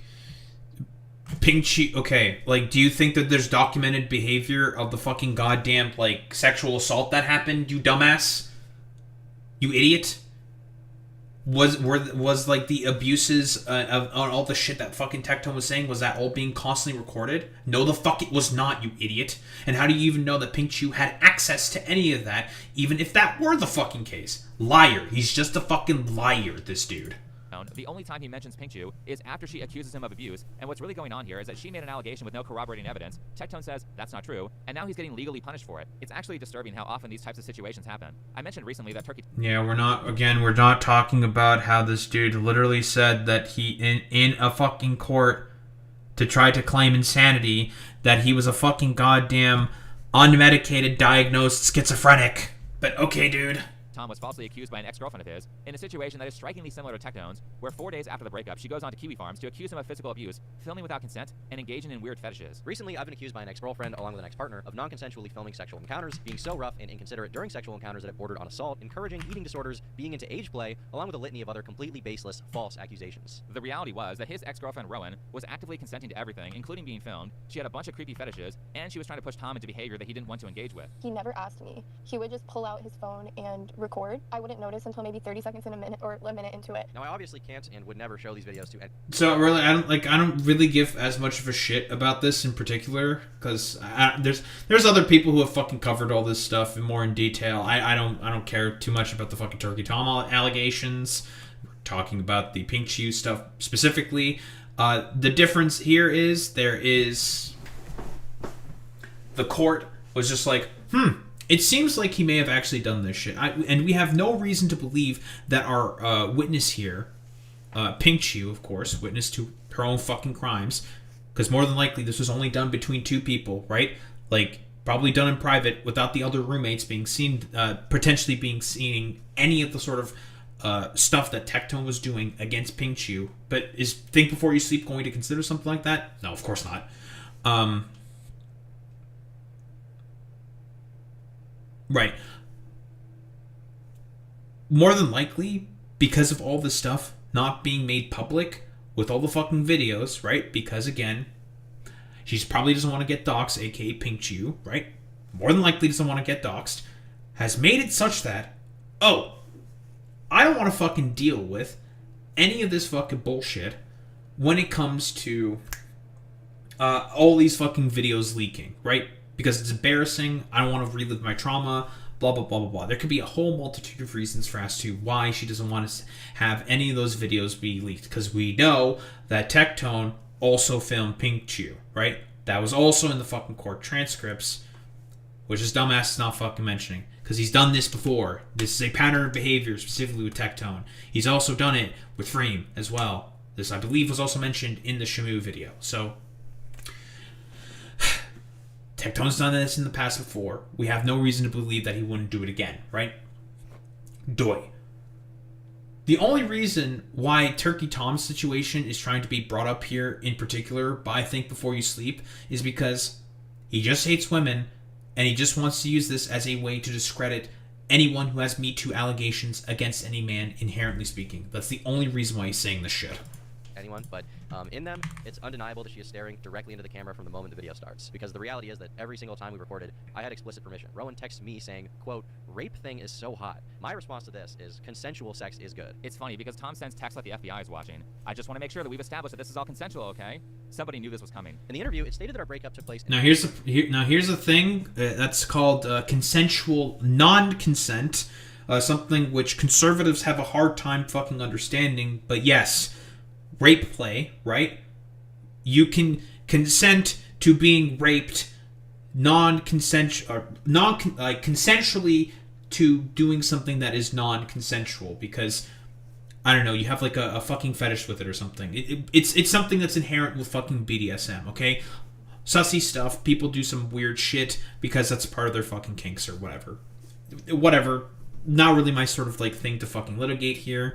It's a part of fucking BDSM.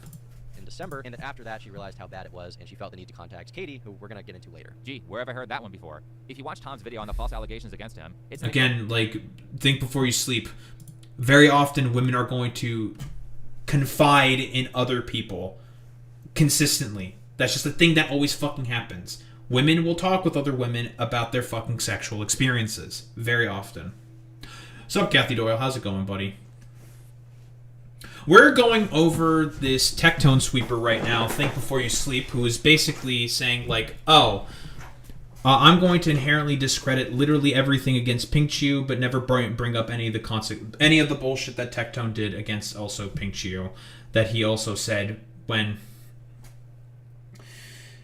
he was fucking talking in the fucking court transcripts. Like, this dude fucking Think Before You Sleep at 0 point in time ever fucking mentioned that Tectone in his fucking testimony said that he was a diagnosed, unmedicated fucking schizophrenic. And he's just like, I can't believe that Tectone's Second Amendment rights are being violated because of that. It's like, because he literally claimed to try to claim insanity that he was an unmedicated, diagnosed schizophrenic. It makes a lot of sense why a judge might be like, you have guns, and you're known for stalking your fucking girlfriend. You've stalked your fucking girlfriend before, and you have guns. Yeah, we're gonna fucking take those things away from you. Like, what the fuck? Like, why would you say that? But this dude's just like, clearly Tectone did nothing wrong when he said that. It's stupid. This guy is just... Basically, Think Before You Sleep, Kathy Doyle, or Kathy, if you don't know anything about this dumbass, he's basically like the personification of like a 14-year-old discovering Reddit for the first time and saying like, whoa, this is actually really fucking deep, dude. I'm like learning so much on fucking Reddit. Incredibly similar story to Tectone's, except I think Tom is a little bit more conscientious about this stuff, and so he made sure to have evidence of his ex openly saying that she would blackmail him if they didn't get back together. Yes, and because fucking Tectone definitely also had a bunch of evidence for this as well. Like, again, this motherfucker will always have the highest standards for the burden of proof and literally everything on the fucking victim at all times in every single fucking instance when Tectone has provided basically zero fucking evidence debunking any of the claims. Again, Shamu's video does a fantastic job debunking a lot of fucking Tectone's lies. Immediately after I told Rowan that I wanted to break up with her, she began threatening to post about me online. I'm gonna make it hard for you to ever be in a relationship. Okay, Rowan, I just want to move on and have my life, and you'll move on and have your life, and we can be in our own corners. Yeah, listen, this is how Me Too stuff works. Think Before You Sleep. Sometimes the other side on the Me Too allegation can be doing this for their own abusive reasons, right? Absolutely. I don't disagree with that. That's a thing that fucking happens consistently. The problem is, and the reason why the standard is believe victims, because historically speaking, and it's exactly what you are fucking doing, people will not inherently believe victims and will just say that they're crazed, lascivious whores looking to try to get some benefit out of this from the man or whatever, which is the position that you, broadly speaking, adopt because you're like a shut-in little fucking freak who pretends to make philosophically based videos. So that's why, or generally speaking, how Me Too situations work. You believe what the victims are saying, you let it play out in court or in the sort of like a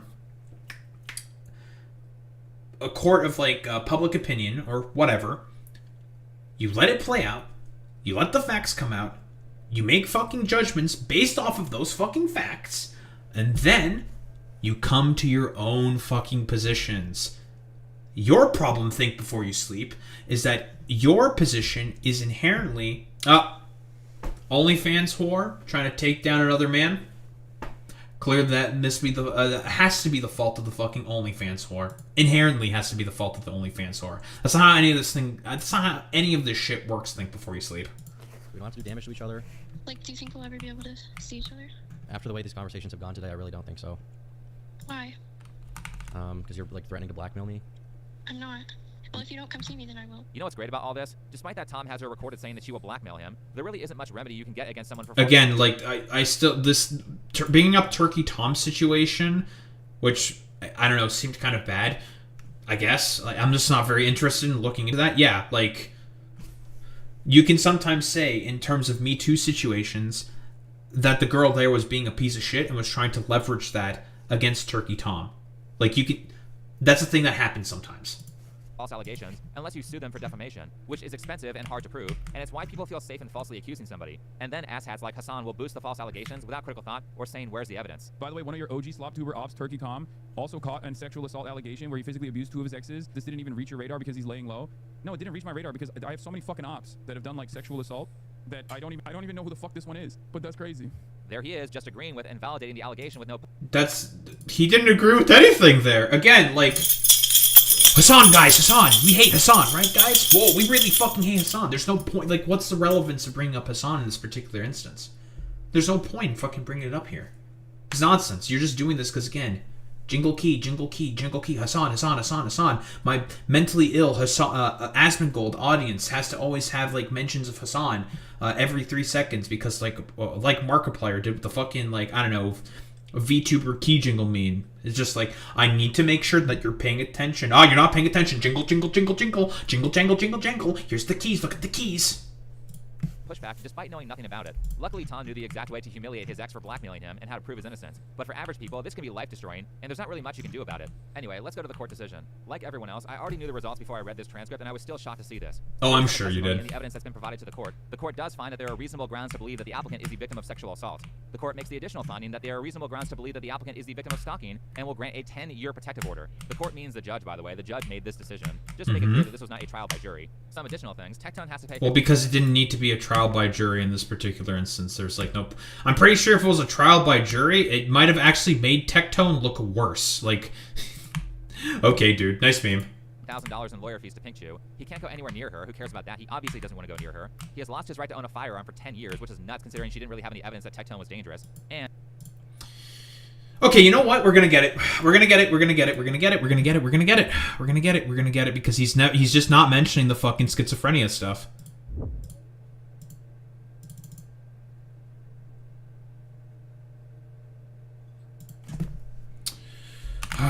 Tectone. Schizophrenia.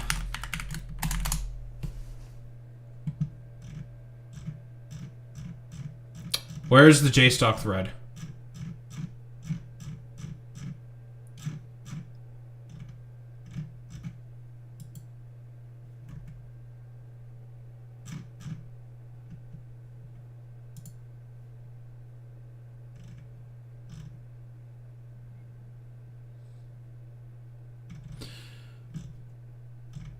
There's the thing about that, but it's not the JSTOC thread where he breaks it down pretty well.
Where the fuck is the schizophrenia stuff?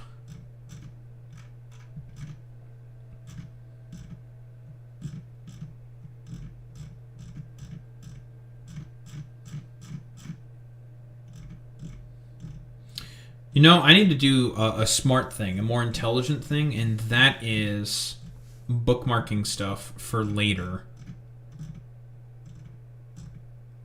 I keep telling myself that I should do this, but then I end up not doing it. Here we go. That wasn't too bad. Alright, so since Think Before You Sleep is not an honest actor, he never mentions the actual main reason for as to why, and I've been consistently fucking mentioning it, the reasoning for as to why Tectone is not allowed to own guns for 10 years anymore. This is literally why. He testifies under oath that he has schizophrenia. He says that his diagnosis came more than a decade ago, unless he attended university very late, which is possible. He describes only one session, although it may have been several. He was prescribed back then originally. He apparently said he has hallucinations once a month. In spite of these hallucinations and the fact that he was diagnosed, Tectone believes he has this under control. He only sees things like faces melting, and medication in his experience has made him worse. Tectone does not consider his schizophrenia severe, providing further evidence that he has no plan to seek treatment. Again, a judge looking at this and saying, like, this guy owns multiple fucking goddamn guns. What the fuck is this, bro? Like, he has said that he has schizophrenia. He's unmedicated for it. He thinks he has it under control, and he has fucking guns, and he's fucking stalking. Genuinely insane. Tectone's bar for serious schizophrenia is based on Oscar award-winning movie A Beautiful Mind, so he thinks he has schizophrenia because he watched a movie once. Insane. After being informed of the issues with untreated schizophrenia, Tectone informs Pink's lawyer that he takes no medication, just multivitamins and fish oil. From what I recall, now listen, anyone can fucking corroborate this. I don't think that is the way you handle schizophrenia. Tectone has apparently never sought therapy with a registered professional. This seems to lend further credence to the idea that he may have been diagnosed in a single visit in college. This is particularly strange because he has claimed to have had a therapist. Again, JStock provides all the parts of the fucking goddamn transcript, which you seem to not do. Think Before You Sleep. Pink's lawyer asks Tectone if he is aware of the fact that someone with schizophrenia may have a diminished capacity to gauge their own symptoms. Tectone was unaware. Oops. Yikes. He may not have known the extent of his fucking goddamn schizophrenia, but he was still constantly claiming that he has fucking schizophrenia. Leading me to believe, I'm going to do a little bit of leading to believe here, as Think Before You Sleep has been consistently doing in his fucking video, that as a sort of like,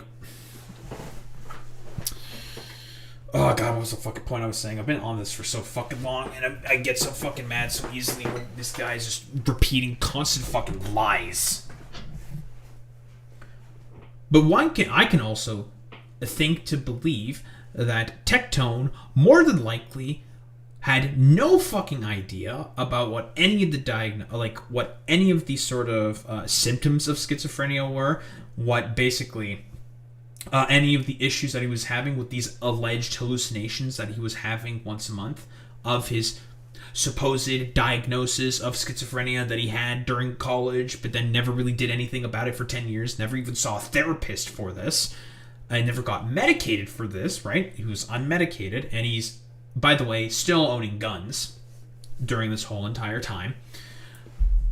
This dude basically was just like, I saw a movie about it, I take fish oil and vitamins, therefore it's totally okay. I was like, well, that's literally not how any of this works.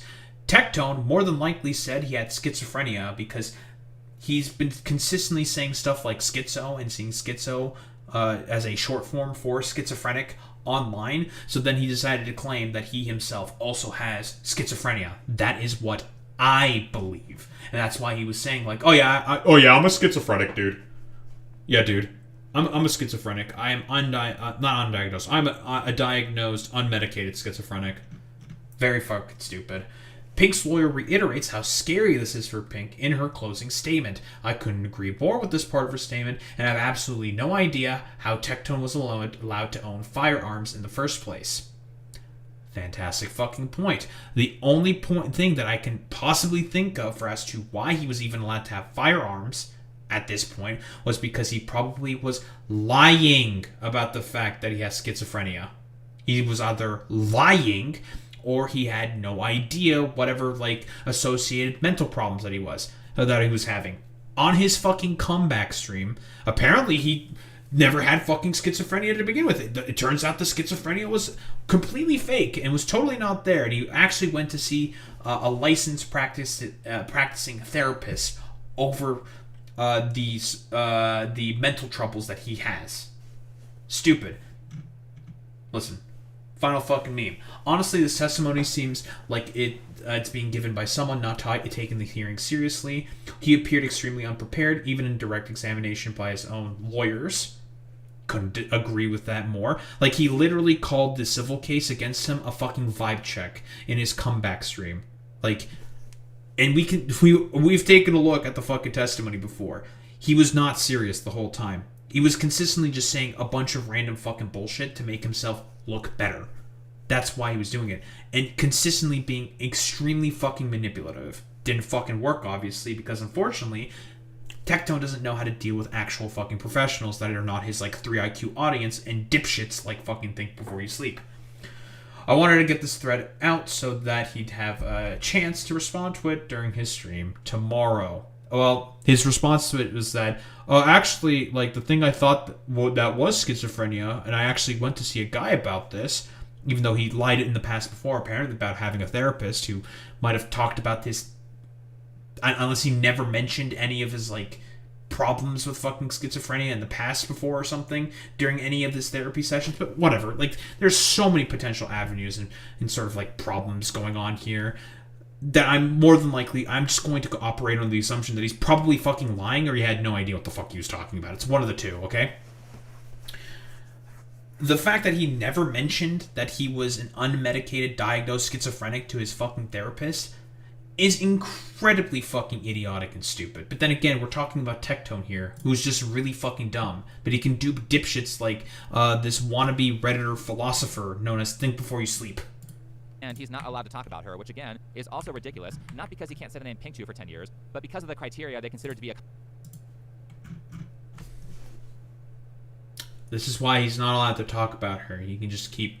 Because he's literally done this in the past before. He's mentioned, and he kept mentioning Pink Chew multiple fucking times. Again, Shamu's video goes over this perfectly. Conversation about Pink Chew, as in, if Tectone ever talks about OnlyFans in a negative light, is he liable for criminal charges? This is insane. No, you fucking moron. Specifically talking about fucking Pink Chew. Idiot. Stupid. Like, guess what? If he vague posts now, is it possible that he could be mentioning fucking Pink Chew? Yeah, it's entirely fucking possible, because guess what? That's the nature of a fucking vague post. Like, what do you mean? Okay, dude. Nice meme. Nothing going in. I don't think any reasonable person would have agreed with the judge here. So I started researching on who this person is. Oh, I'm Judge sure. Dimple Malhotra. If you go to her website, it basically describes her as an activist who started out by working in San Francisco, California. Ah, yes. Here we go. Mention the fucking buzzwords so the lizard brains get fucking activated. Remember how I said that Austin is the California of Texas? Also this. It is so incredibly important that we celebrate. Very fucking stupid of you to fucking say that. Again, like, listen.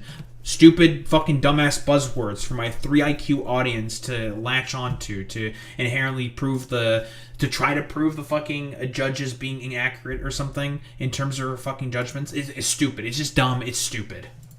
And embrace diversity. And I think it's just so important even for this courtroom, when people walk into this courtroom and they're from different ethnicities, cultural backgrounds, socioeconomic statuses, to be able to walk in and see someone who looks like me, I think provides a certain level of comfort to them. An immigrant who grew up in the U.S. with a family environment deeply rooted in Indian culture. Judge Dimple Malhotra is the first and only person of South Asian descent elected to a judicial seat in Travis County history. Oh great, so she's one of those people where we have to focus on their race instead of their qualifications. You know, how the fuck do you know that's okay? You don't know what she fucking studied. You don't know her fucking degree. As far as I know, you're just a fucking wannabe Redditor fucking philosopher who went on Reddit a couple too many times and now think you are poised to be a fucking philosopher. Like, did you go to fucking school for philosophy or something? Did you ever are you qualified to talk about any of the fucking particular topics that you're speaking on right now? As far as I can tell, you're not a fucking qualified lawyer. Think before you sleep. Just like myself, you're just a shithead on the internet. Sometimes I think, especially for me, being an immigrant, being a woman of color. Basically, I'm saying the judge is woke. Now, there were a bunch of arguments made by Pink Chew's lawyer that didn't... Do we really need to say why that's, like, honestly, like, the most 3 IQ fucking shit on the fucking planet? It's like, oh, man, she's woke. I have to jingle my keys for my Asmongold audience to make sure that I mention that she's woke because she's Indian and she's a woman. Yeah.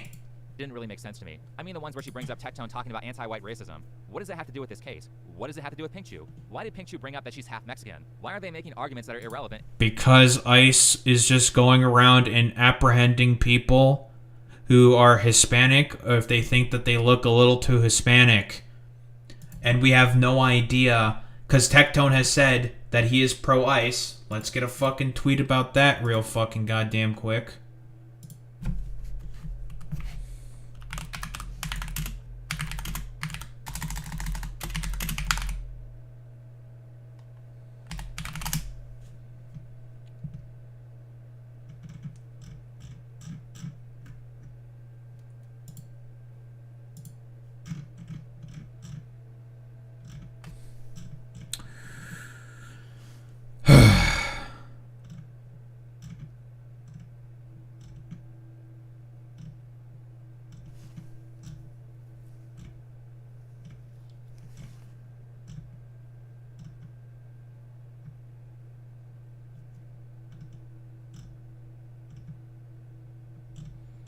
I wonder why he's talking about activist judges more and more now.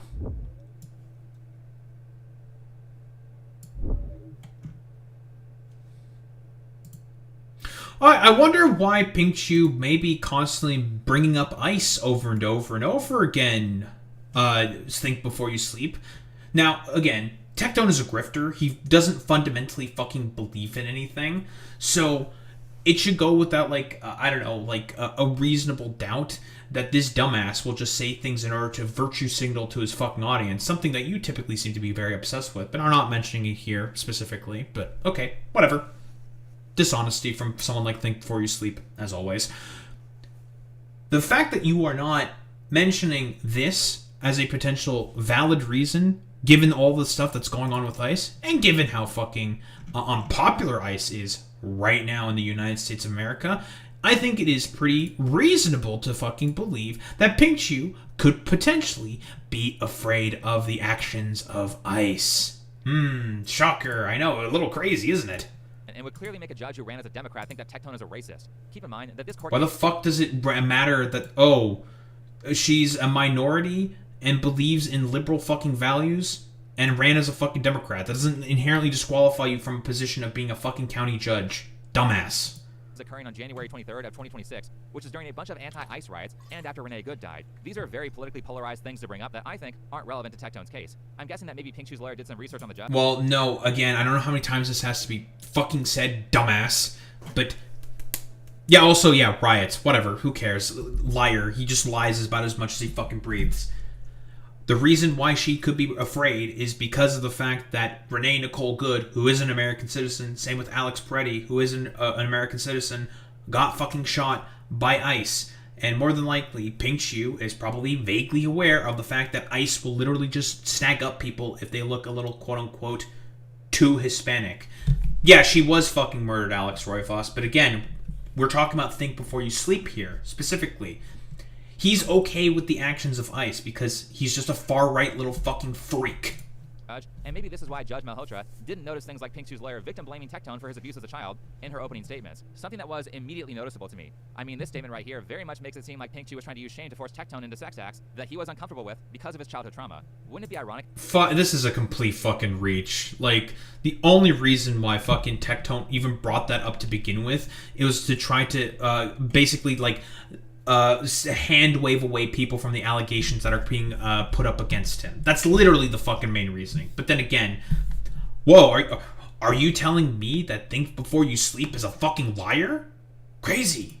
Like if that were the case. Because you spent your career doing domestic violence cases and you have a background, some might think that it would be hard for you to be impartial as the judge. Right. So how do you maintain your impartiality? As a prosecutor, I took an oath to seek justice, not conviction. And so people have to remember that and that not to say that there aren't prosecutors in the world who are doing the wrong thing.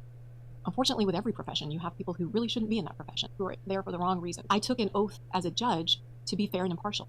And that is also incredibly important. People walking into your courtroom deserve your impartiality and to listen to their side of the story. That was hard to listen to.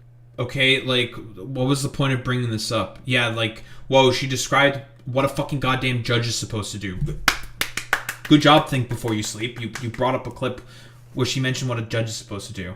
So you're going to make the allegation, despite the fact you have provided very fucking spurious claims for the fact that she's an activist fucking judge or some shit? Basically, like, no evidence whatsoever to suggest that she's an activist judge and is inherently against Tectone because he's white or some shit? Again, complete fucking nonsense, dude. Considering her decision on Tectone's case. How do you stay impartial? That's easy. The answer is she doesn't. Now, this does seem like a random question to ask. Again, Why was it brought up? like what are you supposed to say to this besides, wow, this is incredibly fucking spurious, and there is literally fucking zero evidence to this whatsoever? Well, the answer to that, I think, is a much bigger issue. Again, jingling keys. The answer, I think, is a massive conflict of interest. I believe she was asked that question because a few years prior to this interview, there was an article written on her about how a lawyer got her taken off his case because of her domestic violence activism. Now, I think. Why does that fucking matter in this particular fucking case? She wasn't taken off in this particular instance. So you're just going to claim, like, oh yeah, that means she was definitely biased inherently. That's not how that works, you idiot. To stop domestic violence is great. However, I also agree with the defense attorney, Steve Brand, who says that her... Do you really think that stopping domestic violence is great? You're currently defending Tectone right now, buddy. I don't think you care about domestic violence. Her activism makes her biased towards alleged victims, and there's no way he could win a case with her as a judge. He also kind of recommends that every defense lawyer should be filing a motion to remove her from their case. And personally, after reading the transcript of Tectone's hearing, I agree. And in my lawyer opinion, with 20/20 hindsight, Tectone's lawyer should have gotten Judge Dimple removed and gone with somebody else. I'm curious how many other people like Tectone she's... Then why was that never a motion that was filed by Tectone's lawyer? Why didn't he fucking do that? Again, like, maximum amount of responsibility has to be put on the people who he thinks caused an outcome that he does not like. But you know, if anything that Tectone did was wrong in his terrible fucking goddamn testimonies, who cares? Tectone is a perfect little angel who can't possibly do anything wrong whatsoever. Done this to, where the accuser has no corroborating evidence, mixed in with strong counter evidence against her story. A lot of people don't know that there's a huge intersection between... I don't know how many times this has to be said, but again, it's a civil court. The burden of proof is less in comparison to criminal court, which was already had in a police investigation into that specifically, which ended up not producing any evidence to say that what Tectone did was a crime. Which is why they then decided to proceed, probably through the advice of Pink Shoe's lawyer, to go ahead with the civil case to try to get a fucking protective order. Shocker, I know. Gun violence and domestic violence. All the studies that have been done show us that over half of the cases where there have been mass shooting, the mass shooter has had a history of domestic violence. Did I hear that correctly? Is this why Tectone has to be treated like a felon for something that, after reading the transcript, I don't think he did? It looks like she's on some sort I know exactly the argument that he's going to go with here. By the way, statistically speaking, what she's saying there is correct. A lot of mass shooters, generally speaking, have had sort of like a domestic violence like accusations and convictions against them before. That's a fact. This has been statistically borne out.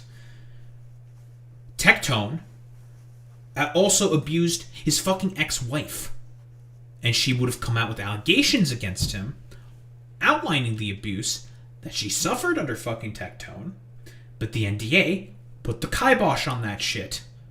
So in reality, we actually have no idea if what Tectone did to Frame was abusive or not. But we know that there was going to be fucking allegations in a Google document that Tectone filed an NDA against. They settled out of court, and the NDA was approved after that settling out. Which is something that, the Shamu video also goes over as well. Sort of anti-gun crusade, which is why she took his access to firearms away for a decade. For a decade, when he's...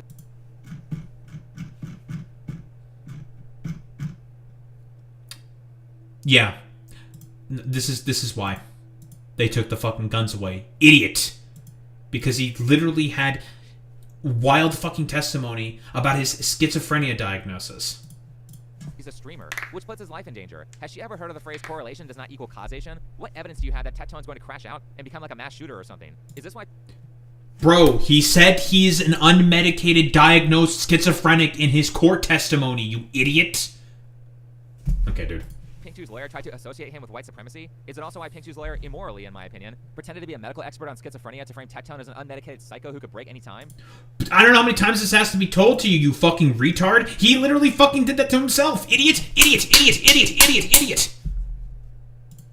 By the way, Tectone got re-diagnosed, and he doesn't have schizophrenia. I went to a psychiatrist. This is fucking incredible that he just does refusal. He only is picking out specific parts of the schizophrenia testimony that Tectone had, where he said that he was a diagnosed, unmedicated schizophrenic based off of a movie that he watched, and that he was sort of like dealing with that diagnosis through multivitamins and fish oil. Okay, dude. Nice meme. Interest yesterday. The psychiatrist believes the reason why I see things that aren't there, mainly well, at night, is due to the fact that I got stabbed in my left eye, and my right eye is normal. And so they believe that my eyeballs are causing me to temporarily hallucinate things that aren't there because they're not signaling my brain properly. And what they believe that I have is anxiety with bad vision as well as unresolved childhood trauma. And so I was going to actually try to get medicated. They said I do not require medication. You have to read the transcript to get to the level of fuck these people that I'm at.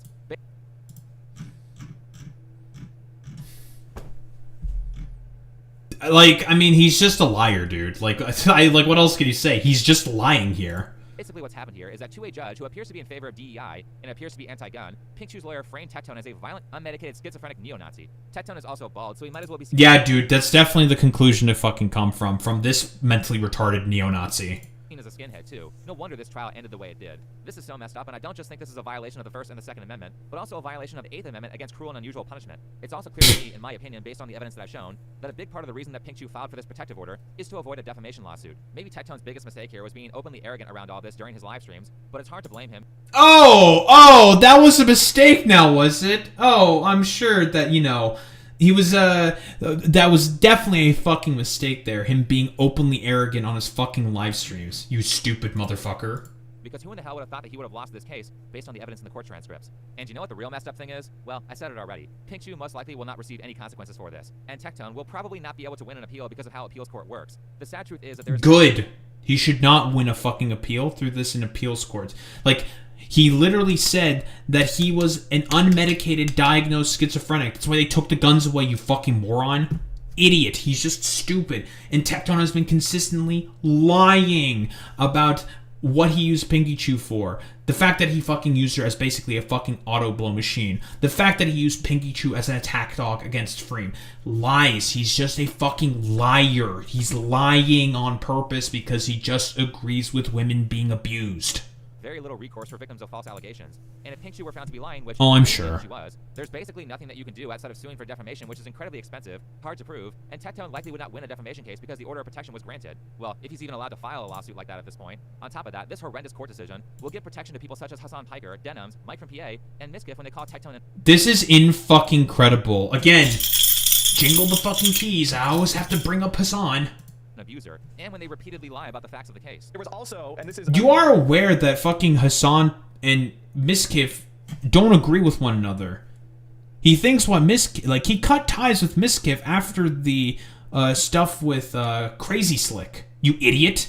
Do you know any of this stuff? No, you don't know any of this stuff because, again, for you, it's all about Hassan bad, Hassan bad, Hassan bad, Hassan bad, which makes your fucking analysis inherently fucking dog shit. Confirmed. He had recordings of some of the sexual assaults and his victim in sexually compromising positions and was ordered to delete all of them or else he was going to prison that day. The judge said, if you don't delete them right now, I'm going to put you in prison myself. This is yet another lie. This did not happen. All the judge said was to not share explicit content of Pink Chu that was privately filmed. As for Tectone, on his return to live streaming after a long break, he stated that he wants to respect the court's... Oh, after a long break, huh? I wonder why you're saying after a long break, quote-unquote, and never mentioning the fact that he was multiple times violating a restraining order against him. I'm sensing a lot of nothing but fucking sweeping here, again and again, by think before you sleep. Decision and move on. I lost the civil case. I did, but I do genuinely want to respect the court's decision. I believe, even though I lost the case, I do believe that this still gets me to where I want to go, which is for all parties to simply move on. That's pretty much all I want, is for everybody to go their separate Huffing that fucking copium there, buddy. ways, to be able to move on and find solace and peace in their life. Genuinely. That's a very kind way to put it. I'd be a lot more mad. I mean, I was furious at the court's decision after doing the research, and this isn't... Oh, I'm sure. But in times like this, I think we can look back on the words of wisdom from Keemstar about it being a stupid idea to date a chick who does OnlyFans. Anyway, thanks for watching. Follow me on... Alright, well, as expected from this fucking mentally ill retard, known as Think Before You Sleep, he consistently lied about the fucking schizophrenia diagnosis, the fact that Tectone himself in court, in testimony in court, said that he was an unmedicated diagnosed fucking schizophrenic. The only time that he did mention it is completely out of fucking context. Very, very fucking cool. The fact that Tectone decided to become a he was a self-admitted fucking grifter. The reasonings for as to why perhaps Pinky Chew might be potentially afraid of Tectone because he has been doing constant white nationalist fucking grifting, which you're okay with because you yourself are also a white nationalist fucking grifter. And the fact that he said that he has supported ICE in the past before. So, again, lies. More than likely that Tectone may have potentially leaked his fucking non-public filing of the fucking protective order against his victim literally about 2 days after it fucking happened. So, again, Pinky Chew potentially being afraid of his stalking behavior because of that. And, again, using legal mindset in order to fucking talk about that, which is, again, also a potential violation of the fucking protective order, and also the fact that he, multiple times, Shamu video withstanding, has been a consistent, manipulative liar against all of the people who had problems and allegations against them. And even in the Static Tokyo video, back during his fucking gotcha days, has used his audience as a weapon because he had a significantly bigger audience with all the people that he decided to get into a spat with. He was able to rewrite the narrative, rewrite history, even though the fact that he even self-admitted that he took L's in those fucking debates that he had with some of the ADHD gotcha fucking streamers in the past. Shumu video, again, withstanding. He unironically decided to just lie consistently about the allegations against him, lie consistently about using his fucking audience as a weapon, because he has done that before. Again, multiple fucking videos about this. I'm going to stick all of them in the descriptions down below with appropriate fucking timestamps, just so all of you fucking morons can, I don't know, have your fun, wanting to, like, I don't know, go in the fucking comment section and replies, being like, obviously, like, Tectone literally did nothing wrong.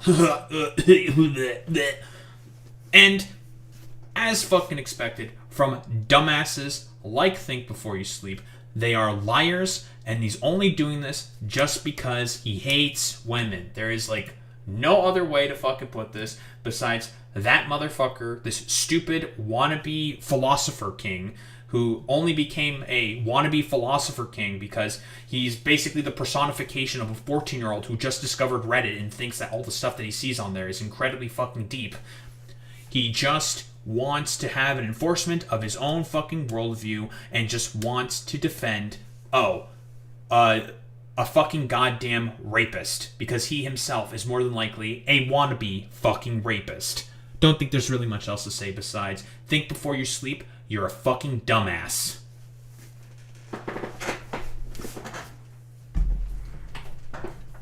Oh, man. God, man, I've been giving myself reminders why I don't fucking talk about this stupid dumbass. Because he's a fucking dumbass. He's a very, very, very idiotic individual.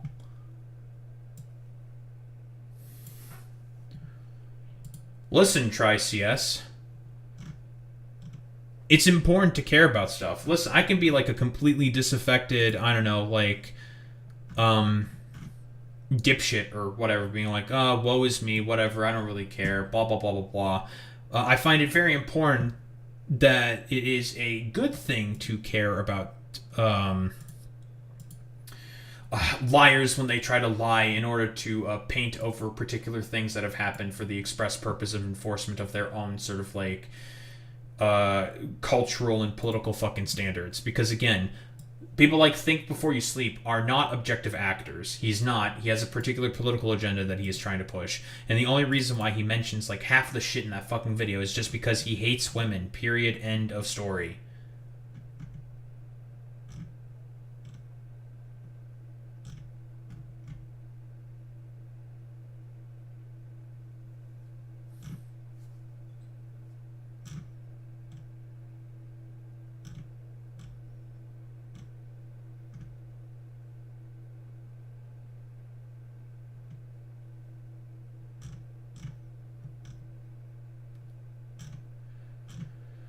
Oh, man.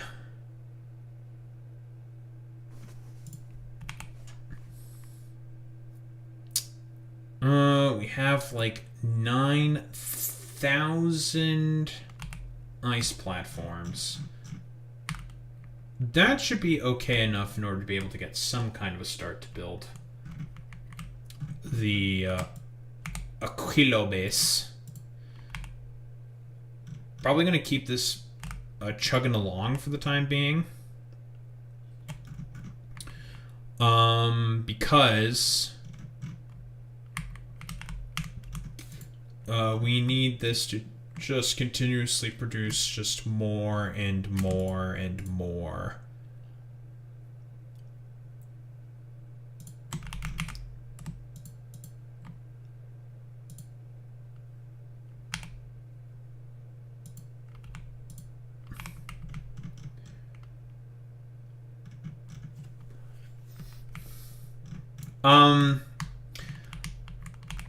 Because, Alex, I specifically want to see you deported.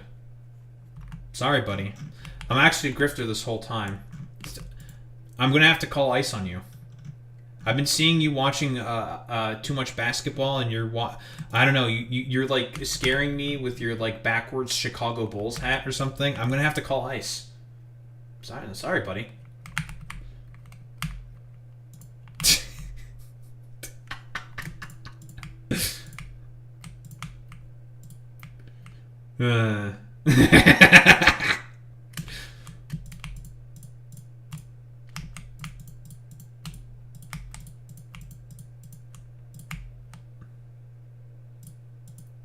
Yeah, clearly you're a part of Tren de Agua, obviously. I don't think this thing needs to be that big. I mean, we also need to make room to make the power plant as well.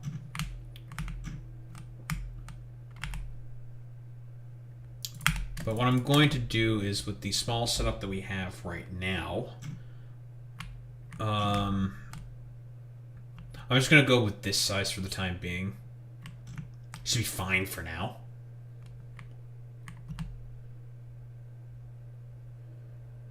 If we need to add more, we add more. We're going to be producing a bunch of ice platforms.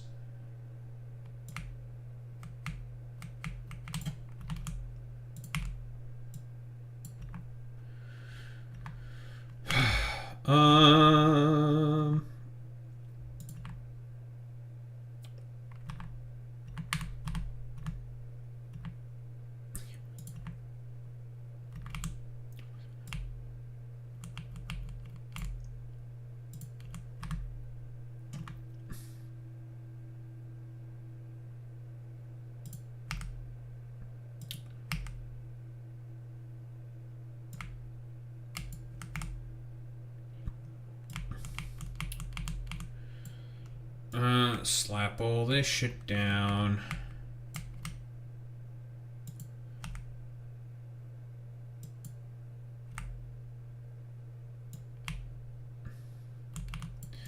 We're slapping a bunch of ice platforms down. Very important, folks. Alright, it's a pretty solid little chunk of a start. Of course, we need to also make sure that we are constantly shipping in concrete as well. Because the only way this shit operates is we also always need concrete as well. I'm going to tell... Where is it? You...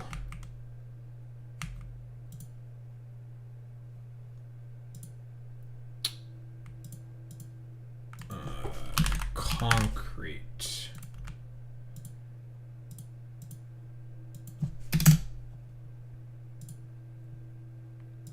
Go and get me more concrete, please and thank you.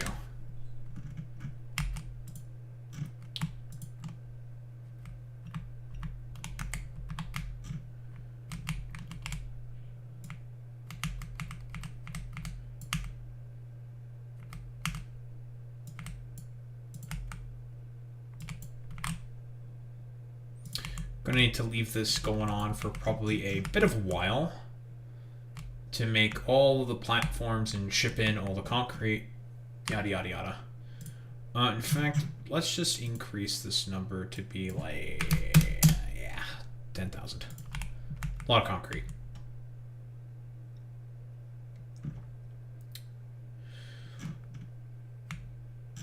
This is probably going to need a couple tens of thousands of ice platform, which is not gonna, like, okay, it's not like it's impossible, it's just gonna take some time. This may be potentially overkill, what I'm doing here, but it should be fine.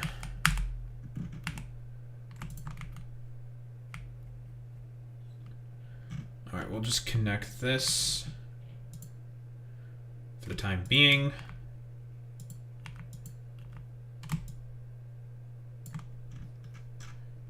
Just want to reset that.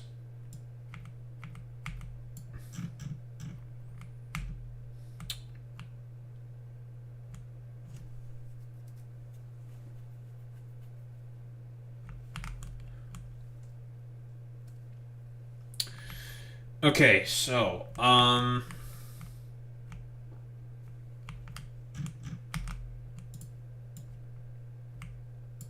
gonna start doing a few cuts, actually. Because I don't, like, okay, the thing is even to make, like, a decent base for Aquillo, it doesn't need to be that big. Given the fact that the planet is as remote as it is, there's not much going on here, it really does not need... I don't think it needs to be this big. We can probably make it smaller.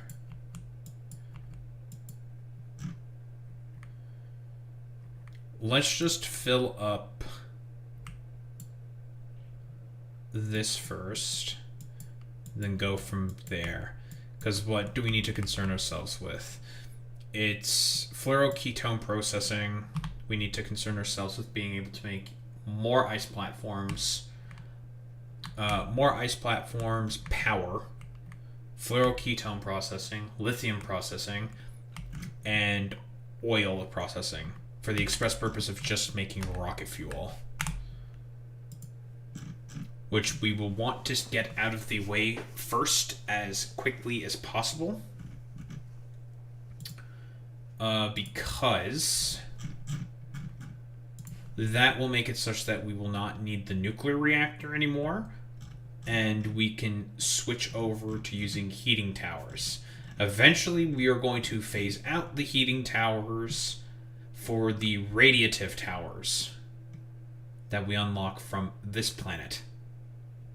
Because we need the science pack. So we need to make science, solid fuel rather, the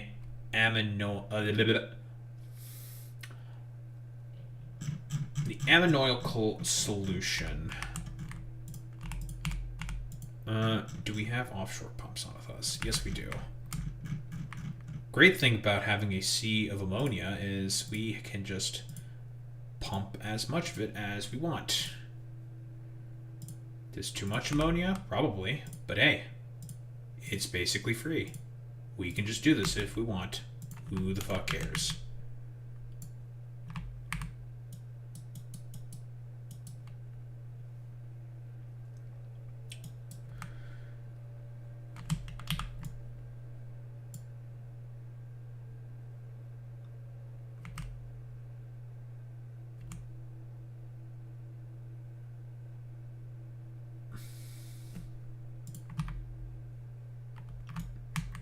Okay, now I'm just kind of being autistic about this right now.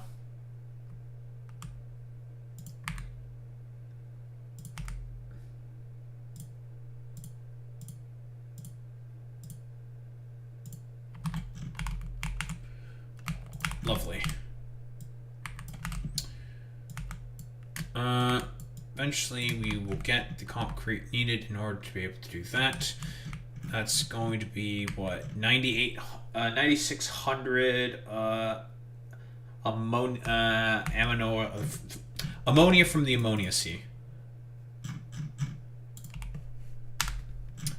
One thing that we're probably going to cut out, I think, for the time being to make our trips faster You being stopped there is fine. Cut you out for now. Because we just need deliveries of concrete.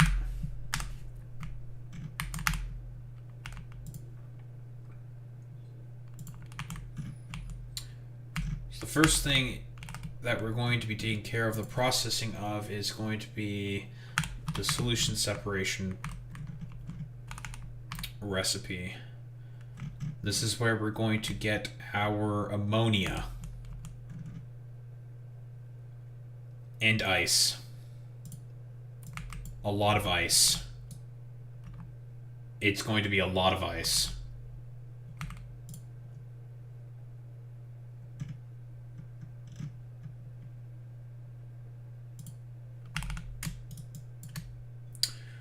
Since this is an unlimited resource, we can just stick speed modules in it. We don't have to care.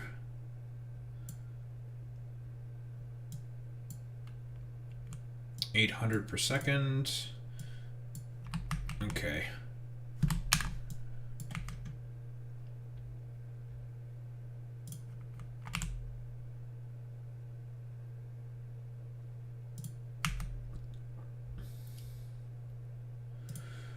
We're definitely going to be producing way too much fucking ice. So we will need to find a way to dispose of it cleanly. We can always turn it into water and stick it into a ton of flare stacks.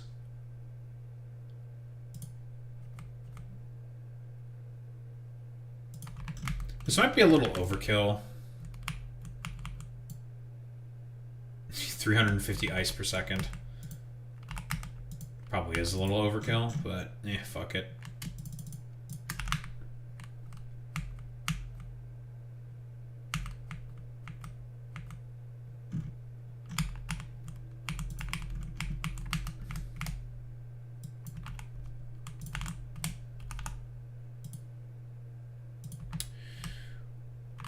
We're probably not going to hook up the entirety of this production line here because it's going to consume way too much power.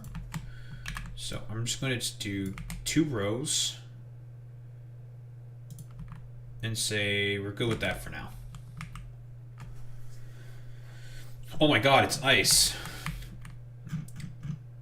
Are you saying that my heckin' streamer, Daharumba, is actually racist and is a fan of ice? No, fuck.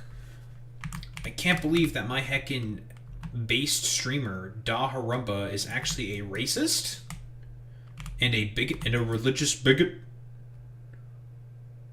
Inconceivable, I know. Let's see, how much does this go? 530 ice per second. Woof. That's a lot of ice. That is a lot of ice.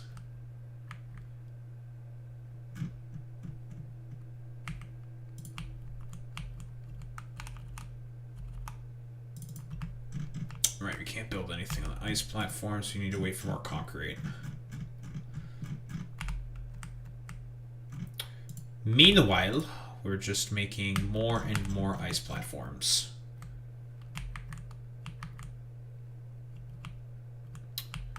Why do you need so much ice? This planet, for research, we need it for water. So that's going to contribute to power, at least until we get fusion power. And ice is used in a bunch of the recipes for this planet. To be fair, in reality, I probably do not need this much ice.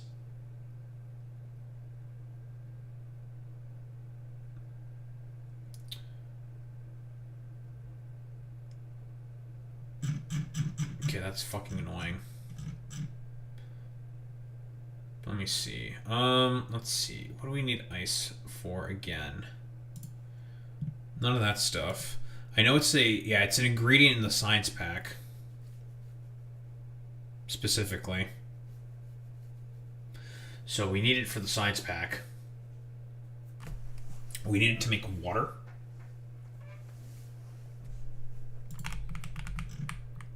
And we need it for a couple of other things.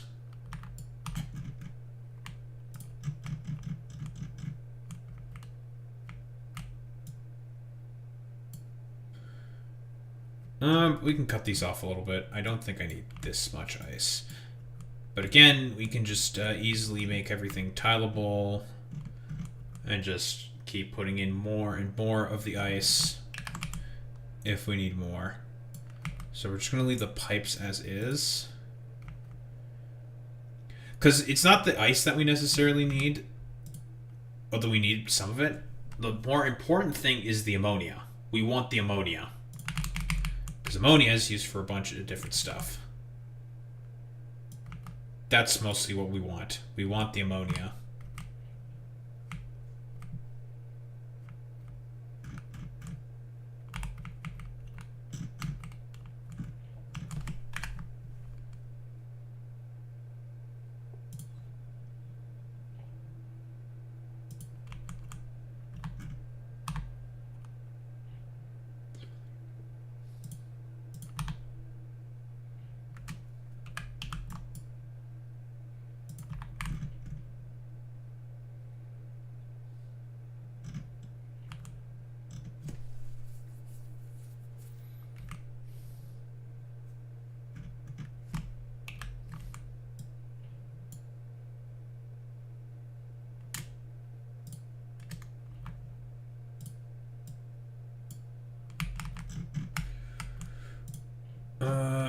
Lovely. More concrete. Hooray. I love concrete.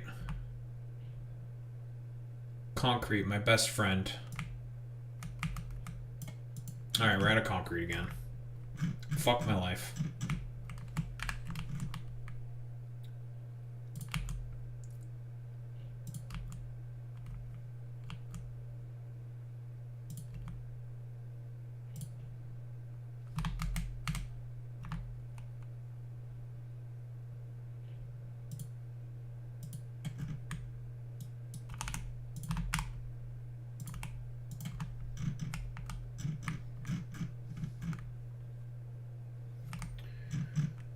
Ammonia.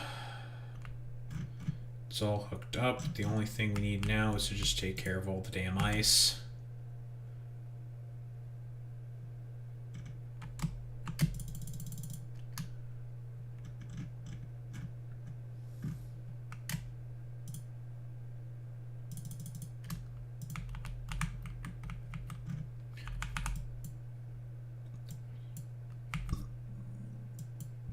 Ugh.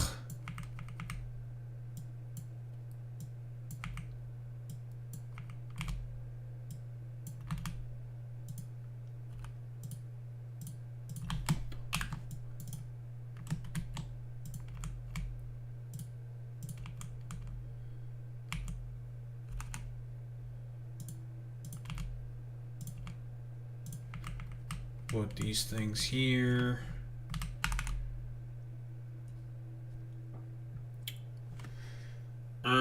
Where exactly do I want to keep the ice processing? And by that, what I mean is we also need to have water to be produced, which is why we're making all this damn ice.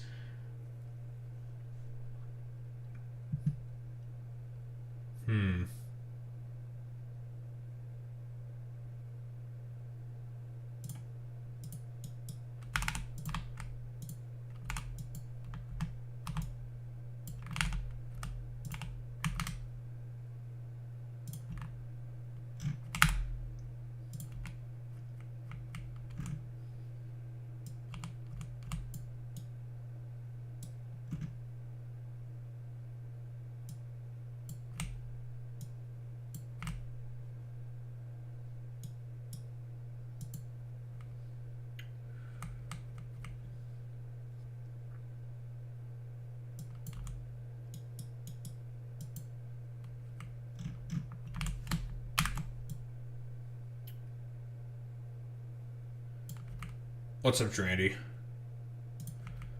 Yeah, the pedophiles want to invade Iran. They want to invade Iran.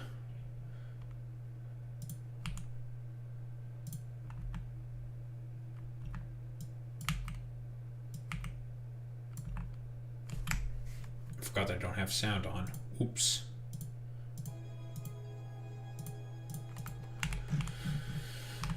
Okay.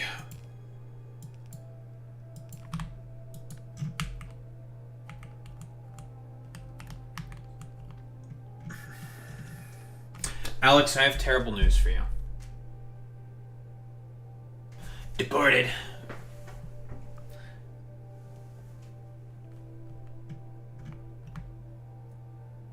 You're getting deported, Alex. It's over for you, buddy. I'm gonna deport you. I am Donald J. Trump, and I approve this message.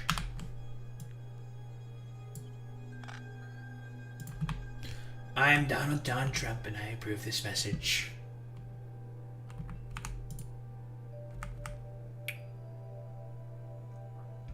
God, I love how long the fucking reach for these things are. It's so good. Alright, so solid fuel processing, we're going to stick it here. And then we're also going to stick the rocket fuel production here. Why, you may ask? Because our source of crude oil is right here, and it's just going to be a simple hop, skip, and a jump. Very, very simple, very easy, very clean.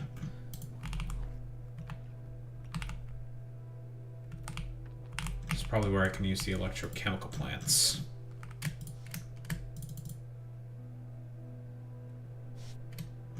Of course, we need a lot more concrete so then we can actually lay some of this fucking bullshit down.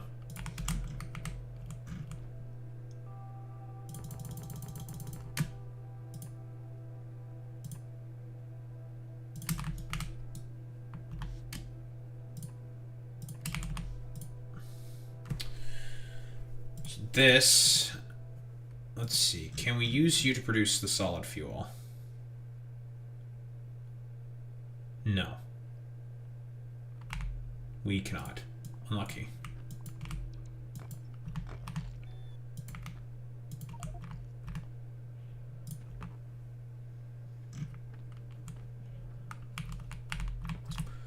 Which means we're stuck with these things.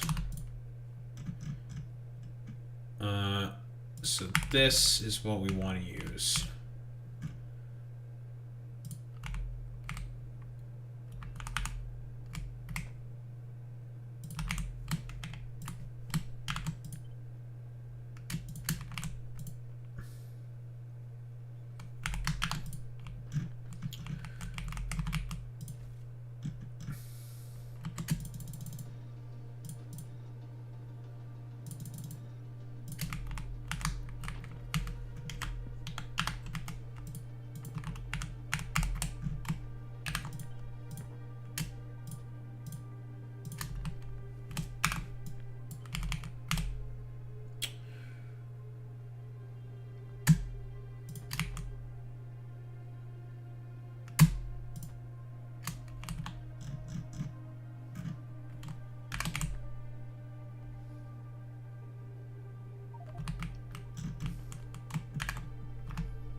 Didn't exactly place these well.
Alright. Crude oil from here. If we need more, we'll grab trains, grab it from here.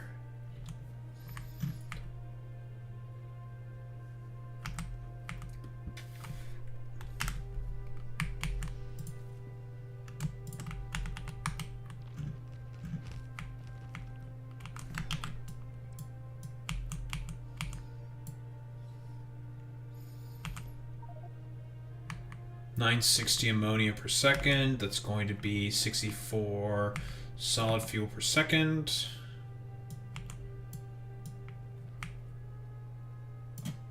$3,200. It's about a quarter of our ammonia is going into this. When I said we need a lot of ammonia, we're going to need a lot of ammonia.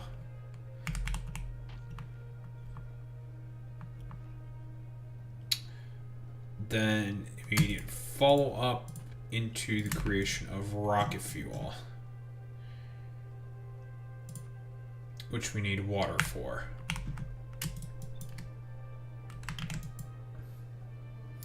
$1.2 rocket fuel, a lot of ammonia, and a lot of solid fuel is needed.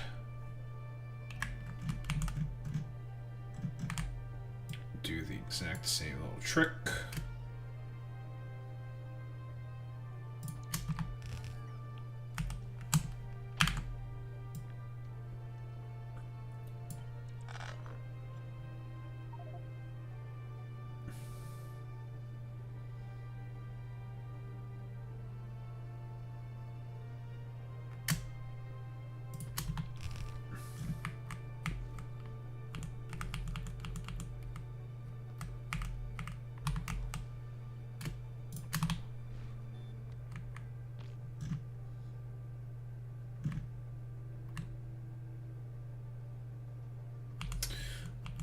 We can move this back by about 1.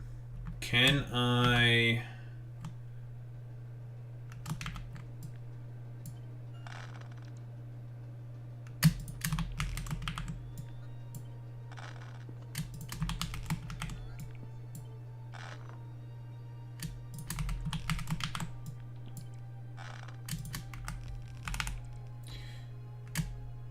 Can I get away with this? I don't think so. Yeah, it's going to bleed too much into here. It's not gonna work. Unless I use the ammonia tracks to my advantage?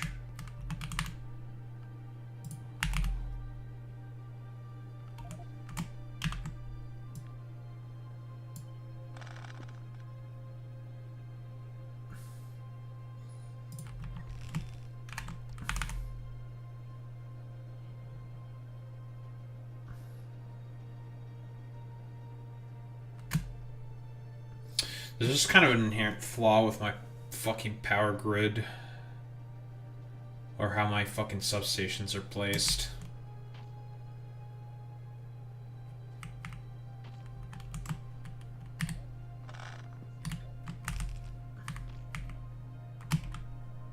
This is acceptable. I mean, it's still quite a lot. And I've not beaconed and done all that shit quite yet.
Water. We can definitely use these bad boys for water creation, though.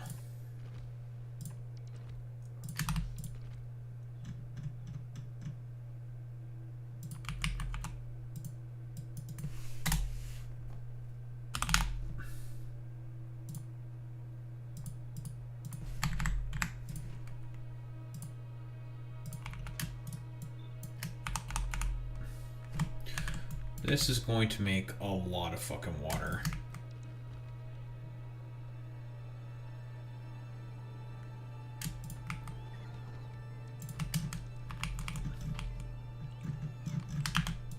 This alone should be about 840 per second. Only takes care of 30 ice per second.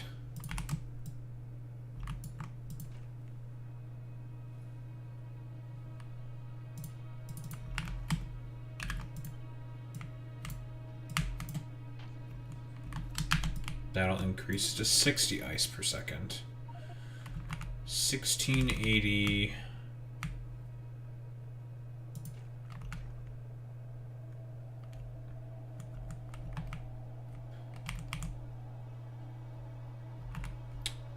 And since these are just a bunch of fluid outputs, outputs for this shit is relatively easy.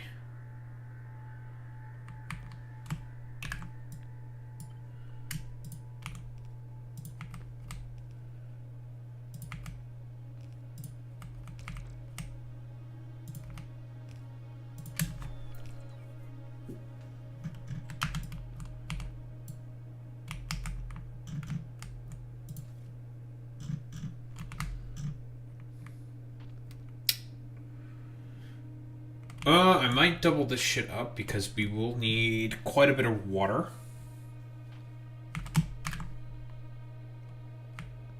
And we have the room.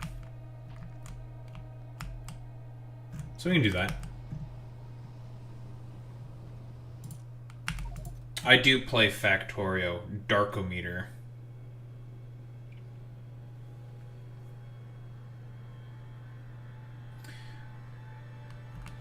I mean, it's what I'm currently playing right now. We're going to also need a facility that pumps out a lot more ice platforms. And we're going to make it big, because we will need many.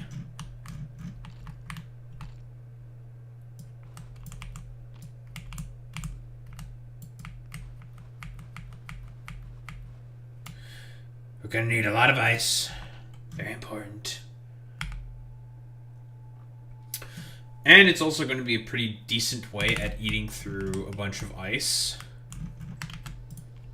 Although it eats more through more ammonia than it does ice. It's not a terrible way to eat through a bunch of ice. I do need to make sure that I have a decent manufactory of all of these ice platforms. If push comes to shove, I can always just extend out to the sides. In fact, what I should do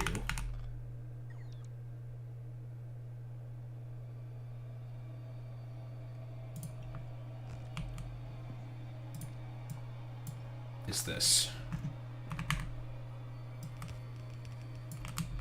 Boom. Easy.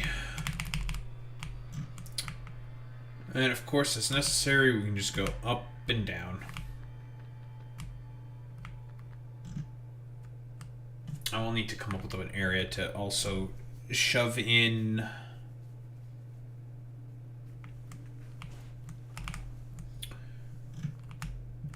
also, our tiny little power plant that we have right now is definitely not going to be able to sustain this.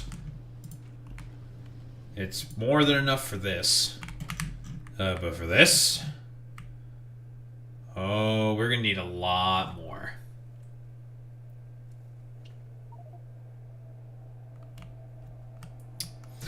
Well, we can't eat through too much of our ice quite yet because we need ice to make science.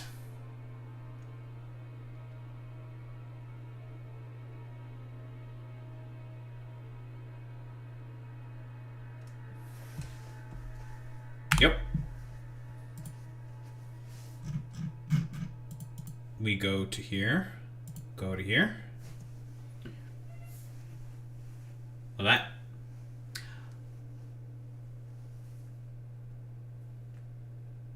Yeah, I don't know, dude. Yeah, we did. Listen, we shoved some random lithium, some fluoroketone, and ice. Shoved it into a science bottle, okay? Shut up. Shut the fuck up. Welcome to Factorio. Barely anything makes sense. Don't worry about it.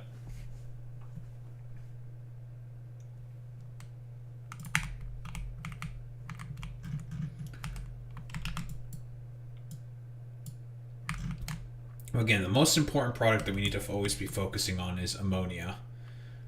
Ice is going to eventually just become like a fuck-ass byproduct.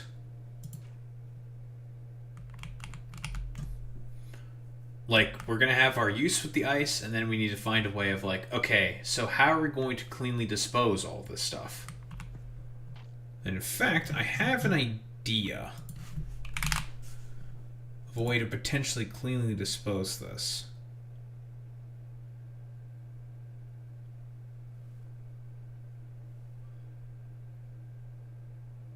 Ah, I need dark matter fluid. Fuck, this doesn't work. This ice compression through the barometric vice to make ice 15 will be a great way to eat through all of our excess ice, but I would need dark matter fluid. And that's going to be a big pain in the ass to ship in. I don't want to.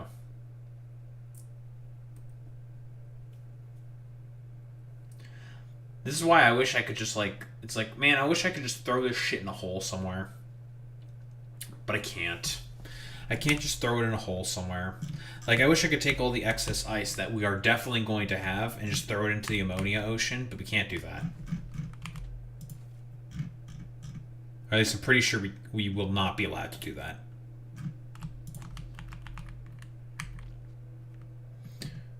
It would make my job significantly easier, but I can't. No mas. No mas.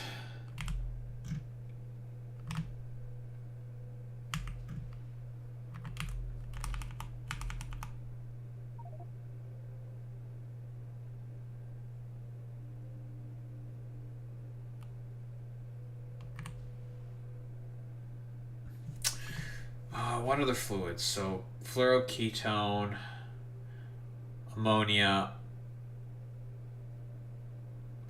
We will need to use the rocket fuel that we make to also turn into liquid rocket fuel for the calciners.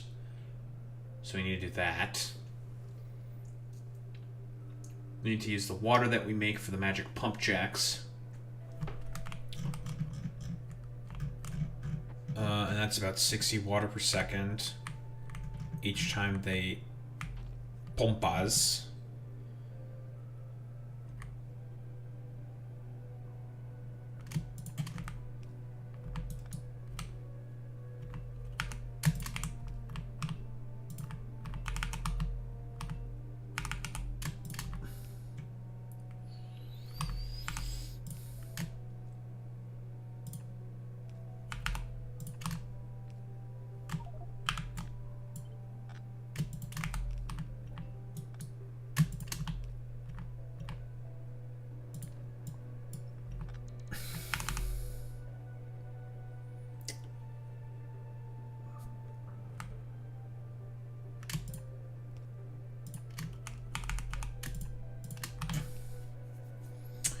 It is very nice just how long these zinc pipes are. Zinc pipe to ground. It is fantastic how long these fucking things are. Look at how long that shit is. Very, very flexible.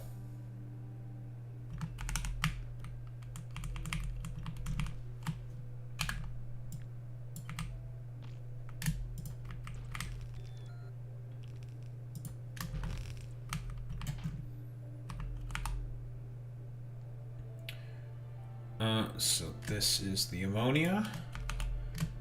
This is the water. Quick and clean. Also need the input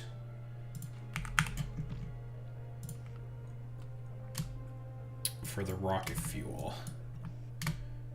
Just do something like this.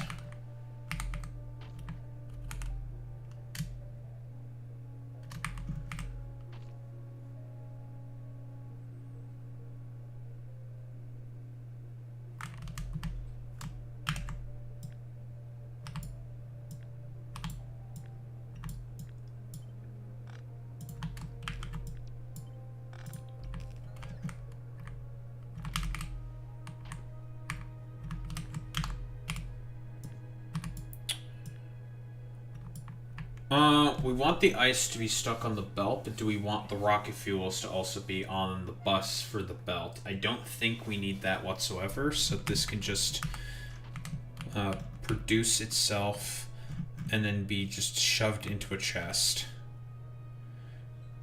Same with the solid fuel, because I'm trying to think, what else do we need the solid fuel for? Well, eventually we're going to just stick that shit into just a big old chest, because that'll be fuel for the radiative towers. I think that's pretty much the end of the solid fuel. The solid fuel is just used to make rocket fuel, I think. Don't think it's used in any other recipes. It's not for you.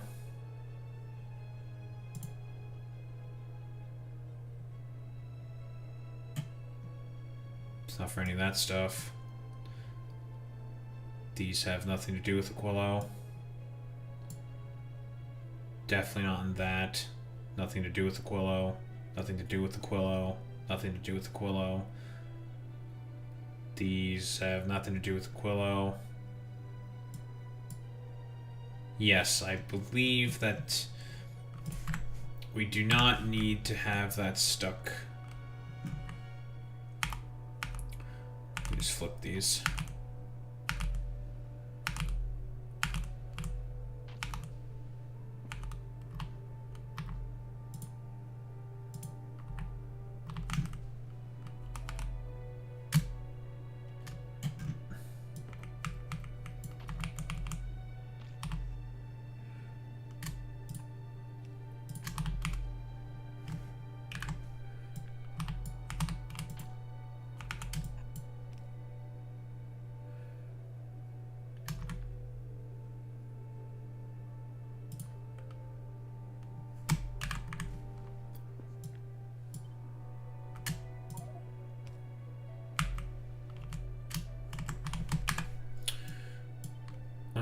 We could stick heat pipe in there as well.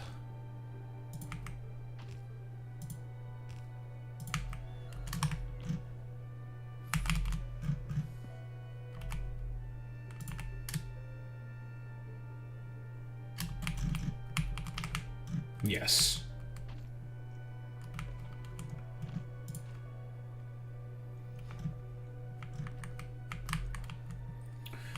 Okay, so it's water, ice, and ammonia. And rocket fuel. Okay, so what I'm going to want to do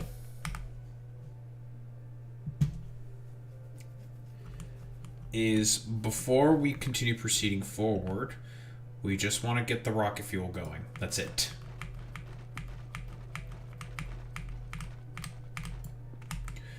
Because the rocket fuel is what we're going to be using for now to heat up the entirety of the base.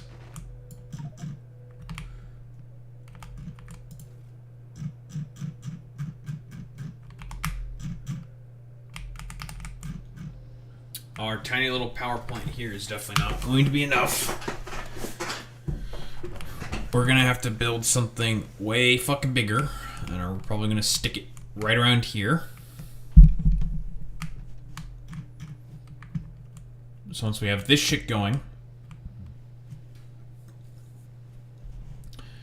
We're gonna make a big old power plant up here. Heat it up through rocket fuel, brought in with the bots. More than likely.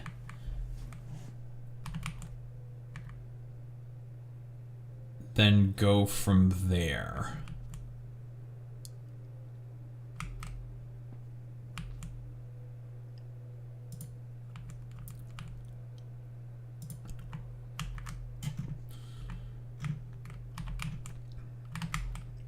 That shall be my plan.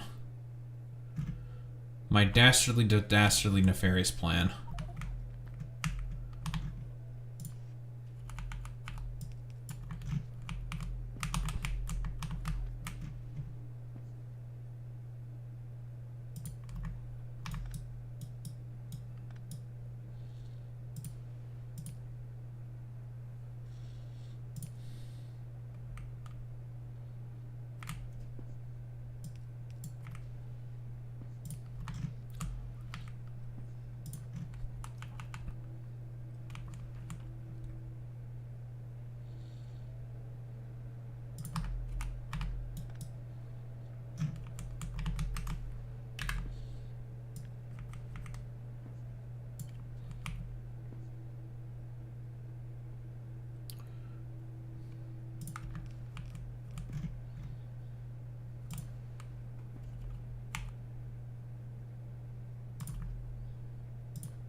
Okay.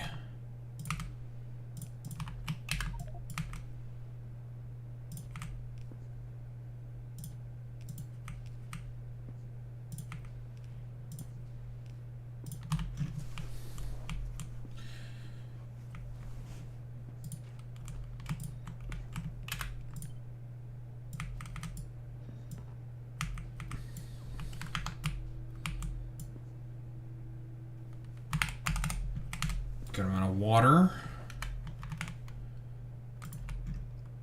And if need be,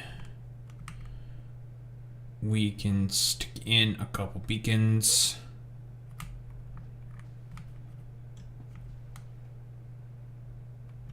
Couple of efficiency beacons. That'll make the heat piping easier. It's 3 in the morning. I have more stuff I need to talk about. Fuck my life. Well, luckily it's very, very, very fucking short stuff.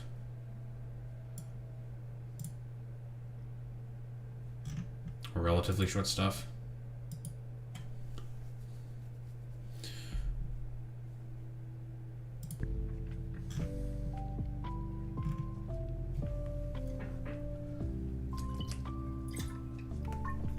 Alright, I'm gonna grab water. I'm gonna head to the bathroom. And then we're going to yap about the topics in the title. Well, I did spend a little too much time just shitting on Think Before You Sleep. Which you should do.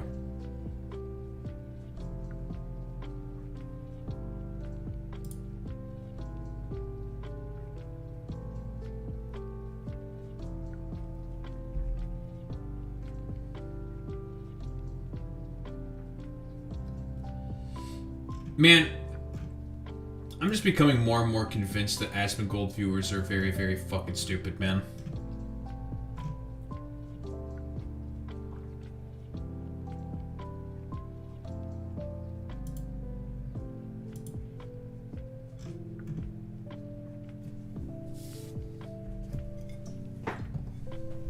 Stupid.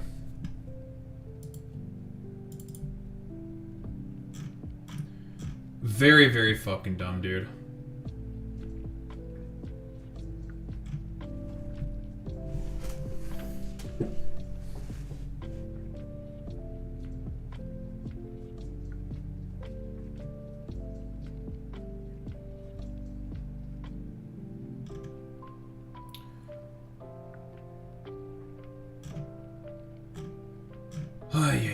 Alright.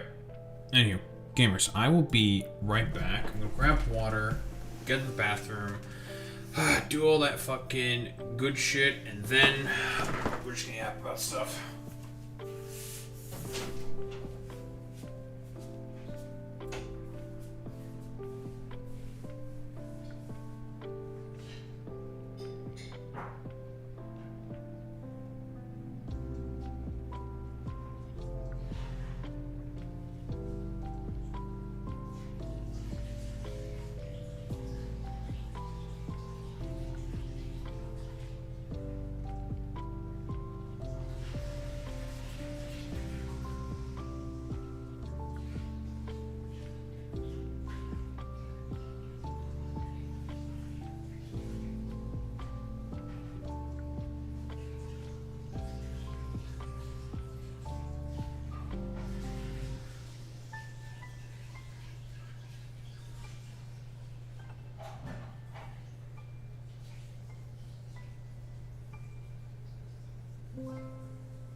Diddly bop, boopity bop, shoopity shop, whoopity wop. We're so back, gamers. How are we doing?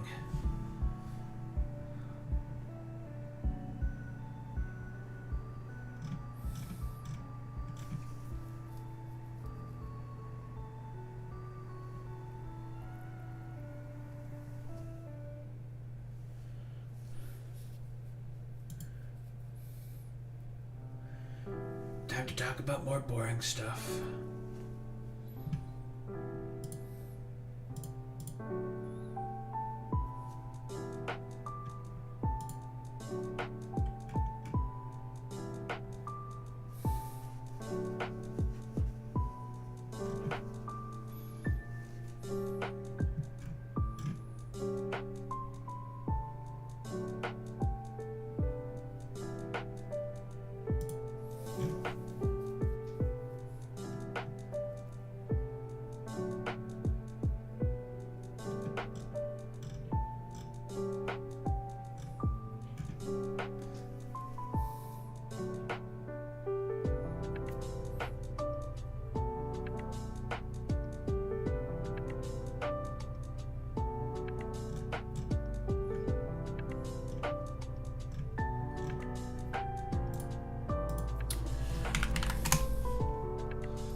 Who's ready for war with Iran?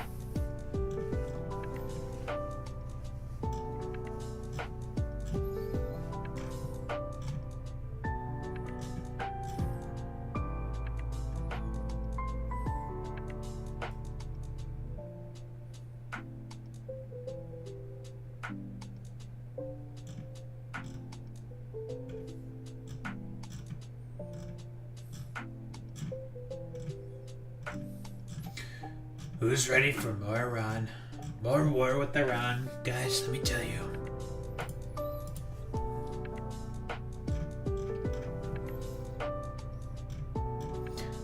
That's true, that's real. Wait, war with Iran. And war with Cuba.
Strait of Hormuz.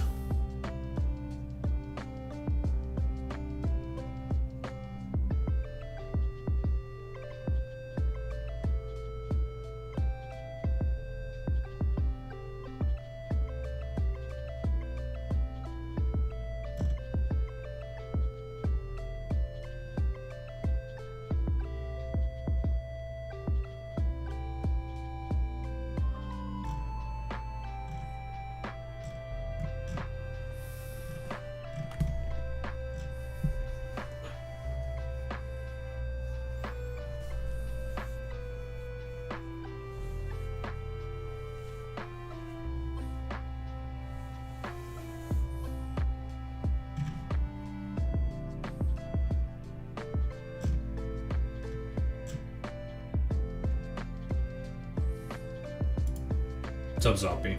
How's it going, bud?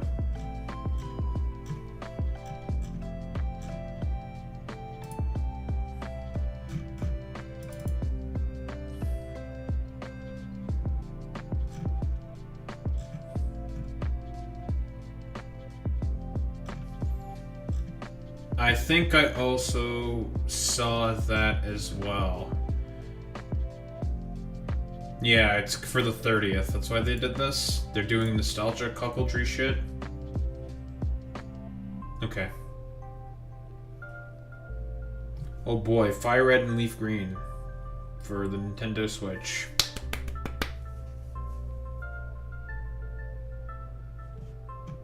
Meh.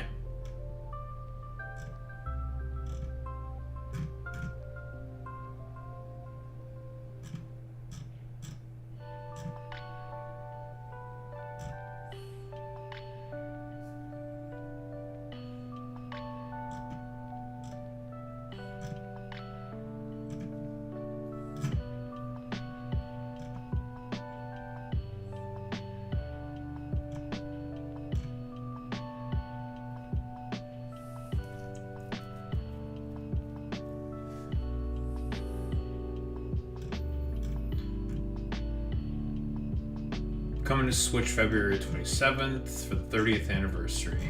Figured.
back right now. My brain is barely working.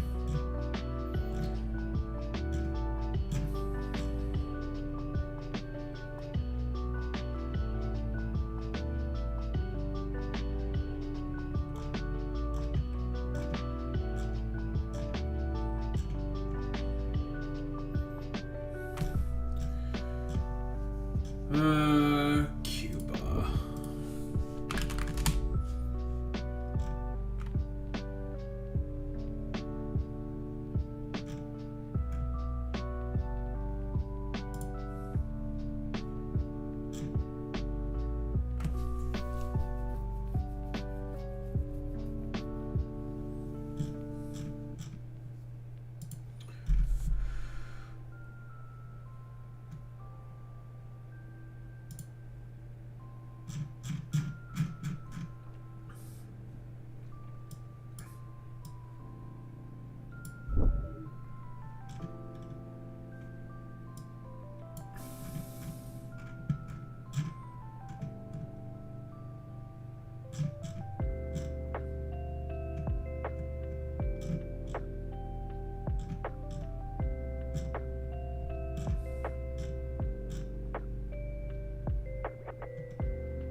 There's just so much fucking dog shit.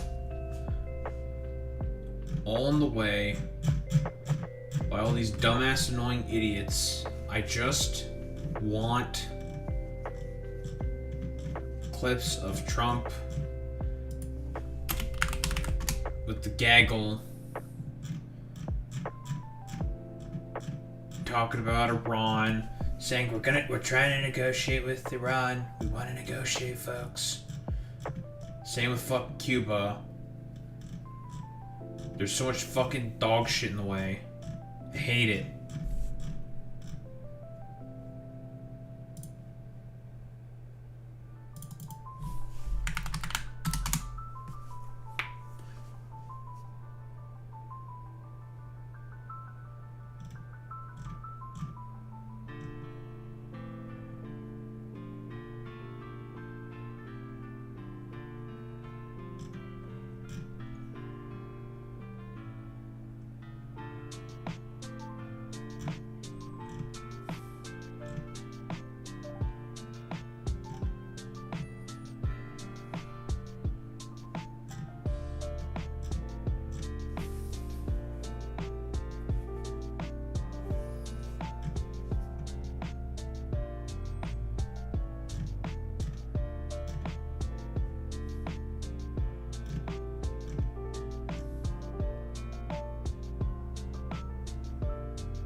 Here we go.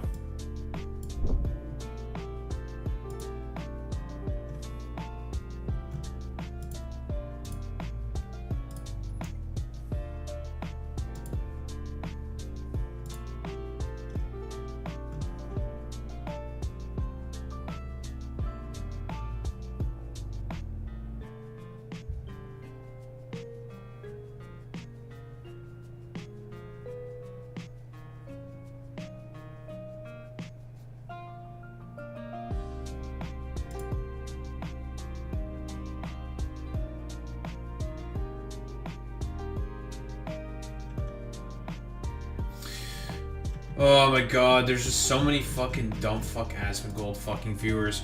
If deportations are unpopular, then why did Trump won the popular vote? Okay.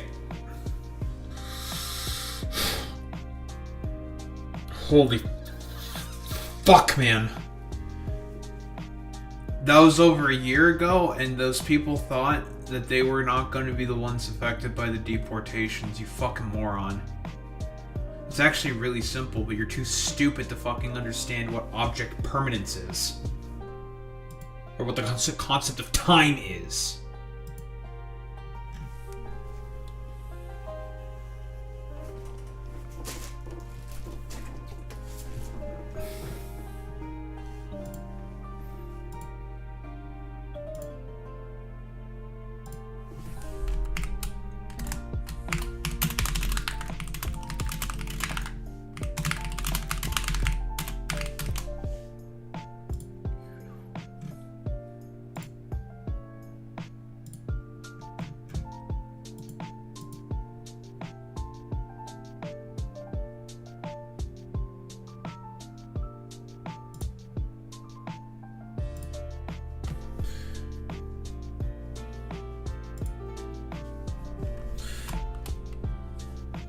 These people are so fucking retarded, man.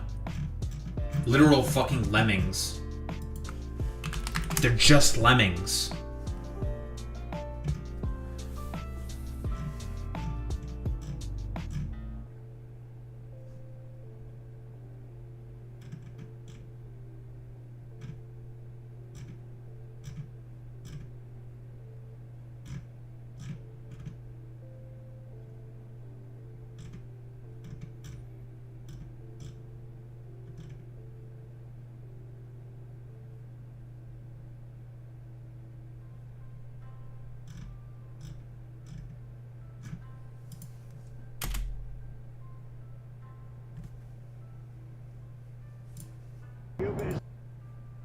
There you go.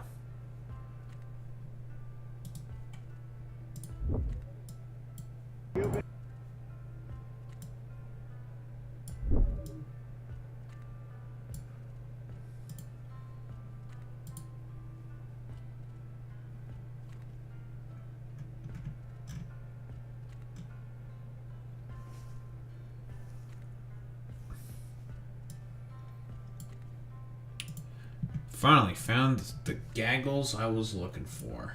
Fantastic.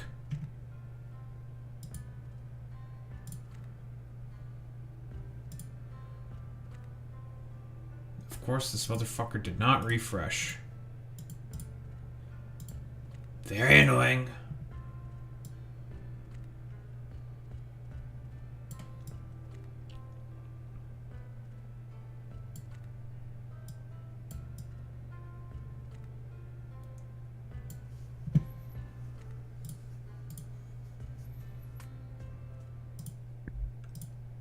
Alright.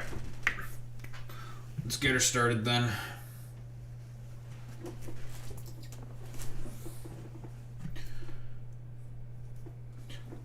On our latest episode of Iran War Watch, a bunch of big old fucking tankers, right? A lot of movement right now in terms of military assets are being deployed right around the Strait of Hormuz. I believe that recently Ayatollah Khamenei announced the closing of the Strait of Hormuz. So basically, any tanker that comes out of the Strait of Hormuz from Iran and probably parts of Saudi Arabia would normally have to go through the Strait of Hormuz all around the peninsula instead of into the Red Sea. Well, that shit's basically been closed because Trump has, I believe, now diverted another carrier group. I don't remember the name of the carrier group exactly, but he diverted another carrier group right around the Strait of Hormuz and is looking to also signal to do another attack from Diego Garcia, which is a military base, an air base on British soil, and the same military air base that he used to also bomb the first bombing of the Iran nuclear sites. So basically, because now we have to go all the way back to about last year, about 6 months ago, was the strikes on the nuclear facilities on Iran, I believe. So Trump did those bombings, the B-2 bombers, Operation Midnight Hammer, that he loves to soy out for, very, very much so. He's just like, oh boy, Operation Midnight Hammer destroyed Iran's nuclear program. Did it actually destroy the nuclear program? No, it doesn't. It didn't. Every military expert has also said that was the case, that it basically did nothing besides slow down the Iranians by probably about a couple months, because all they did was just rebuild the fucking facilities. There's been satellite images of more and more fortifications being built on the nuclear sites to try to further fortify them in the case of a U.S. attack, if they try to use those big-ass bunker buster bombs. There are currently drills going on in Iran with anti-ship missiles. They're doing drills because they're anticipating that potentially U.S. strikes on Iran might potentially fucking happen, perhaps as soon as Sunday. With all these all these like big old super tankers flying around, going to Europe specifically, right? And probably just like hovering around Europe, landing in particular air bases, probably within Europe. It is a very, very big signal, essentially saying like, oh, yeah, an invasion or some kind of air attack is also potentially going to happen. We know that there's 2 carrier groups in the area, or at least another one has been diverted there, and a bunch of military assets have basically been mobilized. There were talks in Geneva between representatives of the United States of America and Iran, but as far as I could tell, it's basically gone nowhere. What Trump essentially wants, and he does this all the fucking goddamn time, is he just wants some redux version of the Iran nuclear deal, but with I don't know, like a golden sort of paint job to it, right? My paint job, you know, it's all gold, it's beautiful, it's great, because it's gold, and gold is the best, obviously, it's so good. If it's gold, that means it's better, right? That's how it works, folks, we all know this. And that's essentially like a really, really good summation of Donald Trump's presidency, generally speaking. Basically, he just wants to have, I guess, his gold paint put on the Iran nuclear deal instead of the already successful JCPOA, which was negotiated under who exactly? Oh, Barack Obama. And obviously, since Trump is a narcissist of the highest caliber, he basically thinks to himself like, oh, Barack Obama did this, therefore it is automatically bad. Definitely bad. Wasn't good, folks. It was terrible. Obviously. And it's just like, oh, brother, Jesus Christ, God, this guy's so fucking stupid. Because, like, literally the only reason why this dumbass was even mad about what was going on, specifically with the Iran nuclear deal, was the fact that it was Obama who did it.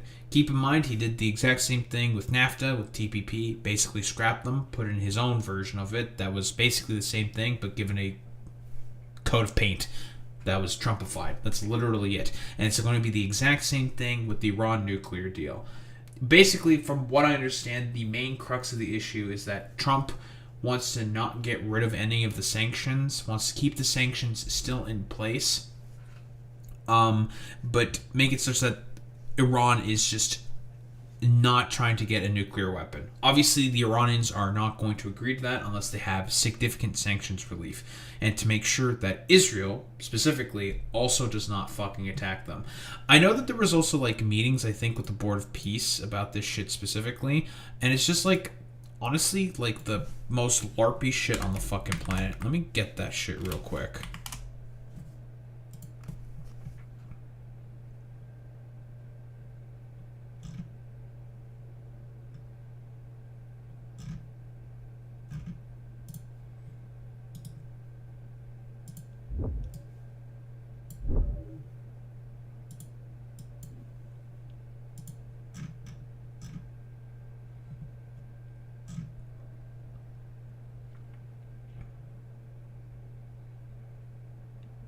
He played YMCA at the closure of the Board of... Okay, nice meme.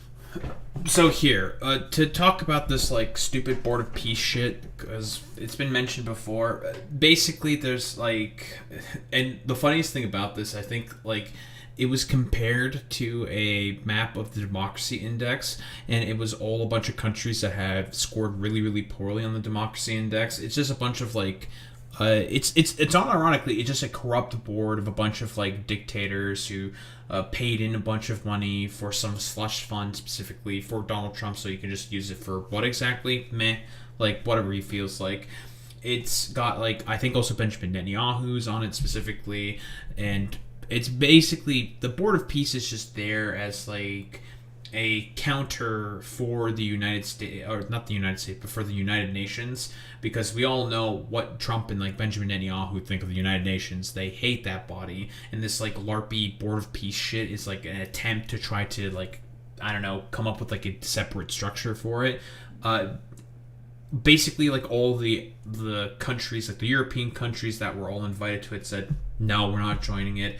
I know Canada also got an invite, but then it was rescinded by Trump because of Mark Carney's speech at the World Economic Forum, saying like, you know, it's time for probably us middle countries to have more of a say within the world and not tap dance to the shoes of the United States of America, who is currently a, well, dying fucking empire.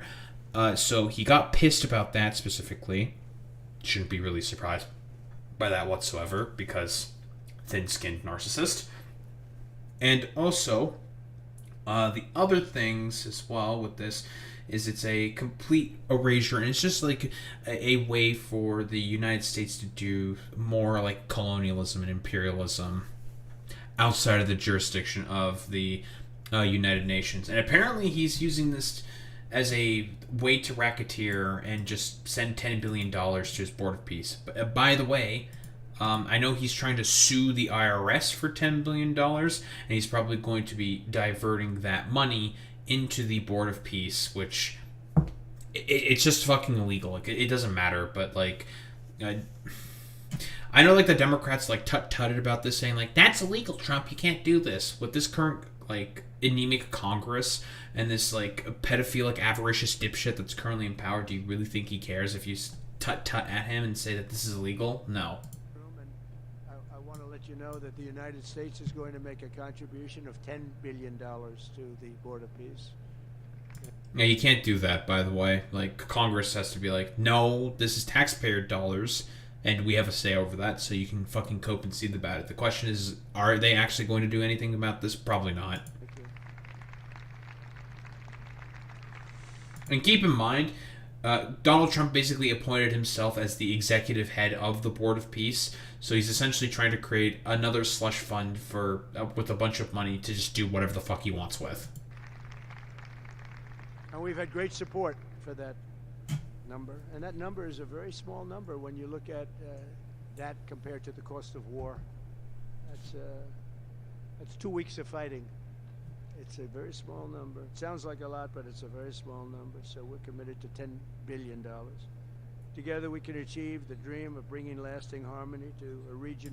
Okay, who the fuck cares about what the stupid fuck shit he says here? It's completely irrelevant. Like, he's just trying to use this as like an opportunity for fucking racketeering. So then, I don't know, he has like a extra slush fund, a little, I don't know, toady bag of money that he can just keep for himself. Because again, Donald Trump, the explicit structure of the Board of Peace, he is the executive head of the Board of Peace, and he is able to control any money that goes into this specifically by himself. So it's just like racketeering fucking bullshit, because again, mafia con man doing mafia con man stuff. Here, now we have a quick little gaggle here specifically that Trump had fairly recently, where he is talking about, oh, Iran. Again, this is the exact same shit that happened before the strikes that happened last year with Iran. Donald Trump was just like, we're negotiating with Iran. We're coming up with a deal. We want to make a deal, which is probably just going to be, again, the Iran nuclear deal reduxed with a Trump coat of paint on it instead. But is he actually interested in following through with that? Well, given the fact that we know that Donald Trump is more than likely compromised by Israel, and Benjamin Netanyahu has been wanting regime change in Israel for the latter part of about 30 years, we know that in reality, are these negotiations going to go really much of anywhere? Probably not. Today on Iran, bad things will happen if Iran doesn't really make a bad deal. things. What will that I'm not going to talk to you about that. What is the goal if there is You're just gonna bomb the shit out of them. Like, we know that you have a bunch of the super tankers, those the big ass planes that just do all the mid-air refueling in the area. They're all over Europe right now, and you have two carrier groups. One of them being the Gerald Ford, and I forget the name of the other one because I'm really, really bad with names. And we know that you're looking to do strikes, more than likely alongside the Israelis, to try to, I don't know, foment some form of regime change in the country. U.S. military Well, we're going to make a deal, or we're going to get a deal one way or the other. He doesn't actually care about making a deal.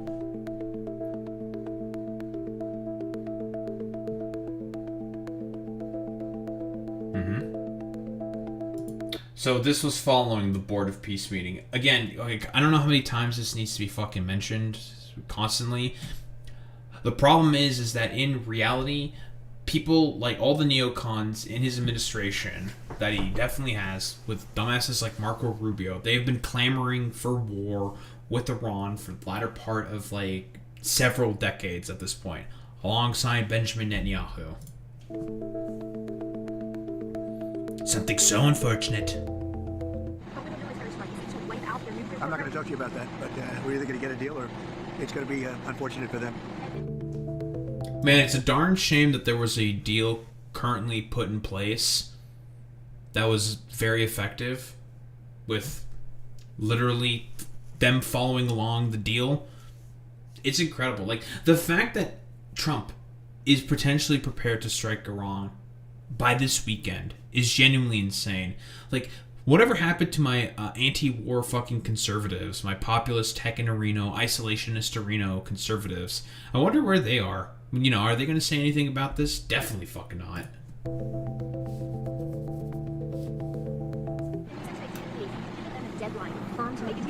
I would think that would be enough time, 10, 15 days, pretty much maximum. Now is the time for Iran to join us on a path that will complete what we're doing. And if they join us, that'll be great. If they don't join us, that'll be great too. But it'll be a very different path. They cannot continue to threaten the stability of the entire region, and they must make a deal. Or if that doesn't happen, Well, what did they do by threatening to destabilize the entire region? Bro, you are the one who tore up the Iran nuclear deal because you're mad about the fact that Barack Obama got a fucking Nobel Peace Prize and you didn't. And you just decided to fucking, I don't know, bitch, moan, cry, and complain about it. Come up with some redux version of the Iran nuclear deal. It inevitably fell through because you're not actually serious about trying to figure out a deal with Iran, because you just want to have to just bomb the shit out of them because Marco Rubio is a part of your fucking goddamn cabinet and he's been wanting to bomb Iran for the latter part of I don't even know 2 decades at this point. maybe you can understand. If it doesn't happen, it doesn't happen. But bad things will happen. Bad things will happen to Iran, folks. Let me tell you. Yep, 2 carrier Donald groups. Trump has set a time frame for a potential strike on Iran as US assets navigate towards the Middle East. The US president could launch an attack within the next 2 weeks.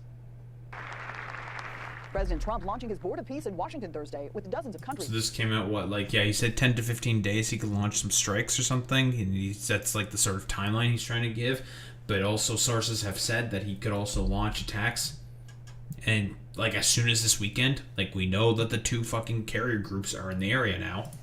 Focused on rebuilding Gaza after its war with Israel. An easy word to say, but a hard word to produce. Yeah, war, of course. Peace. The total cost to rebuild could reach $70 billion. Members are also... Okay, yeah, listen, not that Gaza doesn't matter or whatever. Obviously, the Board of Peace stuff was to try to come up with a solution for the quote unquote war in fucking Gaza. It's a bunch of bullshit poppycock nonsense. It's just an excuse to have Benjamin Netanyahu do a little song and dance to pretend to actually care about peace, when in reality he could give less of a flying fuck about that. expected to commit thousands of military members for a stabilization force. Gaza must not get stuck. in a no man's land between peace and war. Some of the U.S.'s closest allies, including France and Germany, have not joined the board and instead renewed their support for the United Nations. We are hearing the chattering class criticizing the structure of the board, that it's unconventional, that it's unprecedented. Well, no, that it's just a bunch of LARP shit, because it's exactly what it is. It's LARP shit because, again, Benjamin Netanyahu and all the dumbass fucking far-right conservatives have always, like, soyed the fuck out and bitched and complained about the United Nations. Now, does the United Nations have a lot of problems? Yes. Is it incredibly anemic? Yes. But just like, I don't know, Forehead coming up with some LARP board with a bunch of, like, dictatorships that don't ultimately matter in the grand scheme of things is not going to fucking fix the problems of the United Nations. Again, the old ways were not working. But while today's meeting focuses on ending one war, another may be brewing. It comes as the president has ordered a buildup of military assets in the Middle East to pressure Iran to give up its nuclear program. Iran, meanwhile, is holding military drills with Russia. Maybe we're going to make a deal. You're going to be finding out over the next probably 10 days. When lawmakers return from recess next week, Congressman Ro Khanna and Thomas Fun. Massie plan to force a vote that would require Trump to get congressional approval for an attack on Iran. The assets now in place make it possible for an attack as I believe that would be a war powers resolution, if I recall correctly. early as this weekend. Nearly inevitable. Okay, let's switch Fantastic. topics because there's a bit around on Iran this morning, John. Donald Trump has said that he wants answers within 10 days. Now, those with a longer memory will remember last year he gave a longer time frame before hitting Iran, and then he struck it within a day or two. Do you feel like history could repeat itself here? Because there's some reporting that suggested there could be... That's a really good fucking point there. I completely fucking forgot about that. Yeah, he said he gave them about 2 weeks. I completely forgot about that. That's true. Gave him about 2 weeks. In reality, he struck like 2 days later. Struck the nuclear facilities again from Diego Garcia with those B-2 bomber strikes, with those big-ass bunker buster bombs. Yeah, hit that comes this weekend. Yeah, it's possible. So the Iranians are trying to play for time to make it diplomatically and politically more difficult for the Trump administration to do it. The other piece is they're continuing to try to crack down on the enormous discontent with the Iranian people. The Iranian people want the mullahs gone. Trump is trying to line them up. Yeah, we know that also Trump has been continuing to try to foment the actual, like, legitimate concerns that the people of Iran have in terms of inflation, but here's and the economic problems within Iran. But here's the problem specifically. The only reason why those are currently in place right now is because Donald Trump has been slapping more and more harsh sanctions on the economy to try to squeeze out the Iranians to stop them from building a nuclear weapon. Now, why are they doing that specifically? Because of the fact of the thing that I mentioned, earlier. When there were the strikes, that happened last year by the fucking United States and Israel to try to stop the Iran nuclear program. Guess what happened to it? Oh, it fucking inevitably failed because everyone was saying, like, this is not going to work. It's not going to accomplish anything. This is really fucking stupid.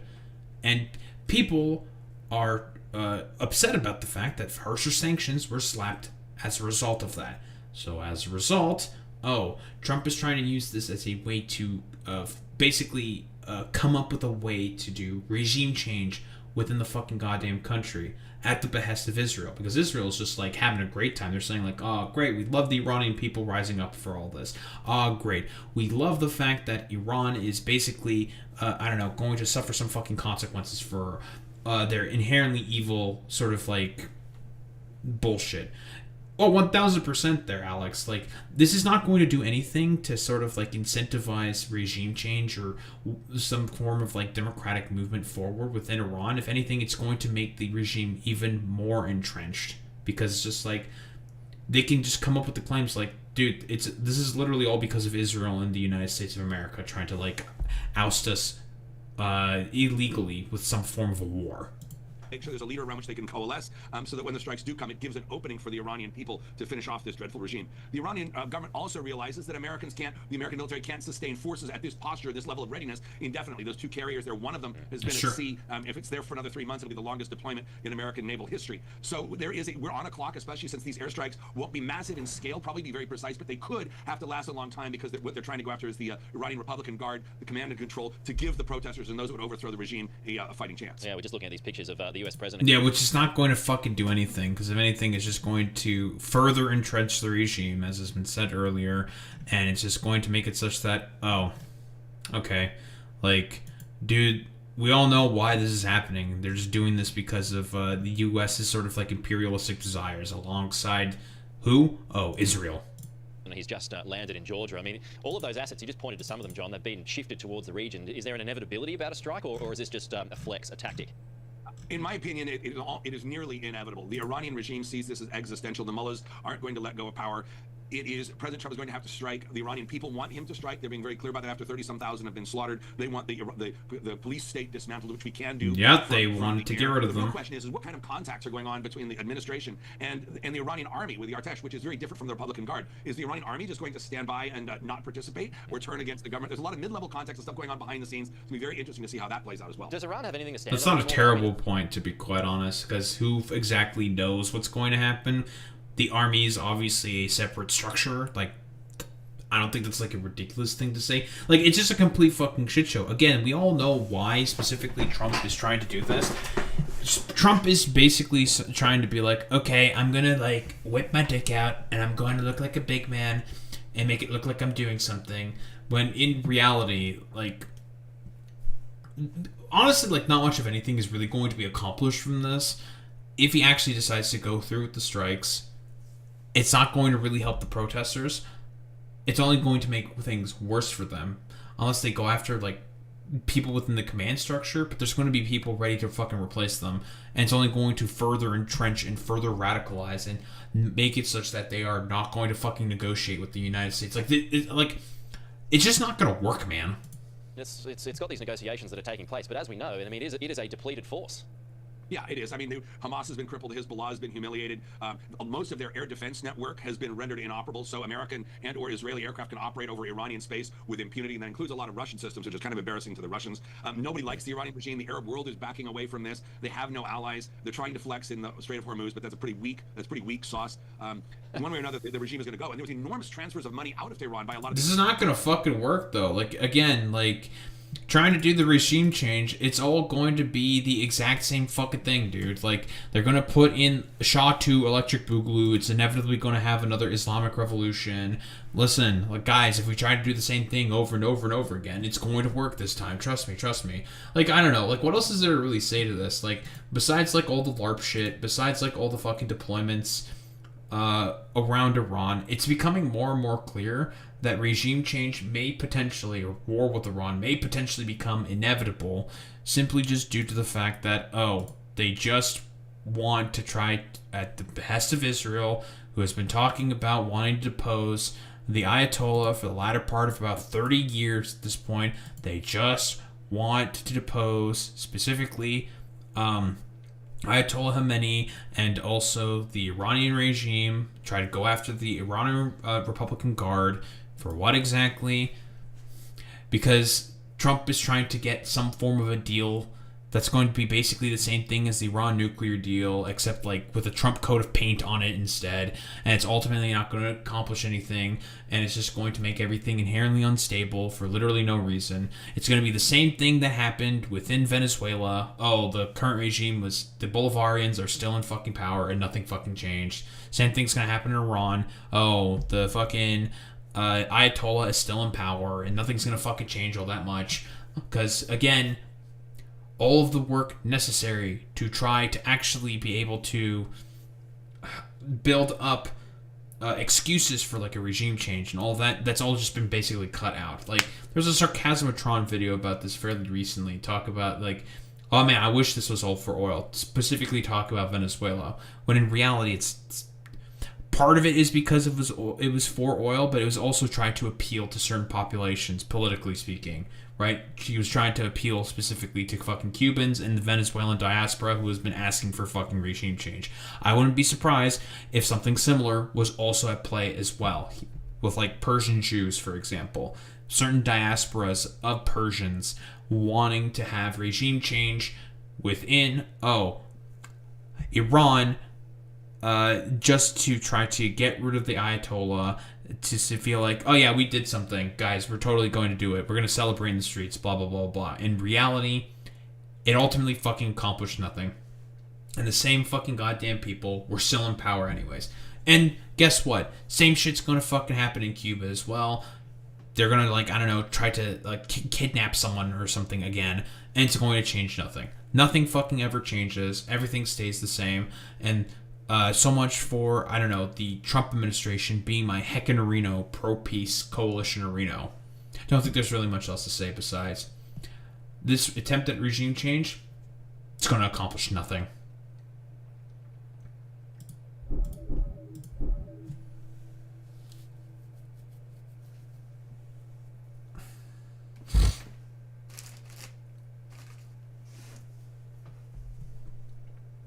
I should also mention real quick that tomorrow I will not be streaming, so no stream tomorrow, because I will be participating in an event for Carlos Go Tour. Very cool, very good. We're going to do Carlos Go Tour. Very, very good. It's gonna be fantastic.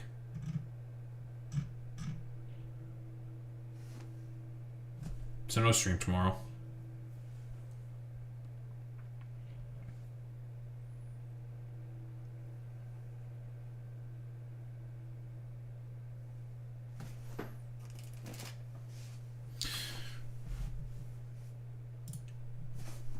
Guys, did you know that there's currently a humanitarian crisis happening in Cuba? Shocker, I know. We all know that, specifically, we know the reason why this is basically happening.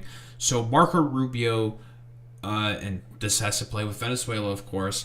Marco Rubio has been wanting regime change, same with the Cuban diaspora within, well, mostly Florida, for the latter part of, honestly, ever since the fucking 50s. Which I find really funny that Marco Rubio will constantly talk about the abuses that his family faced under the Batista, not under the Batista regime, but under the Castro regime, even though his family left Cuba before Castro took over while Batista was still in power. So technically speaking, it's like, are you sure it was because of Castro or not because of Batista?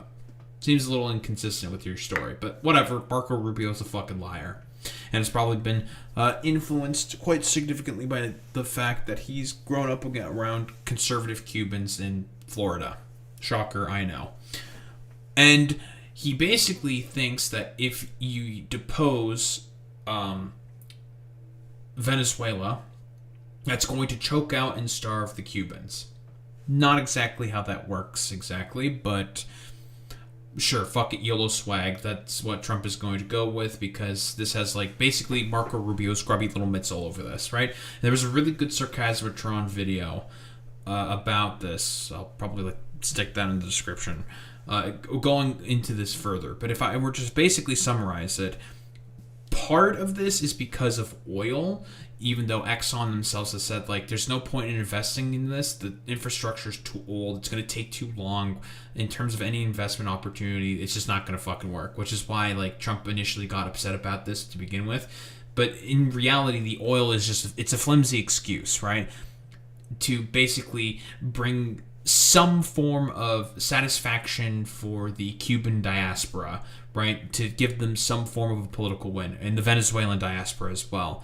To give them some form of, like, win with Trump basically in power, because he has been losing the Hispanic vote in fucking droves with all of his actions of ICE, just grabbing and basically deporting a bunch of, well, Venezuelans and also Cubans. So I, like, because part of the reason why he wanted to take over Venezuela is so he can deport more of the Venezuelans, even though, like, Venezuelans have a pretty large diaspora within the United States of America, partially because of a lot of actions by the Trump administration. If you're basically confused and thinking that this is all incredibly contradictory, because it is, because Trump doesn't actually believe in much of anything besides what can give him a bunch of fucking applause on the campaign trail. That's literally it. So we all know that Marco Rubio's been wanting regime change in Cuba. We love regime change, don't we, folks? And he's trying to do this now to, I don't know, basically, like, crush Cuba by the balls by basically trying to go and do a fucking oil blockade, which now at this point they are forced to have to ration oil. And also the Mexicans have also sent essentials as the crisis is fucking worsening, right? And they have now received those petroleum and the jet fuel that they literally needed to try to get around the blockade that the U.S. is basically imposing on them. For what reason exactly? Because Marco Rubio basically said he wanted regime change in Cuba. That's like literally it. And they're sending in a bunch of goods and to try to alleviate the situation. And because of the United States basically doing an embargo, still maintaining that fucking embargo from 60 years ago at this point, even though everyone else has been saying I think it's time to stop the embargo. And the only two people who don't give a shit about this is specifically the United States and Israel. They want to maintain that. For what reason exactly? Meh, whatever. Device signal, basically. But yeah, we know exactly why this is happening, right? Because Donald Trump basically just wants to do some big flashy thing to jingle a bunch of keys to his supporters to make it look like he's doing something, when in reality all he's basically doing, and this is with every single deal that he quote unquote negotiated, is basically take the cosmetics of it, attach the Trump name and gold coat paint on it, and just say okay, it's a big change, I have a big win, look at me, I win. Even though fundamentally speaking, not really much has changed whatsoever. It's incredibly stupid. It's very dumb, and because he literally did this. And this is the same thing that Sarcasmatron talked in his video as well. The USMCA, he also was railing against that specifically, even though he himself fucking negotiated that. It's stupid. It's nonsensical. It's contradictory because in reality, Trump doesn't actually fucking believe in much of anything. Cuba lived for many years on large amounts of oil and money from Venezuela. Yeah, dude, the Venezuelan peso is what's sustaining the Cuban economy. Stupid. In return, Cuba provided security services for the last two Venezuelan dictators, but not anymore. Okay, that's not actually true. In reality, what the Cubans provided for the Venezuelans was they'd get oil, and the Cubans would provide doctors, right? To do medical care for the lower classes of Venezuelans. That was the basic gist of the deal between the Venezuelans and the Cubans. They get oil, and they would get doctors. That's literally it. Most of those Cubans are dead from last week's USA attack. And Venezuela doesn't need protection anymore from the thugs and extortionists who held them hostage for so many years. Venezuela now has the United States of America, the most powerful military in the world by far, to protect them, and protect them we will. There will be no more oil or money going to Cuba. Zero. I strongly suggest they make a deal before it's too late. Thank you for your attention to this matter. So this was what he basically said relatively soon after the regime change that he did. Obviously, this is not going to do anything. They did not come to the fucking negotiating table. At least not yet. They're trying to come up with talks, but in reality, it's not going anywhere because Trump doesn't really have a plan, right? He just kidnapped Nicolas Maduro and then just kind of sat on it. Nothing basically changed. The Bolivarians are still in power right now. And also, with Delcy Rodriguez, and this is the same point that was said in the Sarcasmatron video, being forced to have to walk on this tightrope where she can't go too hard against the US, but she can't also be too soft on them either, right? So it's kind of like a unstable, annoying tightrope that they have to walk for literally no reason. Because again, the military also said they didn't want the dipshit that they wanted to put in, the Nobel Peace Prize winner that, Donald Trump got mad about the fact that she won the Peace Prize. What the fuck is her name? She's basically completely irrelevant and just a stooge, more or less. But he just got mad about the fact that she won the fucking Nobel Peace Prize, and that's literally the reason why she's not put in place in power. Even though the military would not have wanted her and probably would have cooed her literally immediately, as soon as Maria Corina Machado. There we go. Her name came back to me. Even though she'd probably be deposed immediately because nobody fucking likes her. But yeah, so Trump, what do we have to say? Quick gaggle from the president. It is right now a failed nation. They don't even have jet fuel to get for airplanes to take off. They're blogging. Yeah, because you kind of embargoed the country. You're currently blockading them from being able to get any oil, dumbass. So how are they going to have any jet fuel for planes to take off? I think like even Canada recently said like, yeah, we're canceling all flights specifically to Cuba because we don't know if they're gonna have the fuel to be able to make the trip back. Up their runway. We're talking to Cuba right now. I have Marco Rubio talking to Cuba right now. We all know how this has gone specifically before. He'll say that they're talking to Cuba, but in reality, these negotiations never end up really going much of anywhere whatsoever because these guys are not actually interested in negotiating with any of the people that they have problems with. In reality, this is just an excuse for them to try to do regime change. That's it. And they should absolutely make a deal because it's really a humanitarian threat. Yeah, that literally you fucking did, bro. You, like, oh, I wonder why there's a humanitarian crisis in Cuba right now. It couldn't be possibly because of the blockade that you're doing. That would be a little too fucking obvious now, wouldn't it, guys?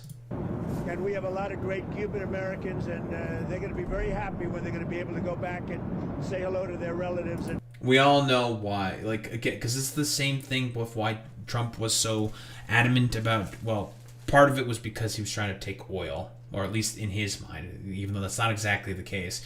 But because it's just like, oh, now we can send all these Venezuelans back to Venezuela. They'll be so much happier there. Okay, bye-bye. Like, that's literally... It's multiple fucking factors for as to why what happened in Venezuela happened in Venezuela. It's so he can, like, appease the Venezuelan diaspora and appease also the Cuban diaspora. Because guess what? They have been currently leaving him in droves because of all of the actions of ICE. Do things that they should have been allowed to do for a long time. I'm very interested in the people that are here that were treated so badly by Castro and the Cuban authorities. They have been treated horribly. So terribly, I'm so it sure. Turns out, but Cuba and us, we are talking. They're talking, and it's probably going to inevitably lead to literally fucking nothing whatsoever. But yeah, what else is there to really say? Oh, another attempt at regime change. Why? Because Donald Trump and Marco Rubio have like their own like idiotic fucking reasonings for as to why they want to do regime change within Cuba. Is it going to work? Probably not. It's not going to accomplish anything. Just like how it basically nothing was accomplished with the regime change that happened within where? Oh, fucking Venezuela. Literally nothing was accomplished. And guess what? The Bolivarians are still in power, and nothing has fucking happened. Very, very cool. Great job, Donald Trump, for, as always, accomplishing literally fucking nothing when it comes to any of your foreign policy sort of positions. Don't think there's really much else to say besides, this is some fucking bullshit, dude.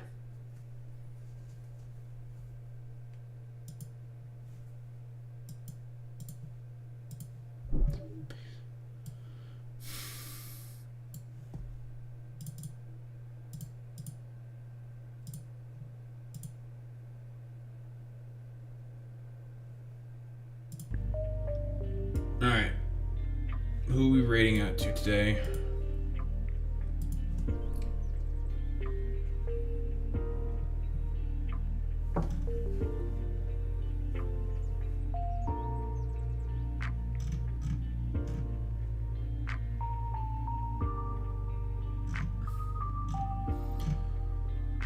Okay, so I did say this already, but tomorrow, there's no stream tomorrow. Why? Because we are, or I am rather, doing event tomorrow. So no stream. There will be no stream tomorrow.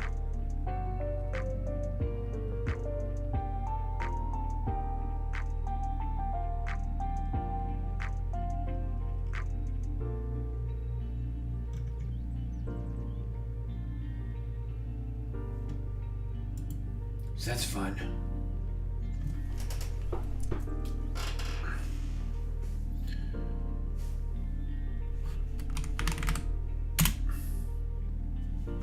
Alright, why don't we braid out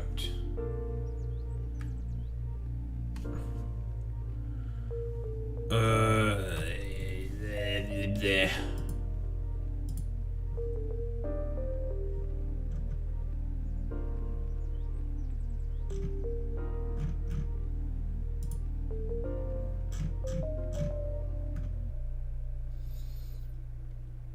4K views now on that fucking Asmongold video and Emiru video. Great success, very nice.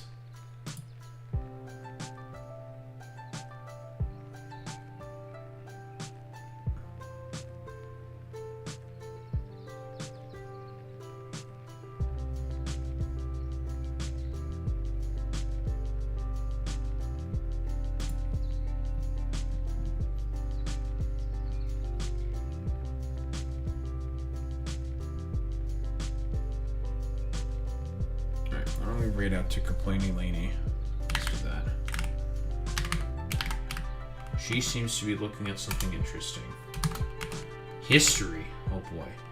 Alright, dorks. Raid messages. You know what to do, you know what to say. Transfer out of the Daho Raid buff. If you're a sub, if you're a non-sub, you're the WoW with the Daho Raid buff. That's how we show appreciation. Those are new to case gamers.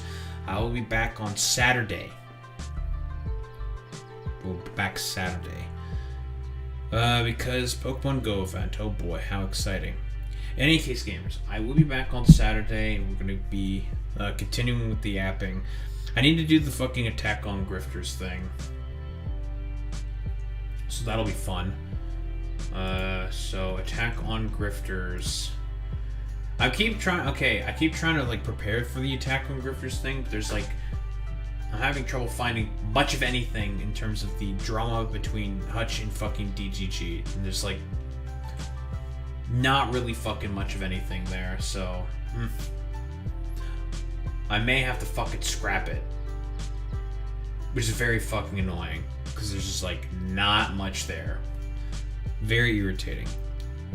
Anyway, gamers, I will be back tomorrow or Saturday, same time, same place, same face. I'm gonna be keep yapping about stuff and playing more Factor Oreos. Anyway, I'm back Saturday. Peace out, gamers.